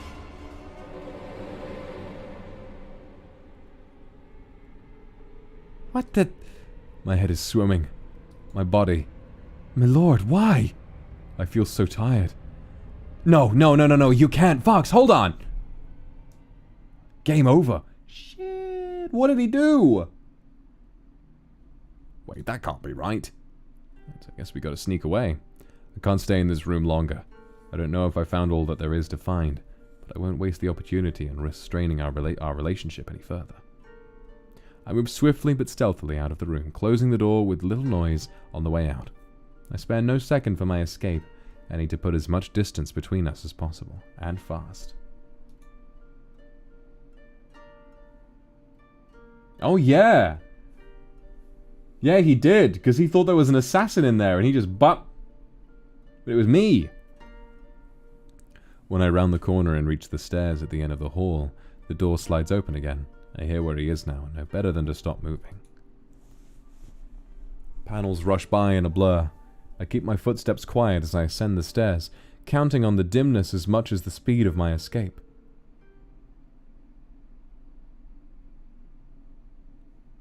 I can only relax after I enter the throne room and finally shut the door behind me. My heart races with anticipation as I rest my back against the wall and listen for any sounds that speak of Onigiri following me.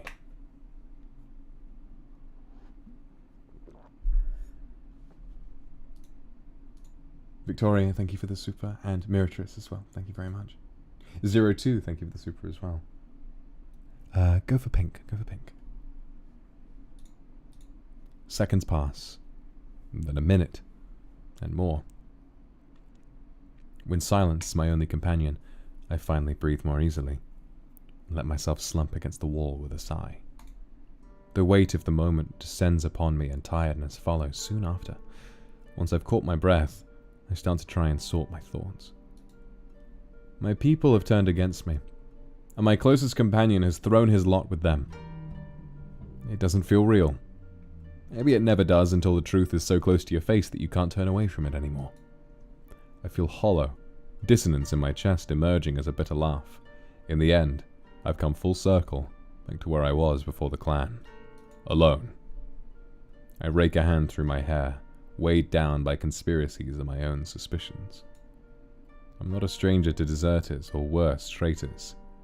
I have always been aware of human weaknesses, the imperfections wrought from their temptations. And yet, in spite of knowing, I don't want to... No, I can't bear to doubt my clansmen. How could I? My clan chose me to be their lord, and I chose them in return. We've shared the same harvest and struggled under the same sun. We should always be moving forward, or at the very least moving together, but now it feels like we're moving apart. Is this what it's all come down to? The world telling me I'm a fool for trying to aid humanity and create a safe haven for us all? I suppose it's only natural, when all good things must come to an end. I simply didn't think the end would come so soon. Waves of emotions roll and crash into me, one after the other. Disappointment, despair, anger at others, anger at myself for believing them, for trusting them. It's overwhelming. I stay rooted to my position on the floor for a while. Numbness spreads as uncertainty clutches at my chest. The emotional torrent leaves my thoughts flowing rapidly, but it always comes back to the same question. Where should this leave me? Now that I know the truth, what should I do about it? The answer should be simple. Confront my people and confront Onigiri. I should face this like any opponent, with a weapon drawn, and no fear. But can I? I don't know. I've been so blind to the truth, willfully ignoring all signs of it time and again. When I finally saw what was in front of me, I convinced myself that it couldn't be true. All because I wanted to believe in my own delusion. How can I trust myself with this? Should I trust myself with this? I need a walk. I need to think, clear my head. I need to do something, anything but stay here. Who's that? Deep in my own thoughts, I meander through the halls. The candlelit lanterns spread throughout the corridors, flicker quietly in the cold drafts, casting shuddering shadows across my every movement. It does not take me long to realize that the servants I would have normally passed cannot be found, and the castle appears unusually empty. That looks like Reimu. I look around, and where on earth is everyone? But as I walk even further, the lantern light grows dimmer. Strange. I mutter to myself, cautious with every step. Shadows sinisterly stretch and creep across the walls, while a far-off whisper in its darkness seems to echo in my ears. Every now and then the wooden floor panels creak under my weight, and behind me I feel... Whirling around, I stop and grasp the hilt of my blade. I feel a breath, cold like a wisp of bitter winter, a malevolent presence that is far too great to be a lesser yokai.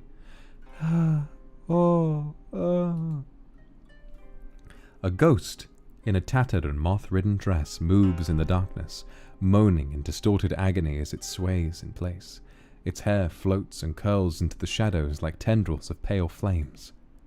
You should have known better than to enter my domain. I seethe, charged with distinct animosity. How on earth did such a foul entity slip past Onigiri? As its mouth parts ominously, I take a stance and prepare myself to unsheath my sword. Chat quickly, what does that say? Epi? Is it? Does it say Epi? Apex? Ape? Ape? Floundering as it points a finger at me, it gives a gaze of unbridled disgust towards my own confused expression. The stench. The stench, it's unbearable. What? Excuse me? You smell awful! It shrieks, disappearing into the fading darkness, its distressed voice waning in a miserable echo. The horrible sound seems to linger in my ears even as I shudder and smell myself. I washed myself, didn't I? I'm sure I did. Something tells me this won't be the last time I encounter such a fiend. So, Reimu is in this game and she appears and says Apex and then tells me I smell bad. Incredible. Incredible. Yo.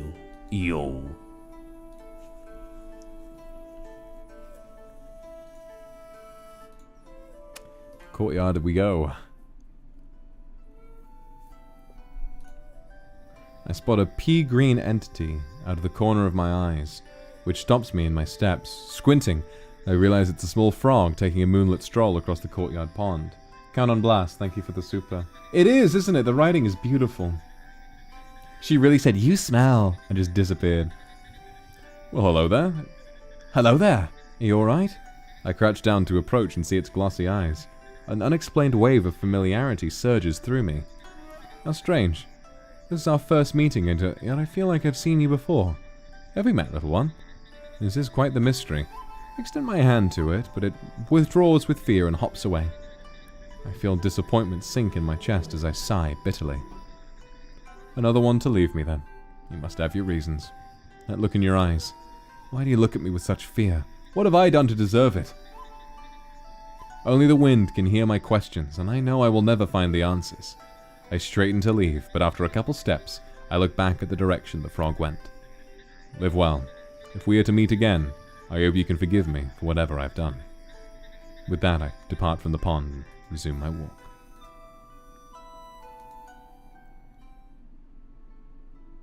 Entering the marketplace, I feel like I've hit a low I've never felt before. If I'm honest, the more I consider it, the more I think I'm ready to confront Onigiri yet. I don't think I'm ready to confront Onigiri yet, nor am I foolish enough to call a clan meeting while my kindred's loyalty is suspect. Part of me doesn't want to see anyone. but I'm not sure I want to be alone either. Maybe if I take the edge off, then it's just a matter of deciding if I want company. The night is very quiet, aside from the soft, tentative plucks of a koto being tuned. I see a vendor offering me a cup of sake, and I manage to say a polite hello, a quick thank you, and then down a bit of liquid courage. I'm hesitant to linger anywhere just yet. I see a cluster of kindred. I need some solace, but for once, I don't think I can accept that comfort. Maybe I can get something else. The truth, if I'm ready to hear it. Still, I was intending to get some distance from my concerns, not look at them up close. It might be better to try a brand new tactic. There's a distraction if I've ever seen one on my left, someone I haven't met. I was thinking the same thing. I was like, shit, who's that? Hello? After a few drinks, maybe I can just enjoy the music and get through the night in one piece. Do I take a chance on those I thought I knew?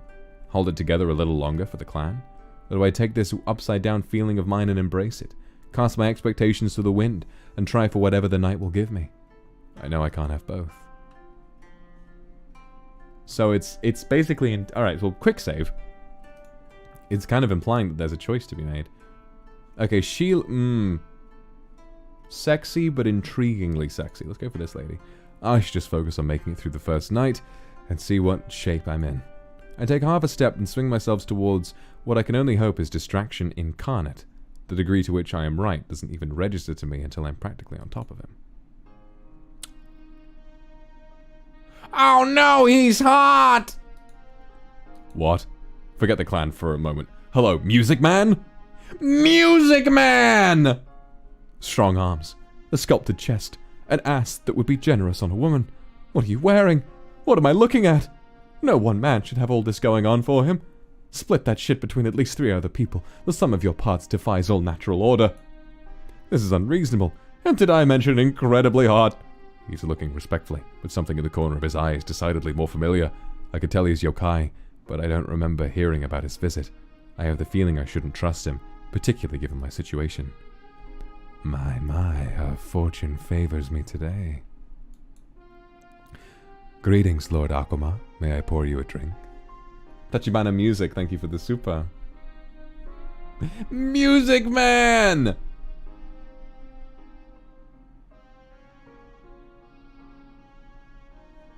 May I pour you a drink? How about you tell me first who's responsible for admitting you into my domain without my say-so? Your say-so? Ah. Probably Onigiri. Something feels off-key about him already. He's too comfortable, acting as though he's answering a summons rather than just showing up uninvited. But if Onigiri let him in and didn't say anything... In truth, I would have come to see you earlier, but you were already occupied. But I should count myself lucky I get to meet you tonight, face to face. I feel my pulse quicken. Is he part of the uprising? I know that look. Perhaps you'd like to spend the evening with me. Okay, maybe a different kind of uprising. Kuroneko, thank you for the super. Still, I doubt the nature of his presence. I feel some discord, but I can't put my finger on it. Rather bold, aren't we? I assume that's why you've come. Hoping to get into my bed. I'm just passing through. But I wanted to meet someone like myself. They say you don't eat humans. You're known to care for them, do you not? Oh. Our conversation takes an unexpected turn. He seems to think we might be kindred spirits. I've never met anyone else among the yokai who involves themselves in the lives and stories of humans. Part of me worries that it could be a trick. Perhaps he's telling me what I want to hear. Ellen Saya, Akipichu, Jane Ju, thank you for the super. Look at his earrings. Oh, wait a minute. It's a very nice community. People seem happy under you. Oh, people are generally very happy to be under me. I'm sure every good boy does fine when you're on top of things. The girls too. I look after all who are in my clan. I ask only for their loyalty in return. That's not much to ask. Thank you. In fact, I might say you're being too soft on them. I assure you I can be quite firm if the situation calls for it. Oh, I don't doubt. All good leaders are flexible, as sure as cows eat grass. Funny little man. well, a little. I wanted to talk a little more, but I know better than to trust anything that seems too good to be true. I need more alcohol.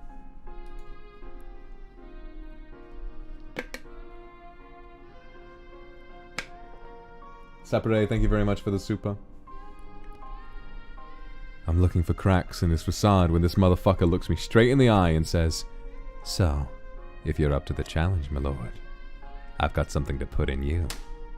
As he slaps a container of sake down on the table beside his instrument, all I can think is, all these bold pickup lines. Who does this guy think he is? Me? Zoe, thank you for the super. I'm the dominant one here, but I think I'll need a tonic for this conversation. I look at him, really look at him before I speak. That's my line. Now it's mine. Forget majorly flustered. He's not even minorly flustered. The brass balls on this fiend. I feel like this is an omen of some kind. The more I look at him, I feel as though I've broken down and part of me has stopped working the way it should. He pours me some sake and lifts his eyebrows. Glancing down at my cup and back up at him, I realize I don't care what kind of omen he is. I down my drink and he does the same, swallowing easily. Noted. Setting his cup down, he returns to adjusting his instrument, though his gaze lingers. You're staring. So are you. At your eyes. There's a story there, but I'm not one to pry. Perhaps you'd like to hear one instead. I like to think of my songs as stories without words. Alright, tell me a story then. Hold my pipe? Hold your pipe? I barely know you. We can correct that tonight. Give me the damn pipe. I need this for myself. It likes a slow drag. Play or I'll drag you, and it will not be slow. Promise? I've been hoping he couldn't count past 10, but no. Measure by measure, my anticipation grows. I can't refrain from leaning into his banter quite firmly. It's always been my forte, and I'm not used to having it reflected back at me so quickly. I thought his initial wit might have been accidental, but when none of my jokes fell full flat, I realize he's quite sharp. I have never felt so immediately affronted by reality. I imagine trying to forget and drown your sorrows, and then some steamy chimera just waltzes into your life, marches right in, and well, you can't even care. I want to drink him in, and I want him to go to my head like this alcohol, and seeing all that strength wound so tightly, do you sound half as pleasant as that instrument when you're plucked? You'll have to get a bit more hands-on if you want to find out. Yes, I think I'll have to... Shit, I'm staring. I'm not composed, I'm better than this. He's making overtures and I'm staring. I blame the alcohol. Not going to slip something in there? I'm not a slut, but who knows? Look, thank you for the super. I'll make it my top priority to find out. Make it a bottom priority. A tip for you, my lord. That means less of a priority. I'll be the one giving the tips here. I'll give you a tip. You're welcome to try. Oh, I can take you. I'm focusing too much on keeping score, while he's returning whatever I give him without breaking the rhythm. Aki Pichu and a name I can't read, thank you very much for the super. On the scale, body is a 10. Mind is at least an 8. And of course, I'm the same and he knows it. But I refuse to believe we're evenly matched. I'll have him on his knees soon enough. Maybe on all fours. Still, I've been expecting him to break down under my scrutiny, not get any stronger under it. This is ridiculous. I don't know why I'm still trying to make sense of any of this. Tonight, I think I want to embrace the absurd. He's hot, and he's right here, and he wants me. He keeps baiting me, masterfully. I just keep falling for it. Jerk. I just want to forget my problems, and fuck, he is working for me! We drink until everything has a glow of warmth, and we're both the right level of tipsy. It's mere clumsiness when our hands meet to pour another round, and the sake spills on him. We snicker in unison. You've got me wet. Oh, you can do that, can you? Cinnabonary, thank you for the super. The stranger might be my new Oshi. Yeah, fair enough. He is very pretty. Hitomi, thank you for the super. Apparently with your help. Listen here, you sexy fever dream. As fun as this is, I think I'm gonna head back.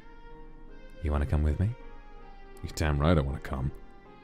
That's not the sake talking, the magic's here. I can hardly believe the turn the night has taken. It's just what I needed. Let's beat it together then. Oh, you really are a little bit of everything I like in a man. No one bats an eye as we leave together. I'm lit from within, fire in my veins as I follow him. The walk isn't long, which is probably for the best. We reach our destination. He sets his instruments aside and opens the partition. We regard each other equally now, with a reckless, destructive, welcome hunger. His smirk matches my own. Enter if you dare. Come with a warning, do you? Always. It's polite. You? Whenever I please. Rude. I'll do what I want. Is your warning explosive, then? Enough to make you see stars? I'll hold you to that. I bare my shoulder and he bears his in kind. As it turns out, he is no less expressive than in his heart. When it comes, the clarity hits me hard, but I have no regrets about the company I keep.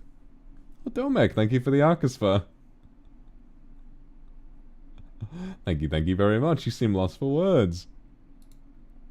Oh my goodness, we got a CG. Fuck me. I find him surprisingly tender and attentive once the tension's been released between us. Right now, he's my pillow. I look at the ceiling, sore and satisfied until I remember. And when I remember, my pleasure turns to ash in my mouth. Fuck. 4 minutes and 33 seconds. Pardon? I wondered how long my performance could keep a man like you speechless. I have my answer. Oh, you smug little shit, I'll take your distraction. You came right when I needed you to. And he smiles down at me. I think I got lucky tonight in more ways than one. And here I thought I was going too hard on you. Not possible. I think it is. I beg to differ. You'll be begging, alright? I like challenges. I cling to the excitement of it despite my unease and trepidation. It's something to focus on. Victor, thank you for the super. Wow, I love men right now! And Phoenix, thank you for the super. You're welcome to stay a while. Perhaps with me at the castle. You can play your music for the clan, and I'll play with you. His smile widens at first, but then softens with sadness. I wish I could. My ship's setting sail soon. Later tonight. Oh. I'd be lying if I said I wasn't at least hoping for an encore. Even covered up again, I still feel laid bare in more ways than I expected tonight. Still, I'm glad I could fit you in. I laugh a little, despite myself. Part of me knows when he goes, there'll be nothing to distract me from my thoughts or the truth. I don't want to be left alone right now, but I'm not the sort of man who asks someone to stay. You could come with me. I thought I did. You did? You could do it again. Think about it. Your words and your voice, my instrument. We've already made some beautiful music together. Why not make some more? Komaki, thank you for the super. The silence hangs longer than it should, like a frown over that unspoken point. I can't bring myself to do anything but rest there, so he speaks for me. When you came to me tonight, you looked like you wanted to get away. Whatever's keeping you here, it doesn't look like it's making you unhappy. It was. I thought it was. More than anything, I close my eyes and focus on the feeling of fingertips on my skin. I have a responsibility to my clan. I can't just abandon them. I can respect that. Humans rarely live in such harmony with one another. You've done well here. Perhaps you think it would all come crashing down without you. And it wouldn't be right to leave. Nothing in this world is permanent, Lord Akuma. But I don't blame you for wanting to build something lasting. Someday, when things feel stable enough, I hope you'll feel like you can go. You deserve happiness as much as anyone. It takes a moment, but his counterpoint really strikes a chord with me. I feel as though I'm being roused from a dream and feel fine, only to look down and see myself bleeding out from a waking wound. Here I am, trying to chase fantasy, and truth has found me anyway. I know it's true. They don't need me. They never have, not really. It's never been about that. I just wanted to share our lives and have us all be better for it. Things are better though, aren't they? Are they not good enough? Aren't we happier together, Kindred? Have I asked too much of you? Or did something come between us and I just didn't realize? Saku, thank you for the super. Right in the kokoro. I know what you mean. And Tokito, thank you for the Akaspa. Yeah, this scene is pretty... This scene is something, I gotta be honest.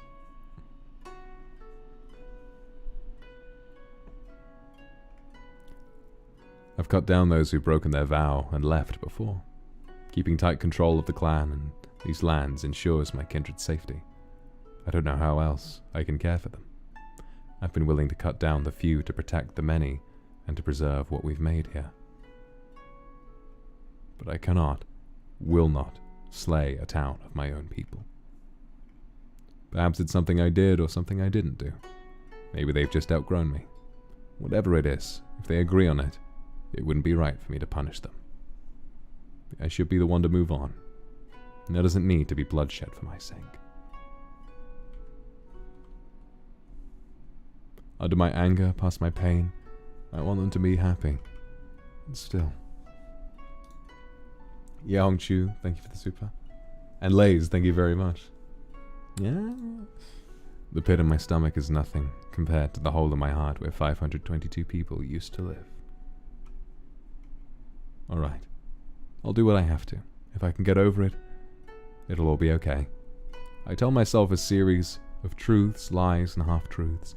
I could pretend they're all equally valid because I know that they will be, in time, as long as I allow that to happen. I can survive this. It doesn't have to be a bad thing that it turns out this way. Fate has handed me a very convenient consolation gift, an easy way out. Its price is letting go of my pride. And them.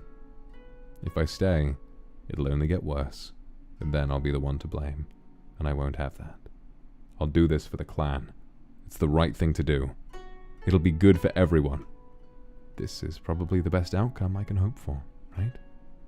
I look to my way out. I'm grateful in a way that he's been quiet this whole time. I've sorted my thoughts in the downbeat. Things are moving fast. The tempo of our conversation this whole night, and they're about to move faster because I've made my decision. When does your ship leave? Tonight before midnight. I'll come with you. He looks surprised. His smile is unexpectedly tender. I didn't think you would. I'm happy to hear you say that, Lord Akuma. Vox. All right. I'm happy to hear that, Vox. What changed your mind? Everyone deserves happiness. Including you? Including my clan. Including me. I feel better about having said it aloud, even if it means faking it a while. I may have a lot to look forward to if I'm willing to simply embrace what comes my way. This night is proof. I can build a good life elsewhere. See the world and hear its wonderful stories. There's as much to do as I'm willing. But I won't ever forget my time here. I'll be thankful for what I had, when I had it. I know I will, because you've already touched me. You've already made me so happy. I'll be alright. That night, under the light of the moon, I smile as a handsome stranger takes me by the hand and we board our ship together. Staring down at the still water, I look at the reflection of a man and tell myself he is enough. Maybe not forever, but for today and tomorrow, at least. I don't look back yet, but when I do, I'll remember everything I loved about you. I'll miss you, kindred. Remember, don't just look at the surface of what you're handed. Don't give up and don't give in. Don't settle for anything less than your own happy ending. You can do that, can't you? Don't do it for me, but do it for yourself. Oh my god, that was one of the endings! Wait, that can't be right. Holy shit. When I walked into this game, I was expecting something good. I wasn't expecting it to genuinely choke me up a little bit. That was beautiful. Oh my goodness. Kindred Anon, thank you for the super. Double language suggests the stranger may not be real, a man, or a reflection, a tool of the narrator. A lesson in learning to treat yourself as kindly as you would someone else. Your choice. Depths and lessons under sexy fan service and laughs. Kendra Download, if you were behind that, oh my goodness, that is some genius writing, I have to say. That was really nice. That was a really, really nice section to add. I really appreciate that being in there.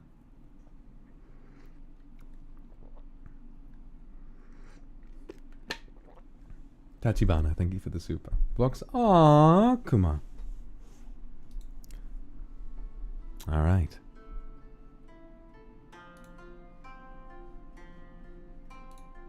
I steel myself and try to sweep away feelings that have no place here, and now, as I look to the kindred. My kindred, as I've always thought of them. Josa, thank you for the super. About to start therapy Tuesday and I'm really scared.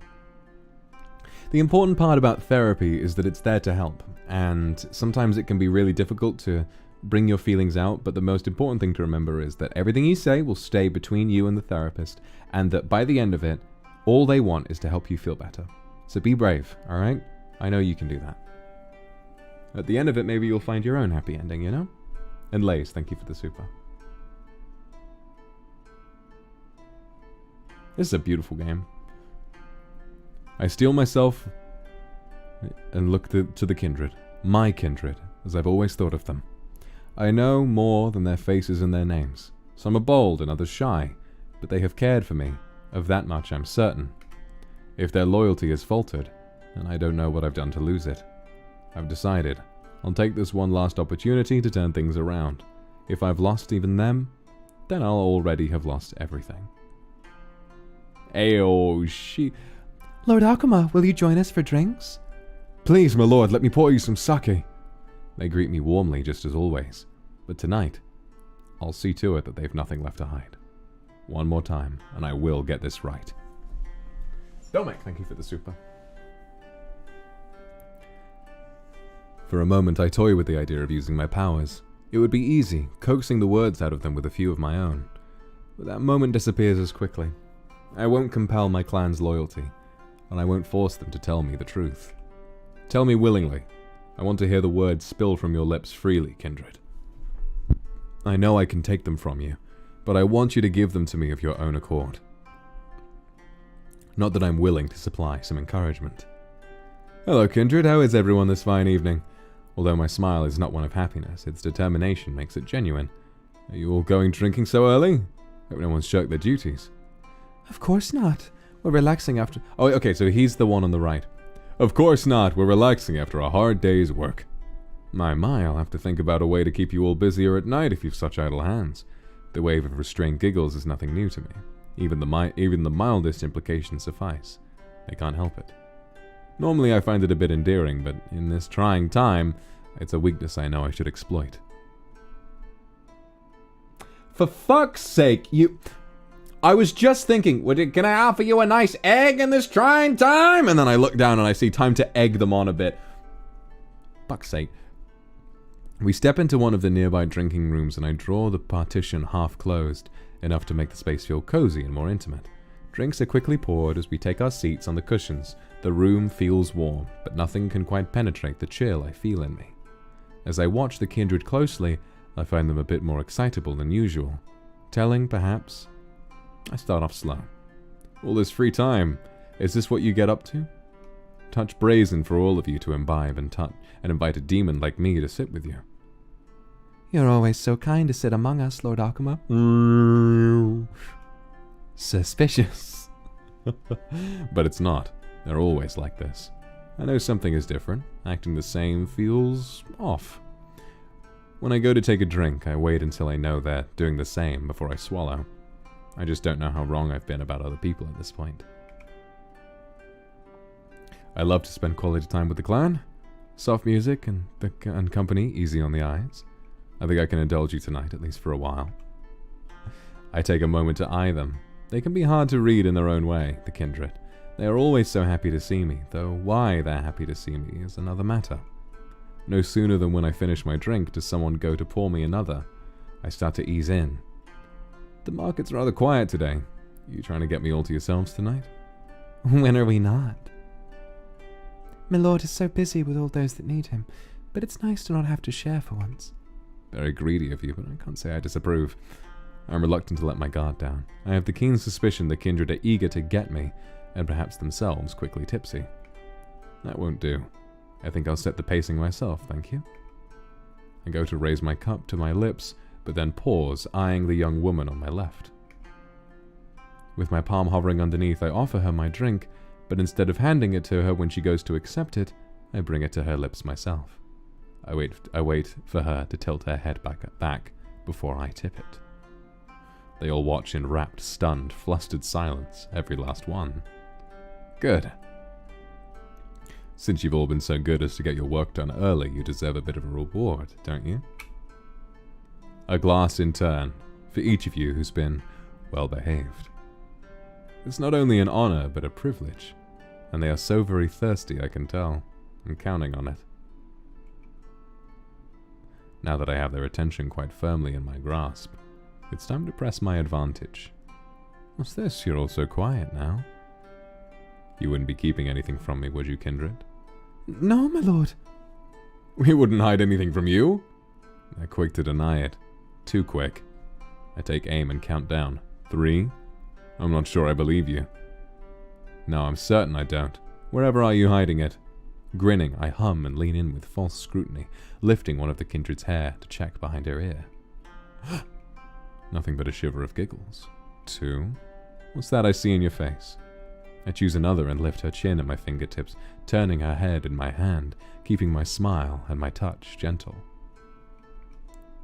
Is that guilt I see behind those beautiful eyes? Have you committed some sin? She shakes her head and swallows, so I let her go. There's not a shred of unease or remorse behind her blush, only hope, but they're being unusually reticent. 1. It's not good to keep secrets from me, kindred.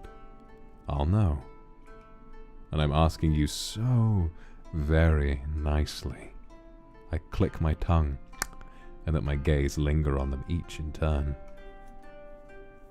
If any of them knows about the plot against me, they'll break. All I have to do is ask. The moment's right.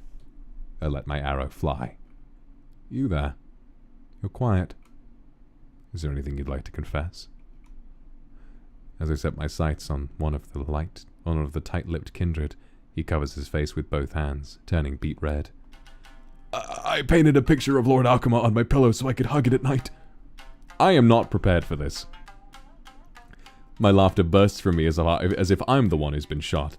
I suppose I have been. The arrow meant for my kindred has hit me instead in a tender place. Suddenly, the dread in my heart crumbles despite itself, as my kindred are laughing alongside one another. Really? That's rather bold of you. You're that eager to hold me close, are you? The confession seems to have inspired another in turn. Lord Akuma, I really want to braid your hair. I realize there isn't a sliver of malice in their hearts. Yes, kindred, you definitely are guilty of something, but it isn't betrayal. I feel the coldness of my dread leave my body, and in its place blooms a renewal of the warmth I'm used to feeling. I need to drink in their happiness and let it calm my heart. I'll allow it. Her celebration is immediate, and now the other two are looking at me with hopeful eagerness. Come here, both of you. Why don't we all sit a little closer and you can each tell me about your day? I owe you both a drink, don't I? As the conversation continues, I think I've never felt so much immediate relief in my life. Knowing that this one thing is all right, and that this one part of my heart is sure now. My chest feels so much lighter. Hearing their triumphs and struggles, simply feeling part of something with them, makes me feel better. It always has. I love that about my clan. Soon we're all huddled together, laughing about the silliest things. We braid and unbraid each other's hair, basking in one another's presence like cats cozying up in the sunshine. Zizi, thank you for the super.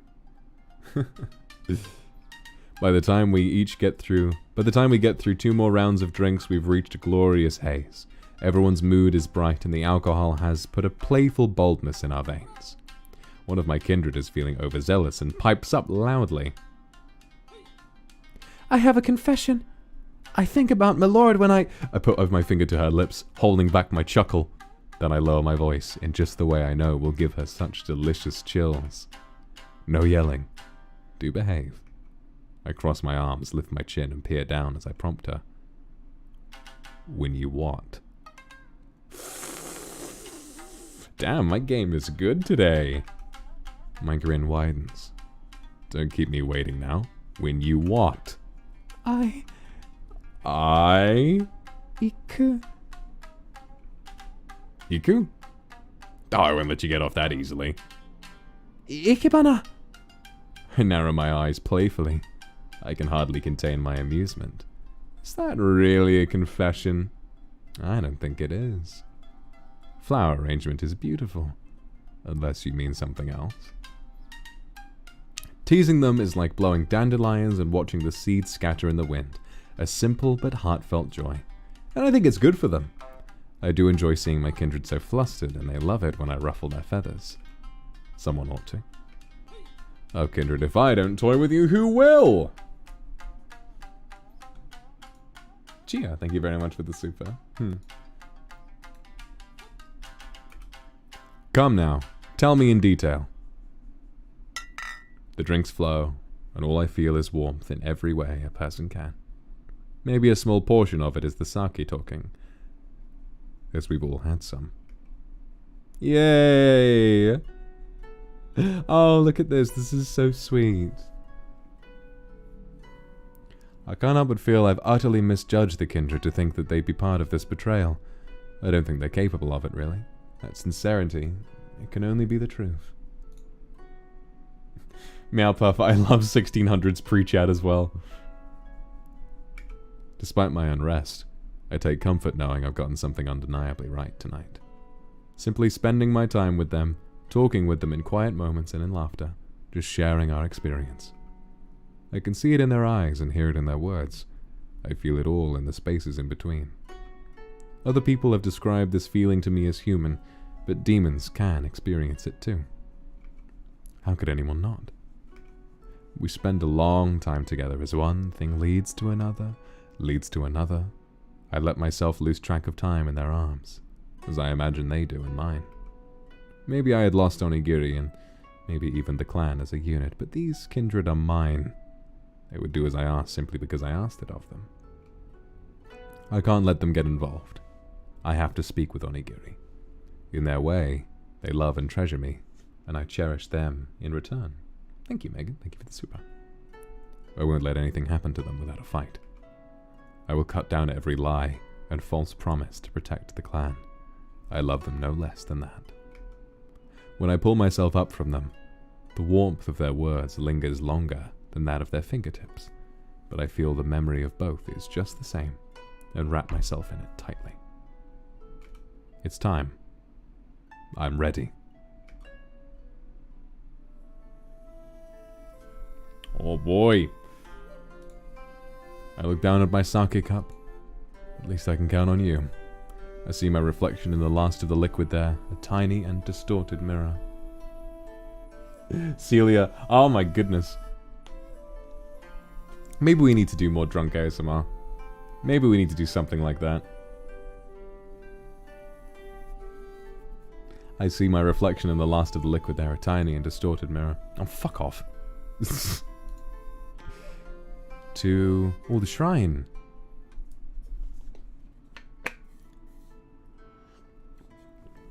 Okay, so it looks like maybe this is the same. There's a still look at all the plaques and all of that stuff, which is fantastic and lovely and beautiful. It doesn't look like we can use the luck thing again. Okay, so I guess this is all done then. I guess that was if I missed it earlier. Onelia, thank you for the super. It is well written, isn't it? Mintmon, thank you for the super. Forest.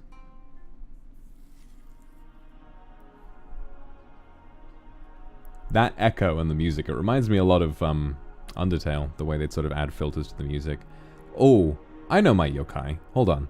That would be the long-necked woman, the Rokurokubi.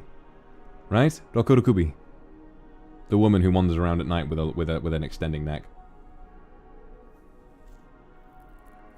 I'm not sure if I can place the others though.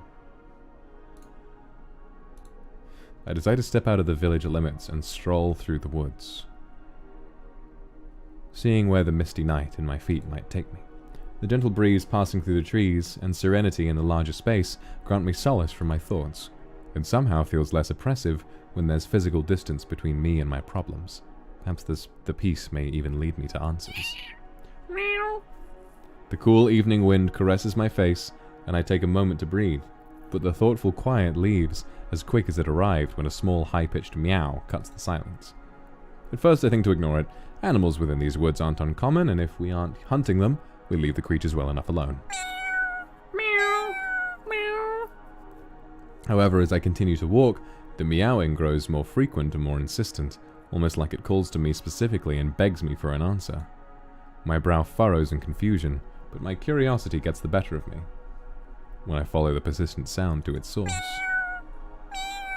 That's when I see it in the bushes. Through the brush, out pokes the head of a small cat, its color split between brown and blonde, and it cries in greeting at my approach. Are you the one who's been yelling for me all this time, silly thing? I reach out to it slowly, attempting friendliness, but it responds by retreating into the leaves with a cheeky meow. I blink in confusion, but it pokes its head out again and meows a few times more. Is it asking for me to follow? I don't think there's any harm in indulging this creature, but my instincts tell me this might be a bad idea. Follow the cat. I suppose a detour won't hurt. It serves as much needed distraction, so I might as well humor it. Offering the cat a small smile, I step closer to it to follow. It meows at me and takes the lead. Its eyes shine with approval and something more, but before I can decipher what it might be, it runs deeper into the forest. The walk that follows is a short one, with the cat darting between the trees and frequently checking on me to ensure I keep pace behind it. Its energy is explosive, as it bounds and leaps with eagerness, though I can't fathom the reason why. Maybe there's something to be said about my animal magnetism, but who knows? Finally, we reach our destination in an open clearing of flat and even land. The tall grass sways in the breeze as we enter, and the cat charges in ahead. Rachel, thank you for the super. I'm glad your friend loves my voice. The moon watches us from the scene where the tree line ends and tapers off to a cliff's edge, illuminating the scene with its faint light. The cat stops and turns when it reaches the center of the clearing and faces me with a very confident and human-like grin. Ah, so that's how it is. The smoke appears and covers the transformation as I reach for my sword. Gone is the tiny cat, and from the hazy depths steps another creature. She is taller, more lithe, but no less cat-like in her proud Bakeneko form, and a sword strapped to her side. Finally, the great Vox Akuma. You're a hard man to get an audience with, my lord. And you are? Your opponent.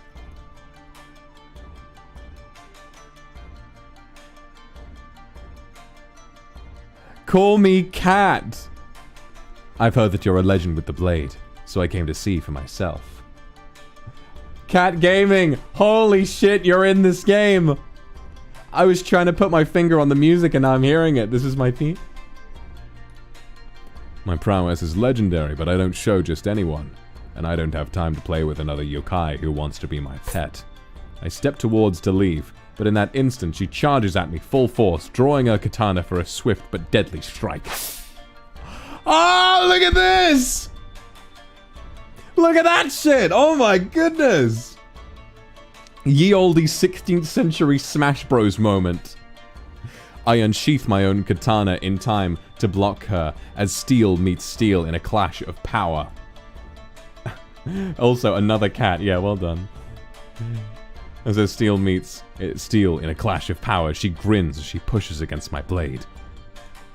Who says I'm playing? You're a disgrace to demons, so I'm here to see you fall. Many have tried to get me on my knees. None have succeeded. I'll get you lower than that very soon, my lord. You belong beneath my feet. With that, our battle commences in traded blows between warriors. I quickly learn that Cat isn't all talk.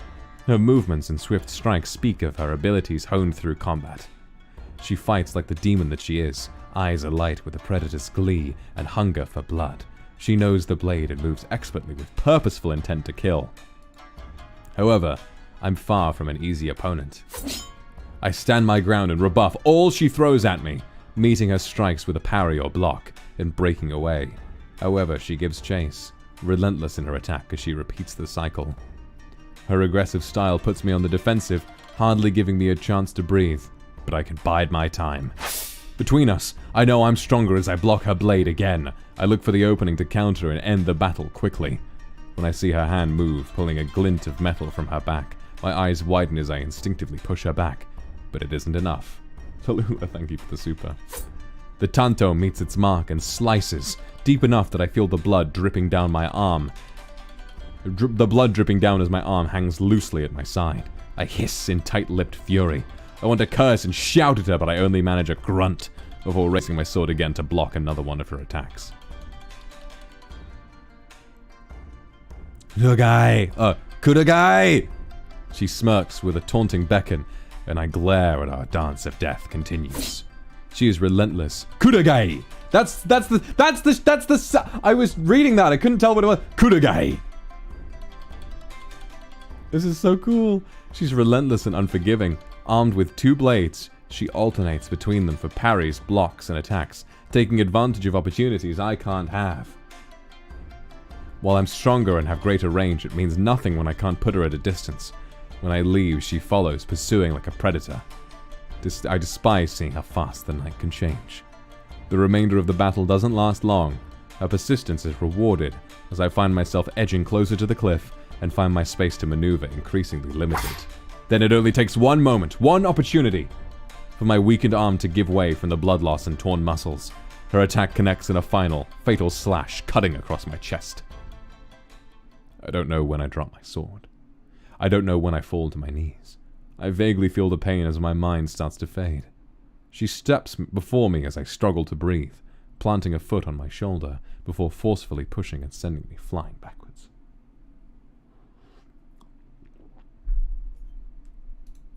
As I fall to the awaiting ocean, the last thing I see is her triumphant grin. She's won.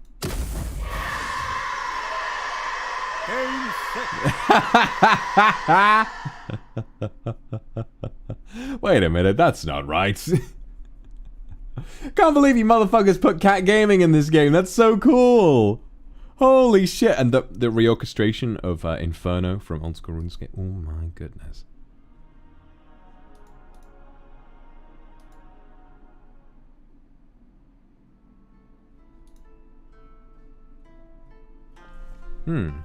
So where now, I wonder? Back to the courtyard, maybe? It couldn't be.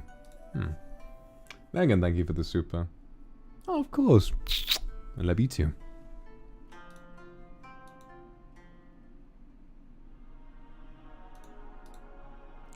Where do I go now?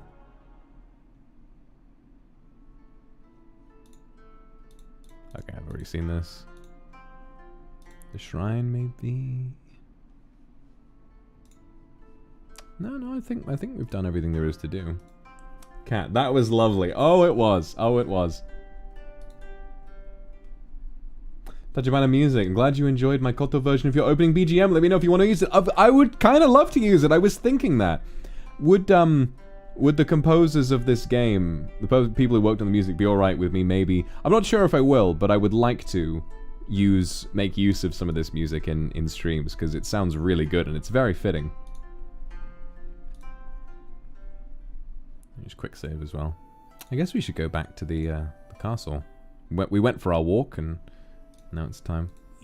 Yo. Now it's time for a rest, I suppose. Returning to the throne room, I'm greeted by the emptiness of the space. The achievements, the map of our territory, the gilded screens and walls. Created to watch, thank you for the super. Oh, that was you! Narrative direct... Shh. It's amazing to hear like the whole cast list of people who worked on this game. I'm so glad that you worked on this. With Cat Gaming. That was such a surprise. I loved seeing that.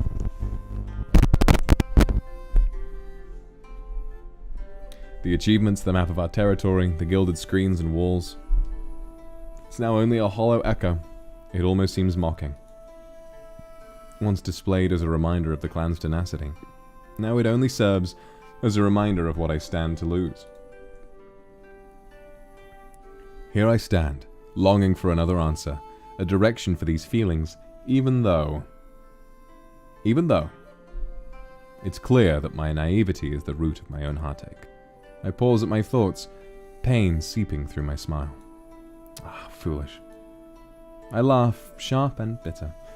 Where do I even begin, when all paths seem to be burned and lost? And yet, it seems so clear what I have to do. If you confront Onigiri, it will be the final part of the game and you cannot return. You may want to look around before doing so. There may be some secrets you might miss. Confront Onigiri. Tachibana Music, thank you for the super. Yay, thank you so much. You did all of the music yourself? That is insane. You worked so hard. Very proud of you. Holy shit. So, if the devs are in chat, have I missed anything major? Because I'd like to see it all. Have I missed anything? Ashton Darble, thank you very much for the super. Have a good sleep.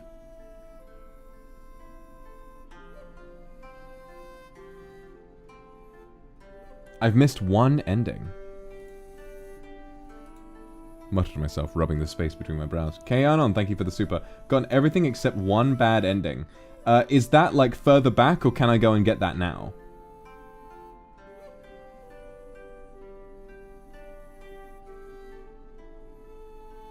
Oh, kind of like at the start of the game. You can confront him. You missed something earlier, but can't go back to it. It was much earlier. Okay. Let's do it. Let's go to the end of the game.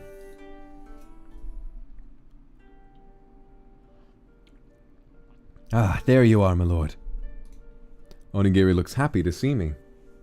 Thank you very much for the super. I'm afraid I can't read your name, but thank you. Makimashita. Konnichiwa. Thank you very much for the super. Onigiri looks happy to see me, but now I find his expression unsettling. I know he's been hiding things from me, but he isn't showing any guilt or remorse. He's playing pretend better than I am. I don't know if I can keep this farce up for long. Elita, thank you very much for the super. We should move somewhere open, where we can talk privately, and where, if need be, I can do what needs to be done. Let's take a walk, Onigiri. A walk? Good idea. You could use the exercise. If I can suggest the path tonight, let's head up toward Honshu Peak. We'll see where our feet take us, shall we? We pass through the castle halls and head past the village gates. The moon shines overhead as Onigiri walks beside me. If it weren't for everything I know, I'd almost think there was nothing wrong. But I suppose that's what went wrong in the first place. I cannot blame it all on ignorance, because some of it was negligence.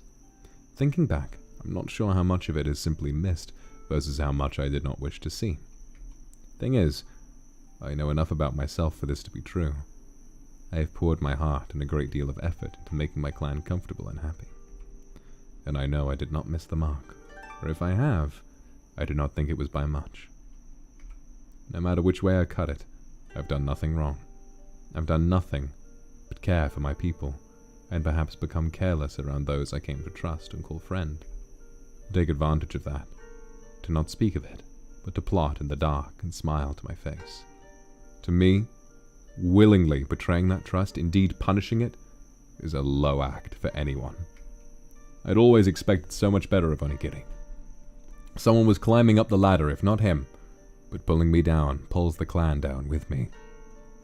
522 people, humans, all with their stories, their hopes, their fears, their dreams. All of these laid at my feet, because I promised to walk with care. Anyone else would trample them, but only if I let that happen. We're a ways into the forest before I sighed. We've gone far enough. I stop and regard my old friend.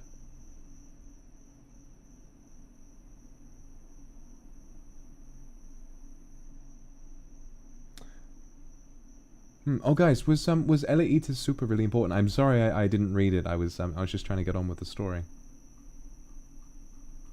See if I can't quickly scroll up. Met a lot of wonderful people in this fandom, and it makes me emotional watching this. I love the Kindred so much. Thank you for the wonderful memories. I feel the exact same. Thank you. I'm glad you're okay. How long? What? How long is what, my lord? Don't. How long has this gone on? His expression now starts to drop. Good. That smile is only making me angry. but now I can see I've given him pause and a small share of discomfort. Ah, so you found out then? Your lack of faith in me goes further than I expected. We've managed to keep you in the dark for a while now. I thought you were going senile when you didn't find out sooner. Age is supposed to bring wisdom, I thought. Gloating so soon. Well, it seems disappointment has finally caught up to both of us. When did you find out? When I wanted to believe in you. I guess he really doesn't know what I mean. He looks so surprised. Have I caught you unawares, Onigiri? Turnabout is fair play. I've called your bluff and now I'm going to show you my hand. Are you ready? I certainly am. Huh? What are you talking about? You know, I thought I was being foolish before, and I was right, but for the wrong reasons. When my people start avoiding me, I know something is off, but when they start lying to me, I know something is wrong. But here, I thought, well, my smile is as bitter as the truth. Maybe I shouldn't jump to conclusions. Oi, Voxdano, why are you... Oh, no, you don't. I suppose you were telling me the truth about the fire. When you said only the kindred had been there... When you said only the kindred had been in the forest as of late, gathering materials, were they? You'd know all about those materials, wouldn't you? You knew about the gunpowder. Did you enjoy playing me for a fool? I suppose I made it easy for you when you've always been the one I trusted enough to send to investigate. It must have been quite satisfying thinking you had me dancing in the palm of your hand. Was it just as easy with the kindred? Tell me, what promises did you make to the clan to turn them from me? What the fuck are you saying? Don't play fool with me. You owe me more than that. I owe you nothing! How did you come up with this shit? I knew you were a lightweight, but to get this delusional... Let me tell you what's delusional. Delusional is having so much faith in you that I had convinced myself that you were secretly on my side the whole time. That I would sooner turn a blind eye and believe you a double agent than think you would betray me. It was delusional when I told myself that when I went into your room and found nothing. You went into my room? How dare you? It would mean I was foolish for not trusting you. But because I ever doubted you in the first place, well, I'm not delusional anymore. It shouldn't be easy to draw a blade on an old friend, but as fire courses through my veins, it feels like second nature. I've got it lifted overhead in the wink of an eye. Onigiri, you will acknowledge me even if I have to make you. I waited long enough for him to grab his club before swinging downward with all my frustration. Onigiri raises his club and meets my strike with a block. His eyes widen at the force of the blow. That's right. Take me seriously, old friend. My sword digs into his club, creating a deep notch within its wood. He pushes back with full strength, putting distance between us as I regain my bearings and smoke covers his form. Gone is the lithe body meant for infiltration as he returns to the formidable ogre I've seen terrorizing the battlefield. I know he's a force to be reckoned with, but so am I. I take the offensive, seizing any openings for my strikes to connect. If words won't suffice to reach him, then these blows will. I will make him listen. I am not fighting to kill. He just deserves to know what I'm feeling. Evie, thank you for the super. I'm enjoying this. But I see how Onigiri resists. He fights, but not in the ways I expected. Every blow I deal, he meets it evenly. I know he can fight back, but he doesn't. Instead, he resorts to parries and dodges, on the run as I chase him. He seized on my weakness this whole time. Now I'll have him by his own. Sheesh! Look at that!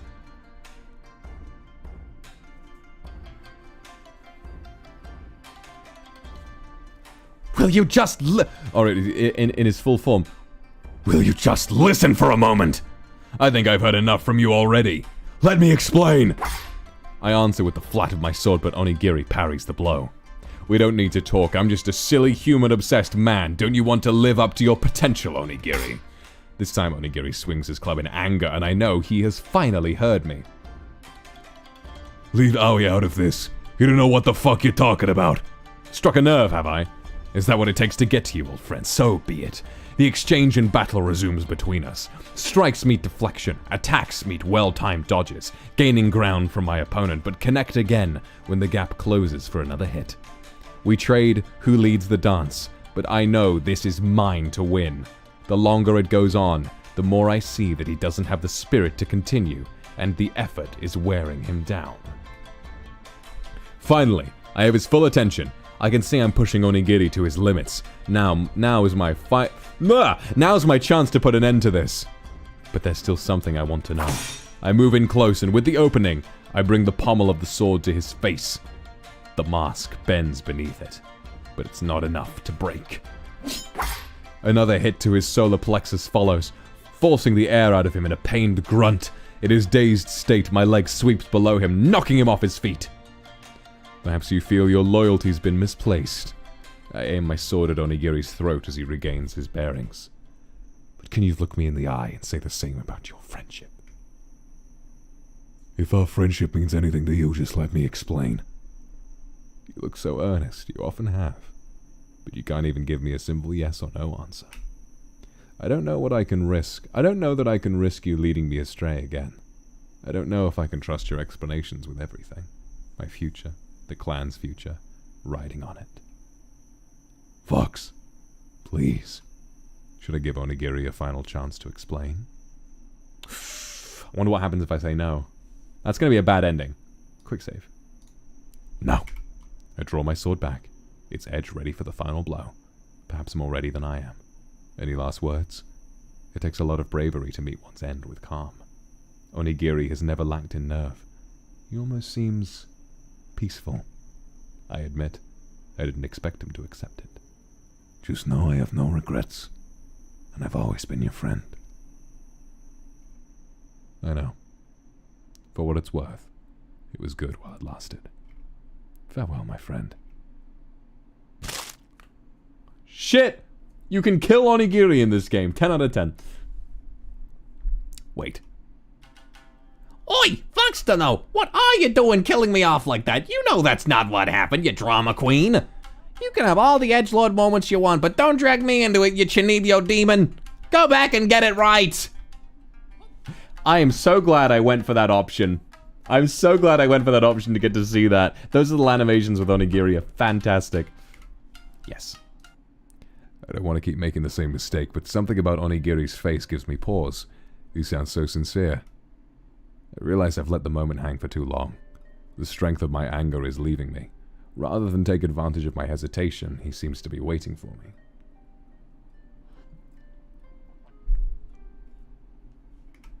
I lower my blade hesitantly, my eyes locked on him. You really don't remember what day it is, do you? The date? What day? What time of year is it, folks? Don't know.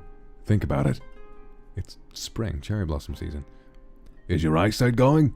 Or did you take one look at the gunpowder and not notice anything else in the storehouse? There were no guns in there for a reason, you dumbass. I don't understand. It's a special time of year, right? For all of us here. The realization hits me suddenly. My knees feel weak. I'm at once startled and relieved when I feel a tree against my back. As the pieces come together, I realize just how close I came to making a terrible mistake and sink to the ground in stunned silence. We wanted to surprise you. I realize that now. It was just this time of year, in the spring, when the sakura first start to blossom, that we founded our settlement here at Akuma Castle. Today is the birthday of my clan. So, my lord, we good? After a moment, I managed to nod, numbly. Onigiri is standing over me now. I hadn't noticed him getting up. Our positions have reversed. I don't think I can stand. I need to apologize to him, but my throat is seized up.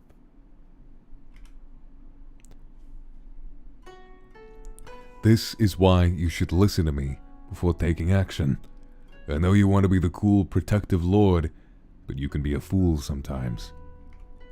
We can talk about that later, along with just my compensation for this level of elder care.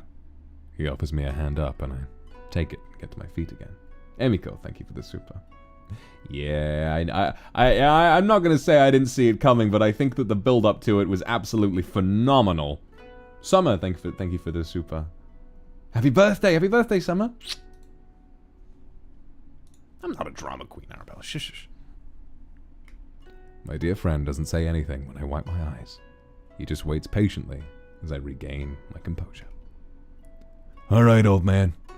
Let's get you to the party. Onigiri, I don't know that I deserve your kindness, but somehow that smile is enough to bring my voice back. Thank you, Onigiri. You can thank me later, generously. Tatsubana, thank you for super. My pension. Come on. Everyone's waiting for us. I haven't lost anyone. Onigiri is still with me. My clan is waiting for me. Now that I know why, I want nothing more than to see them too.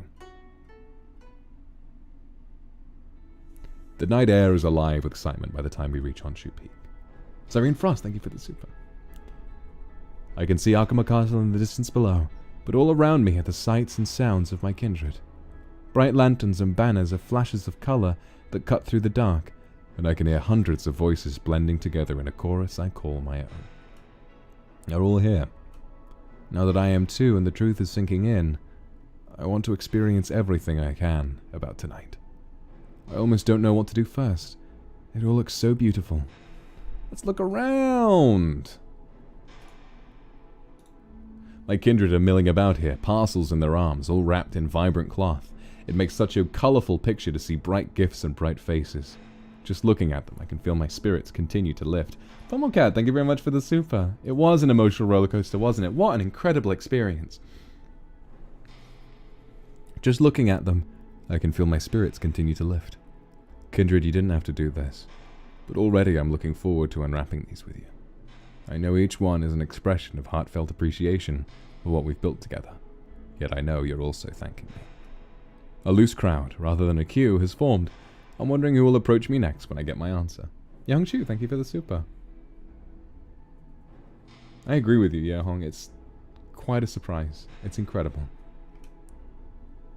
Fantastic, aren't they? I went through a bit of trouble to get those few gifts, but nothing helps a business like a celebration. So you were involved as well. How sneaky of you. Ha! I had to play the fool to keep in secret. You know how it is. Indeed I do. As we talk, other clan members come up with me with bright smiles. Every new face I greet tonight fills me with more and more warmth. Even if it hasn't been long since we've met, I feel as though I'm seeing them clearly now, through fresh eyes. I see you found the gifts we prepared for you. I hope you'll accept them with our most sincere gratitude. I hope you're not too angry at us for keeping a secret. We wanted it to be a surprise after all.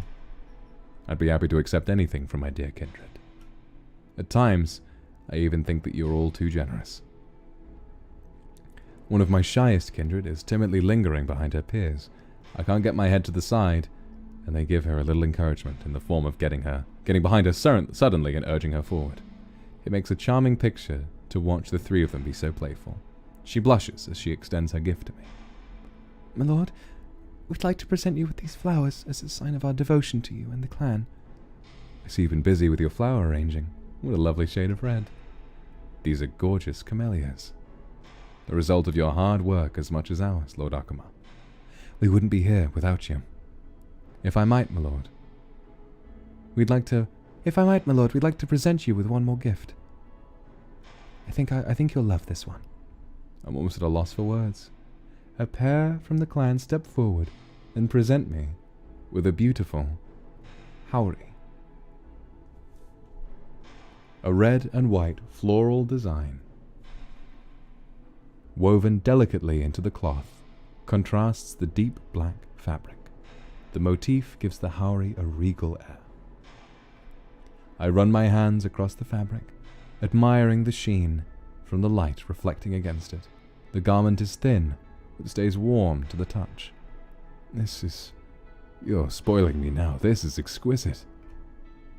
And too beautiful to merely stare at, my lord. Try it on. My kindred are happy to oblige. I'm still smiling. They cross behind me and wrap me in silken warmth before I can even find my words. As my fingers trail over the fabric again, I feel like this haori is my clan's embrace. My lord, if we could drape you in rainbows, we would. This is almost nothing compared to what you've done for the clan. I could say the same for you. All of you. We each have our part. Today shouldn't solely be for me. It should be for everyone. then if you feel that way, you should celebrate with us. But as far as we're concerned, you're the best gift we could have ever asked for.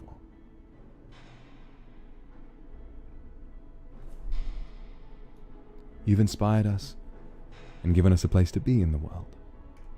You've allowed us to live the lives we've wanted and have given us so much hope. I can't thank you enough, my lord, but we will certainly do our best to show you our appreciation. Kindred, from now on, I'm carrying all of you with me on my shoulders. The thought of you will keep me warm wherever I go. Always. Damn! Wow! Oh my god, I'm getting a little choked up. That's ridiculous. Look at all these supers. Devilstorm, thank you very much for the super. Lu Ovo, thank you. Teboriri, Meowpuff, Doku, Dorothy, Jing Jing, Draw of Darkness, Yu-Gi-Oh! Samurai, Bunny Game, Beatrice, Nana VU, Ornella. And of course, I didn't even think about it. We dress you in rainbows, like rainbow supers. That's so sweet. It's a win, thank you. Fuck me, that's a really sweet gesture. And such a clever idea as well. The origin of the Howry. Cinnaboniri, thank you for the Akaspa. And Yunitsa as well, thank you. Huma, thank you for the super. Wheatia, thank you. I love you guys too.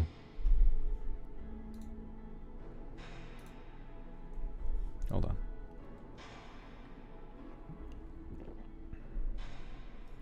Now 2 of my attendants come forward. Hold on. Doggish Cat, thank you for the super. Kindred Anon, thank you for the super. Tyra, thank you for the super. Kindred Anon, if you wrote this whole... Was this a collaborative writing effort, or did you write the entire thing? Loovo, thank you for the super. Magikaza, thank you. Shimu, thank you. Yura, thank you. I love you too. All of you, I love you too. Cat and Gremlin, thank you so much for the supers as well. Mew, thank you. Now, 2 of my attendants come forward looking somewhat sheepish. I can perhaps guess why, but I'm not entirely sure. Jade Oracle, thank you. I love you too. With a soft smile, I nod to acknowledge them and await their explanation. Cat, thank you. Kindred Anon, thank you. The scene had like 5 people working on it. I was gonna say, but like, anyone involved, I think, is a genius. You guys have put so much more... I was expecting a lot. I wasn't expecting this much. Sadis Sakura, thank you. I love you too. Cat, thank you. With a soft smile, I nod to acknowledge them and await their explanation. The Waystone, thank you for the super. This is a love letter. That's exactly what it is. Andrew M, thank you. Ah, the rainbows. Cat, are you doing a rainbow as well? Oh my goodness. Mayo, thank you. I love you too. My lord, I believe we must apologize for our conduct. Ada, thank you. Especially mine. I heard from Onigiri that my actions placed you in a great danger. I beg your forgiveness. Ah, you were the one who shut the window. Not to worry, I've survived battles worse than that. They seem remorseful, though, if I'm honest. The woman appears to be holding back a smile. Cataclysm, thank you for the super, and Cat, thank you for continuing that rainbow. Iris Paracos, thank you very much.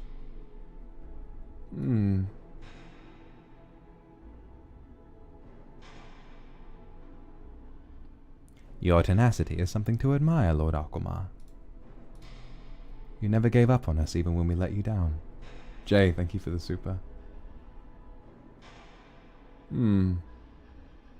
Cat, thank you for the rainbow super. I love you so much. Thank you. Alice Kaneshiro, thank you.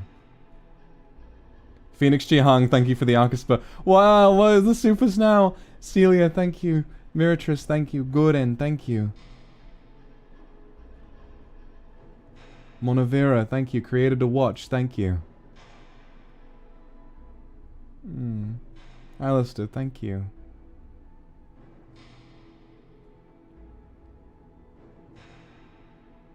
Unita, thank you. Crystal T, thank you. And Ark, thank you for the Arcuspa. We love you too. The game is so sweet, isn't it? And I think I haven't really... Zoe, thank you. I'm going to try to finish the game, okay? Synergies, thank you. Thank you for the super. And Pluto as well. You never gave up on us even when we let you down.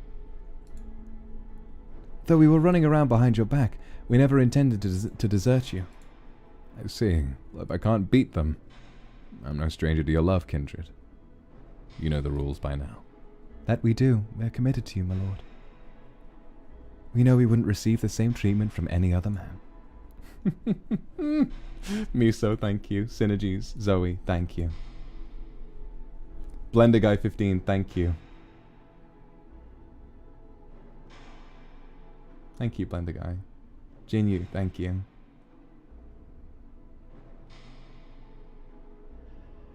It's a fucking Rickroll. We've known each other for long enough, and they won't say it, but seeing the mirth glittering behind their eyes, I think we know what's going on here.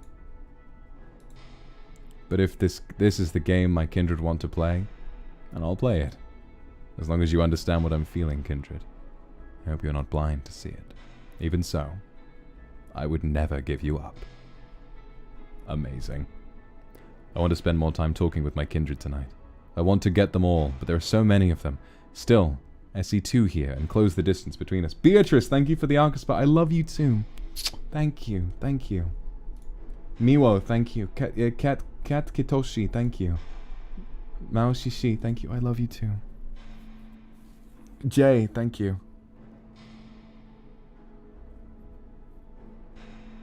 Pumpkin Ooh, thank you. Oh my god, it's the 2 of them with the terrific tits. Lord Akuma, have you seen everything at the festival yet? The food tonight is pretty good. I would, but I need to make sure you aren't all up to any more mischief. You've been a handful these past few days. I'm sure you understand now, my lord. We have to make sure you wouldn't find out before it was time. We wouldn't have caused trouble for no reason. I breathe a deep sigh. While every member of the clan is precious to me, it doesn't mean they can't have their moments where they try my patience. That's why I worry. When there's actual danger on the horizon, I trust you to be on your guard, alright? You can count on us, Lord Akuma. Rain or shine, we'll be on the lookout. Clicking this option will end the game. Not quite yet. Move. So the only place you can move is back to the forest. Look around. It says, I don't... Oh. The smell of food and alcohol lingers in the air, tempting those who pass by. Satsuma, thank you for the super. Oh there, my lord. The feast has already started. Thank you so much for helping me find the ingredients. Goodness me, this is a lot of food. Mina, thank you for the super. Yeah, me too. Can you imagine that if we all got a chance to celebrate? You've outdone yourself. Wait, you've outdone yourself. It's like the rice balls you've gifted me. They'll be delicious. It's my honor to serve you, my lord. I feel as if I've got a long way to go, but I've made progress. Nyla, Angel, thank you very much for the super. They are so talented, aren't they? There's plenty of red rice to go around. Please, have as much as you want. Seeing the stalls laid out before me, I'm reminded of the potential my clan has. Our stores are plentiful, but it's in moments like these that their potential becomes reality. It's not just about what we have, but about what we do with it, what we share together. My clan has taken grains of rice and turned them into something more than just food. Don't mind if I do.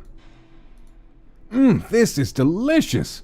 Once I start it, it's hard to stop. I'm practically inhaling balls without thinking. I've made a mess of myself before I come to my senses, and all I can do is laugh. I'm sorry I can't read your name. I would hint to go to the forest, please. Oh, really? Is there more to find in the forest? Oh, shit, thank you for letting me know. I've made a mess of myself before, and all I can do is laugh. Yeah, I'm a fat boy. Tonight I fill my heart and my stomach. Thanks for the meal. Alright, I guess we can do that. Wait, whoop. Move to the forest. I laugh heartily and break away from the center of the celebration to enjoy some refreshment. I might get up to something later with the kindred, but for now, I'd like to enjoy a little more to drink. The table of delicacies calls to me, and I reach for more sake. Delicious. Sipping slowly, I take notes of the taste and fragrance and swallow with sweet satisfaction. Nice. Nice. Before I can pour myself another cup, I see Onigiri slip away into the forest. What could he be doing? Curiosity gets the better of me, and I reluctantly set my cup down on the table. I decide to follow him quietly. I keep my heart light as I walk further into the forest. In this warm, clear spring night, the moonlight seeps through the branches and leaves, guiding me through the dark. I can only keep an eye on Onigiri's back as I walk past black briars and brambles between the shadows hanging in the groves of dark limbs. Oh, it's Onigiri and his wife! Finally, the trees fall away to a glade of cherry blossoms. As the sky opens to the clearing, I take a moment to appreciate the view. Sweet, soft petals of cherry blossoms rest over the lush grass, the moonlight sheen turning the petals' shadows into silver light. Perry Chim, thank you for the super. Good night, I love you too. Akuma Crusade, thank you very much for the super. You wrote stuff, you wrote this part too! I'm loving this game, I'm so glad. The writing in this game is fantastic. I can't get enough of it, I really can't.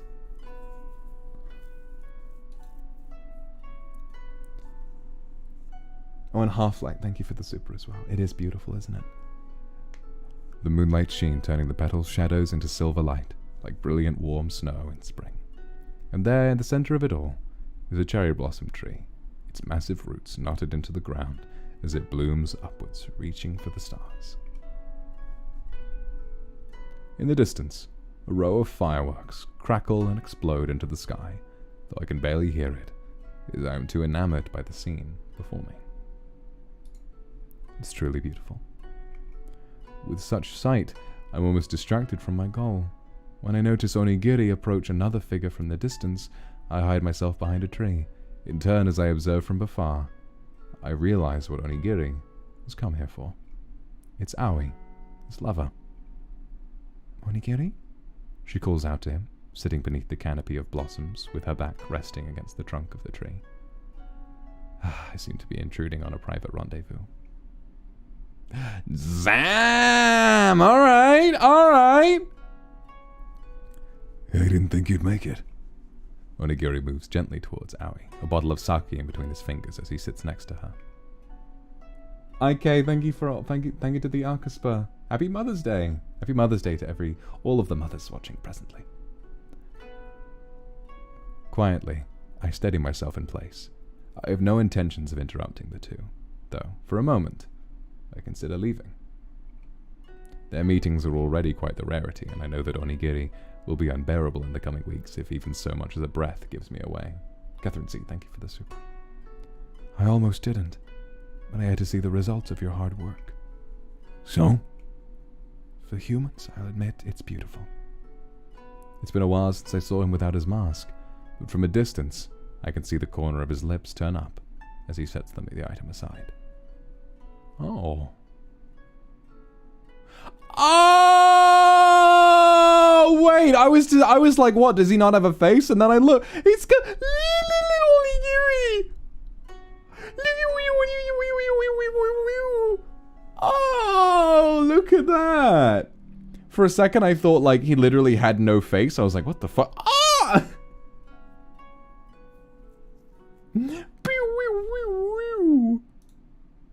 Vivian, thank you. I love you too. It's a sweet affection, softer than the petals of spring and even more gentle than any wind. He smiles at her tenderly, with the kind of look that will always be for her and her alone. Though he would never outright speak of it with me, I know how fondly Onigiri thinks of her.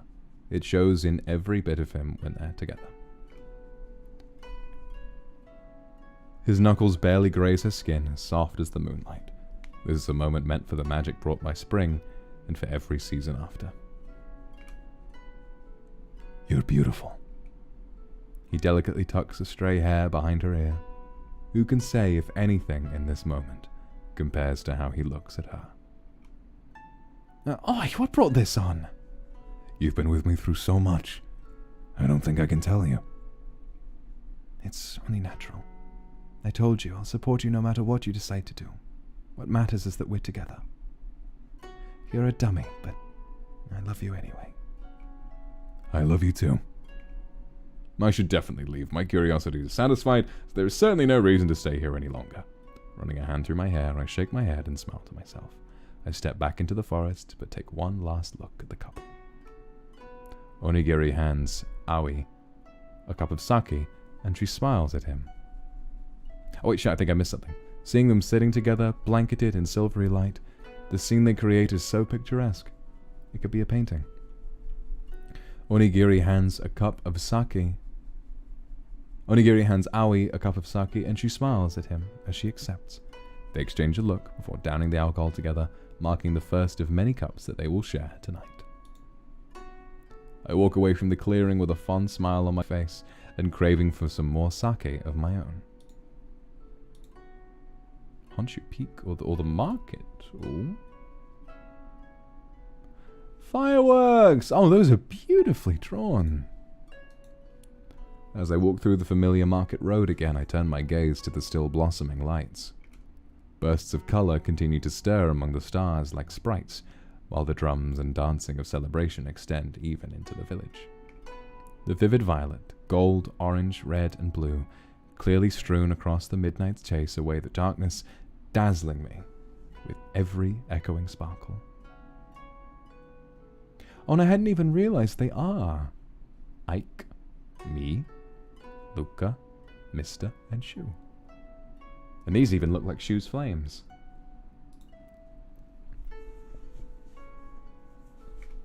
The sight is so enchanting that for an instant, I nearly forget what dwells beyond our borders.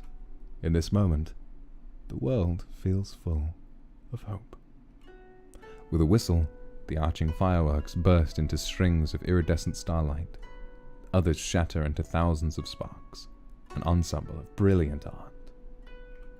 Tonight is truly beautiful. I smile to myself as I turn back to where the celebration continues.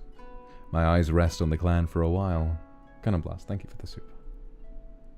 Not one or two, but all of them. Their cheers and laughter blend together. I never want to lose what we have here. Still, the future waits for no one, and change is on the horizon. I know that already. I can see it coming. But right now, I'll promise something to myself and the stars. If fortune favors if fortune favors my people and brings them happiness, if we can stay like this, looking up at the sky together as a clan, I'll do whatever it takes to keep us that way. I'll never let my faith in my people falter, nor ever again doubt my confidence in Onigiri. I have so much to fight for, and still more that I want to protect. If the shogunate extends its reach here to Honshu Peak and asks for unification or war, then war it shall be. I can answer nothing to Tokugawa, except to say that the service of my sword is meant for the clan, and my kindred are mine alone. My kindred here, tonight. Without the slightest doubt or shyness, I will burn for you in turn, both man and blade, always, until I breathe no more.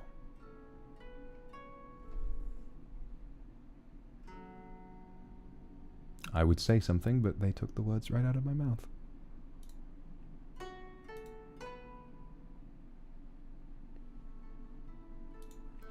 Okay, so this is more of the same then. Alright. So I suppose that's the end of where we can walk to then.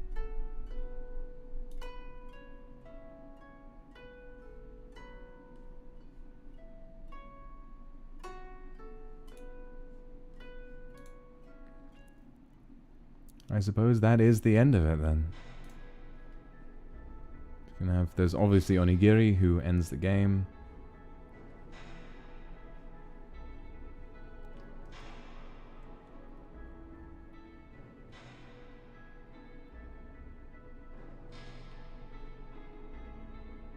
Alright.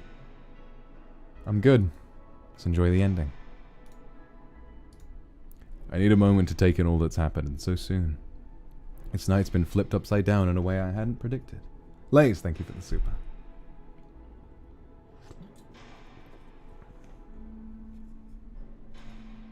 This night's been flipped upside down in a way I hadn't predicted. I've been bracing for the worst to happen, but I've been given the best instead.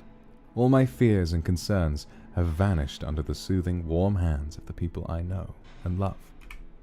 My eyes look to one of them now, my dear friend and my right-hand man, Onigiri. He approaches me with a smile. I find myself reluctant to speak and risk breaking the magic with banter again. This time, the words I'd like to share are purely from gratitude. I see him bearing a lacquered box in his hands, cradled in bright crimson cloth. I should be the one giving you something, old friend, not the other way around. Is that for me, Onigiri? Who else? Seems fitting for the occasion. To be honest, this was kind of a last-minute thing. When I was helping the kindred, they were prepping all these nice gifts.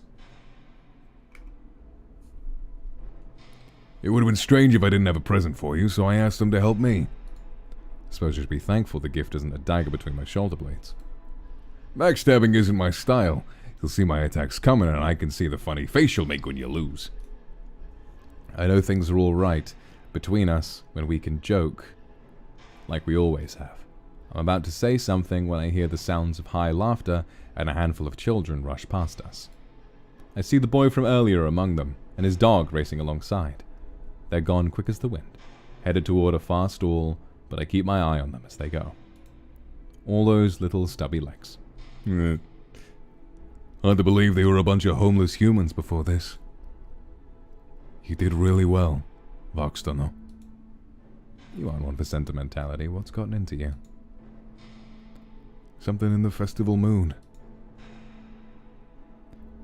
Though with the war and all, I can't help but think about how different things will be after it settles. And how it'll be for years down the line. Yes, years. Many, I hope. I don't know how quiet it'll be, either. But looking over all we've done together and everything they've done tonight, I have faith in my clan. We've grown so much and will grow more still. 522 people. Someday, perhaps double that. I don't know how we'll manage, except that we will. And I'll be here for them, just as a tree is there for its leaves. However many branches are needed, I'll find a way to support them and let them grow. They are like leaves though, aren't they? I'm all too aware that humans live such short lives, yet they achieve great things with the limited time that they're given. They say I'm blessed to have been born a demon. Ours is an existence much coveted by mortals. We possess the longevity and power that many rulers desire, but we aren't without our struggles. I will sit upon my throne and watch my subjects come and go. And someday, I will look upon them as the world moves on, while I remain as I am, forever untouched by time, if not untouched by people. It is not a prospect that I look forward to. You are someone else. I am still right here. But it makes these moments all the more precious to me. They're here with me now, and I should treasure them while I can. Onigiri, you followed me for this long. Do you not think me foolish? I think you're a fool every day. But why do you ask? Others would call me a fool for becoming too attached, but this is my place. I like it here. And I'll be here as long as they'll have me. Onigiri scoffs at me, takes a wistful look at the festivities. Well, then it's not foolish. It's the spirit of a true warrior who fights for what he believes in. You believe in your clan, as I believe in you. So here, to many more years of this. He holds out the box to me, a genuine smile on his face. I take it in turn and lift the lid. Within the box lies a beaded bracelet. That Onigiri would choose this a gift weighs heavily upon me. Some things in this world outlive even demons. The earth beneath our feet and the sky above our heads are among them. Not one of the kindred would have been alive when the stones were formed by the earth. And quite possibly, neither was I. There is a light pang in my heart as I hold the gift in my hands, running the beads through my fingers. The dark polished gemstones are cold to the touch, as if drawing heat and light into their very cores. I slip the bracelet onto my wrist, finding myself captivated by the pinprick reflections of fireworks as they dance across the surface of the beads. The stone used was dug up by some of the kindred when they were laying the foundations for the village. It was solid stuff. They needed to ask around to get the tools to whittle it down to the proper size. Onigiri. One of the kindred knows a thing or two about fancy rocks and says it has protective properties. I don't believe it, but we know better than to leave that up to chance. Besides, the kindred seem to believe in it, and in you. We let the silence sit between us for a while, despite being surrounded by the noises of celebration. In life, there is laughter. In life, there is sadness. Having known one makes the other sweeter. I take a deep breath and take it all in with a full heart. Speechless, huh? Wouldn't have put it past you to be happy about getting a bunch of rocks on a string. I hold my wrist up against the backdrop of the starry sky, lit up with fireworks. It's lovely. Nothing's quite like it. Thank you. You're welcome, Vox Akuma. You've taken this day as your own birthday, right? So let me be the first to say, happy birthday. Onigiri and I spend a little more time talking to each other about the clan, the future, or what might come to mind between friends.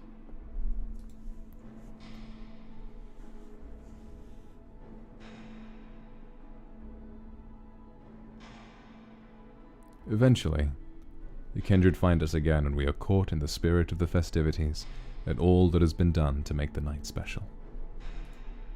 No small touch is lost on me, kindred, and certainly not these touches. Paper lanterns wink from every stall, and everywhere there are those bright banners, their scarlet and gold marking not just my own colours but the lifeblood of the clan and the glow of what we've made together. The cries of excitement and shuffling of the clan under the lion costume are the very picture of delight. Under those golden whiskers and fluffy brows, head tossing every which way as they go, I can tell my kindred are having a wonderful time bringing the creature to life. For the young ones especially, you can see it on their faces. This is magic. It says party time over there. As the dance ends, the sky lights up in bursts of color, punctuated by the sounds of explosions. The crowd's attention lifts to witness the spectacle, and I can't help but think how the sight expresses what we're all feeling right now. I stand amidst my clan when Onigiri takes his place at my side. Tonight has been so much to take in, but I want to catch every bit of this infectious happiness I can feel, radiating from all sides, and let the warmth bloom in my chest like all these fireworks. I know what we have is gold, and far more than gold. Withstanding time as the moments will be etched in my memory for as long as I breathe. In the end, it is certainly a birthday that I will never forget.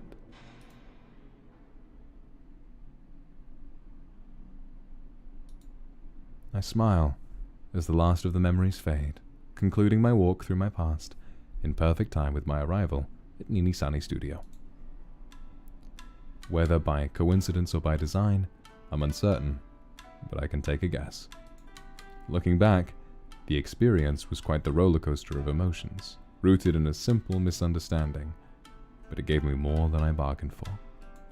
To this day, I carry the lessons learned, whether trusting in those closest to me, taking a closer look at coincidences that line up too perfectly, or for this moment, recognizing the signs when history is repeating.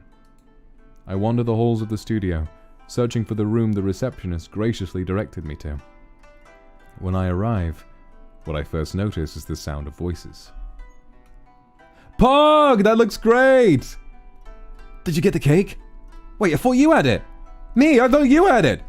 It's right here, don't worry, we got this. Shh, he's here! Everyone, quiet down! I smile as they quiet, and I linger at the door a little while longer. I almost want to toy with them. Maybe even walk away to troll.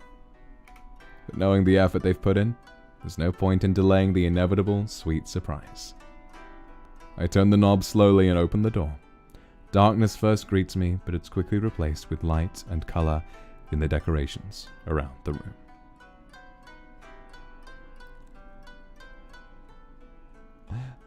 Oh my god, everyone's there!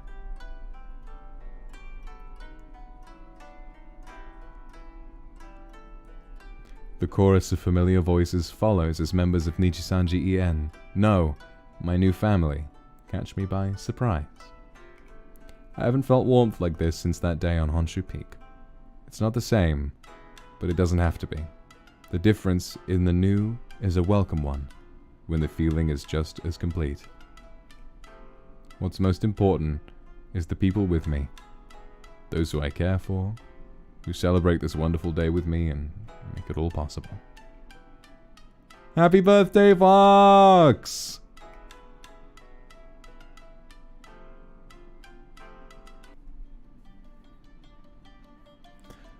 Wow! Wow, what the fuck? A huge thank you to Mysterious Amrax Dea, created to tweet, or created rather, Mr. Created, Aries, Mochi for writing, Doku, Kiriha, Kindred Anon, Empa,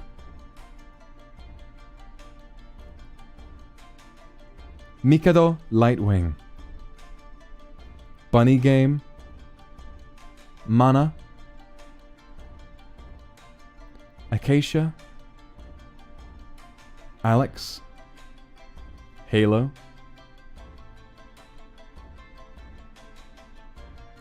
Inch, Anshi,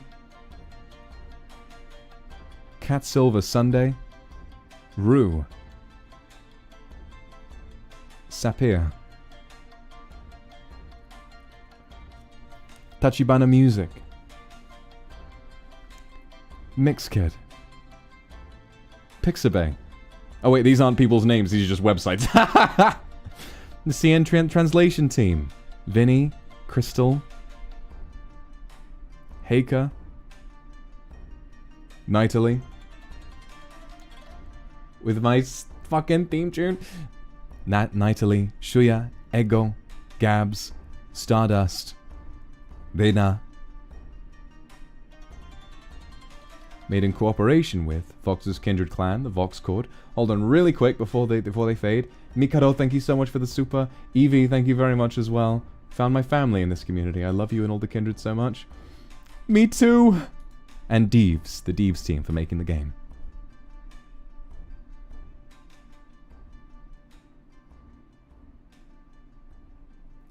Fucking unbelievable.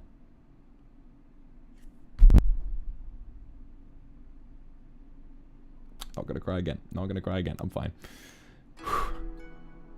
And it has a new thing! Oh my god. Nibi, C-Clips, Soda Bop, Zawin, Lily Frazier. Domi, thank you for the Arcuspa.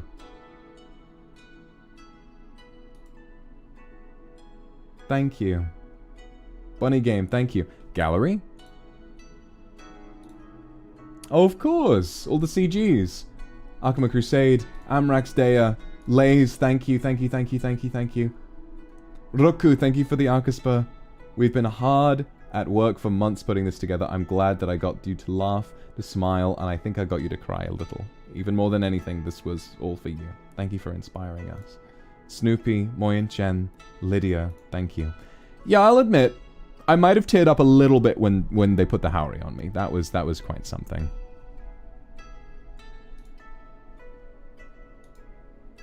God, look at the amount of artwork that was made for this. Lou, thank you.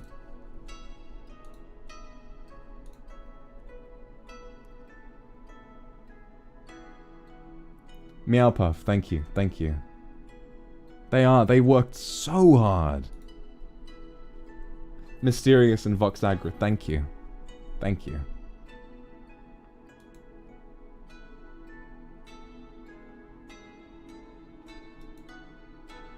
Goodness me.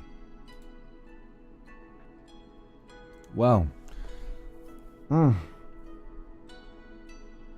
Nothing in the world... Rue, thank you for the super. Nothing in the world tells me that I've done what I set out to do when I see that I have inspired people to make something like this. You'll remember, more than 300,000 subscribers ago, Gure, another name I can't read, but you're on the programming team. I'm so glad you enjoyed putting it together. Talisha, thank you so much. During Ring Fit, I said that my dream was that no matter how attached you become to me, that my only request was that you use it to grow. Sisivia, thank you. And that you use it to create something, and to grow as a person, and to love yourself more. And I see no better example of that than what this team has put together here. You've made me feel full and warm and loved and all sorts of so many different emotions because... Adelaide, thank you.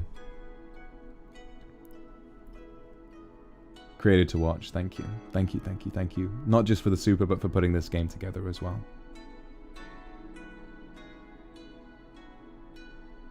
Zoe, thank you. I feel so touched. I feel so touched by the fact that we did it together. That you all took, I guess, something that I gave you. Jay, thank you.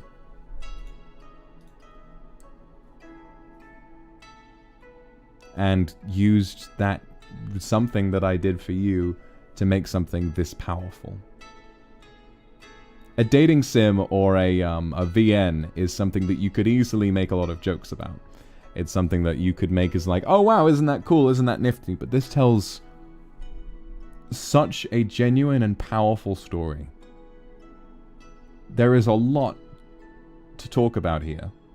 Gloria Sanchez, thank you. And I think that everyone who worked on this project, every one of them, will reach greater heights beyond this.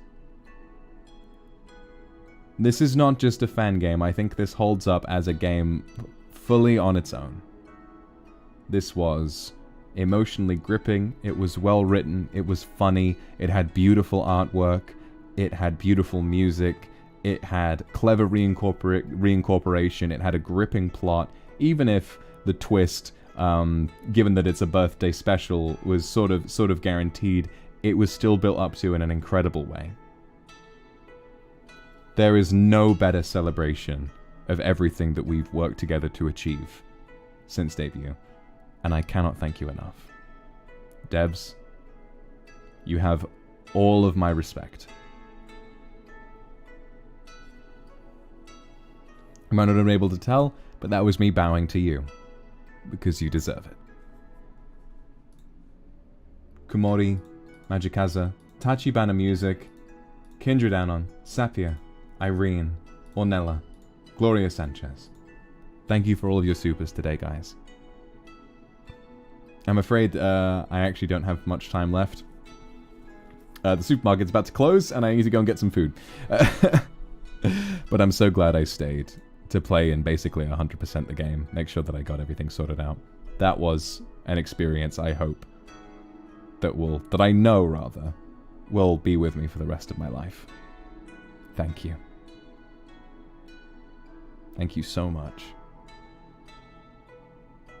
I don't want to rush off. I shouldn't.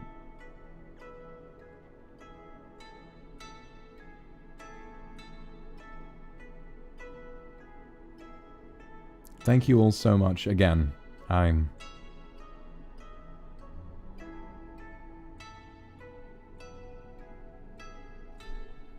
Wei Chong, thank you. Moyen Chen, Shimu, thank you. I suppose all there is left to say is that after all this time, and all that we've done for each other, Kindred, everyone listening, I love you. And I don't think I've ever loved anyone quite as much. Thank you.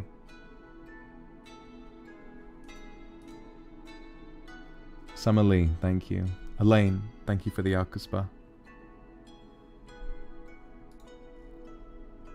Hey, if Kindred can make a project this good, then you're gonna ace that fucking medical exam. You understand? You're gonna destroy that shit. You're gonna do so fucking well. Synergies, Mintmont. Thank you.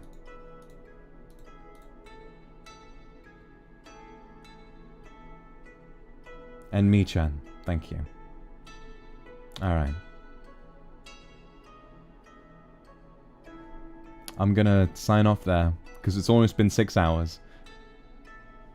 Lou, thank you. Arabella, thank you. That's all from me. Emma, thank you. Tokito, thank you for the Alcuspa. Hey. It's only been 4 months. Here's to another 4. And another 4 after that. And then another year. And then another year after that. And as many years as I can get out of all of you, because I would like to spend as much time with you as I can. As many as I have left on Earth, I would like to spend them with you.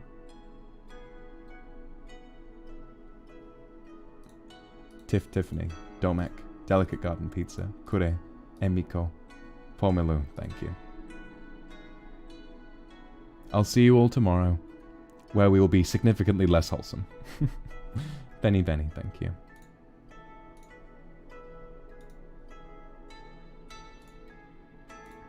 Thank you for coming. And Kobe, thank you. And I shall see you tomorrow. Levy, thank you. Good night, everyone. Thank you for staying up and humoring me through this incredibly personal adventure. Again. Nyanya, thank you. I love it here too. Rui, I love it here too. All right. Before I start crying again, I'm gonna sign out. I love you. See you tomorrow. Satsu, thank you. All right. Good night, everyone.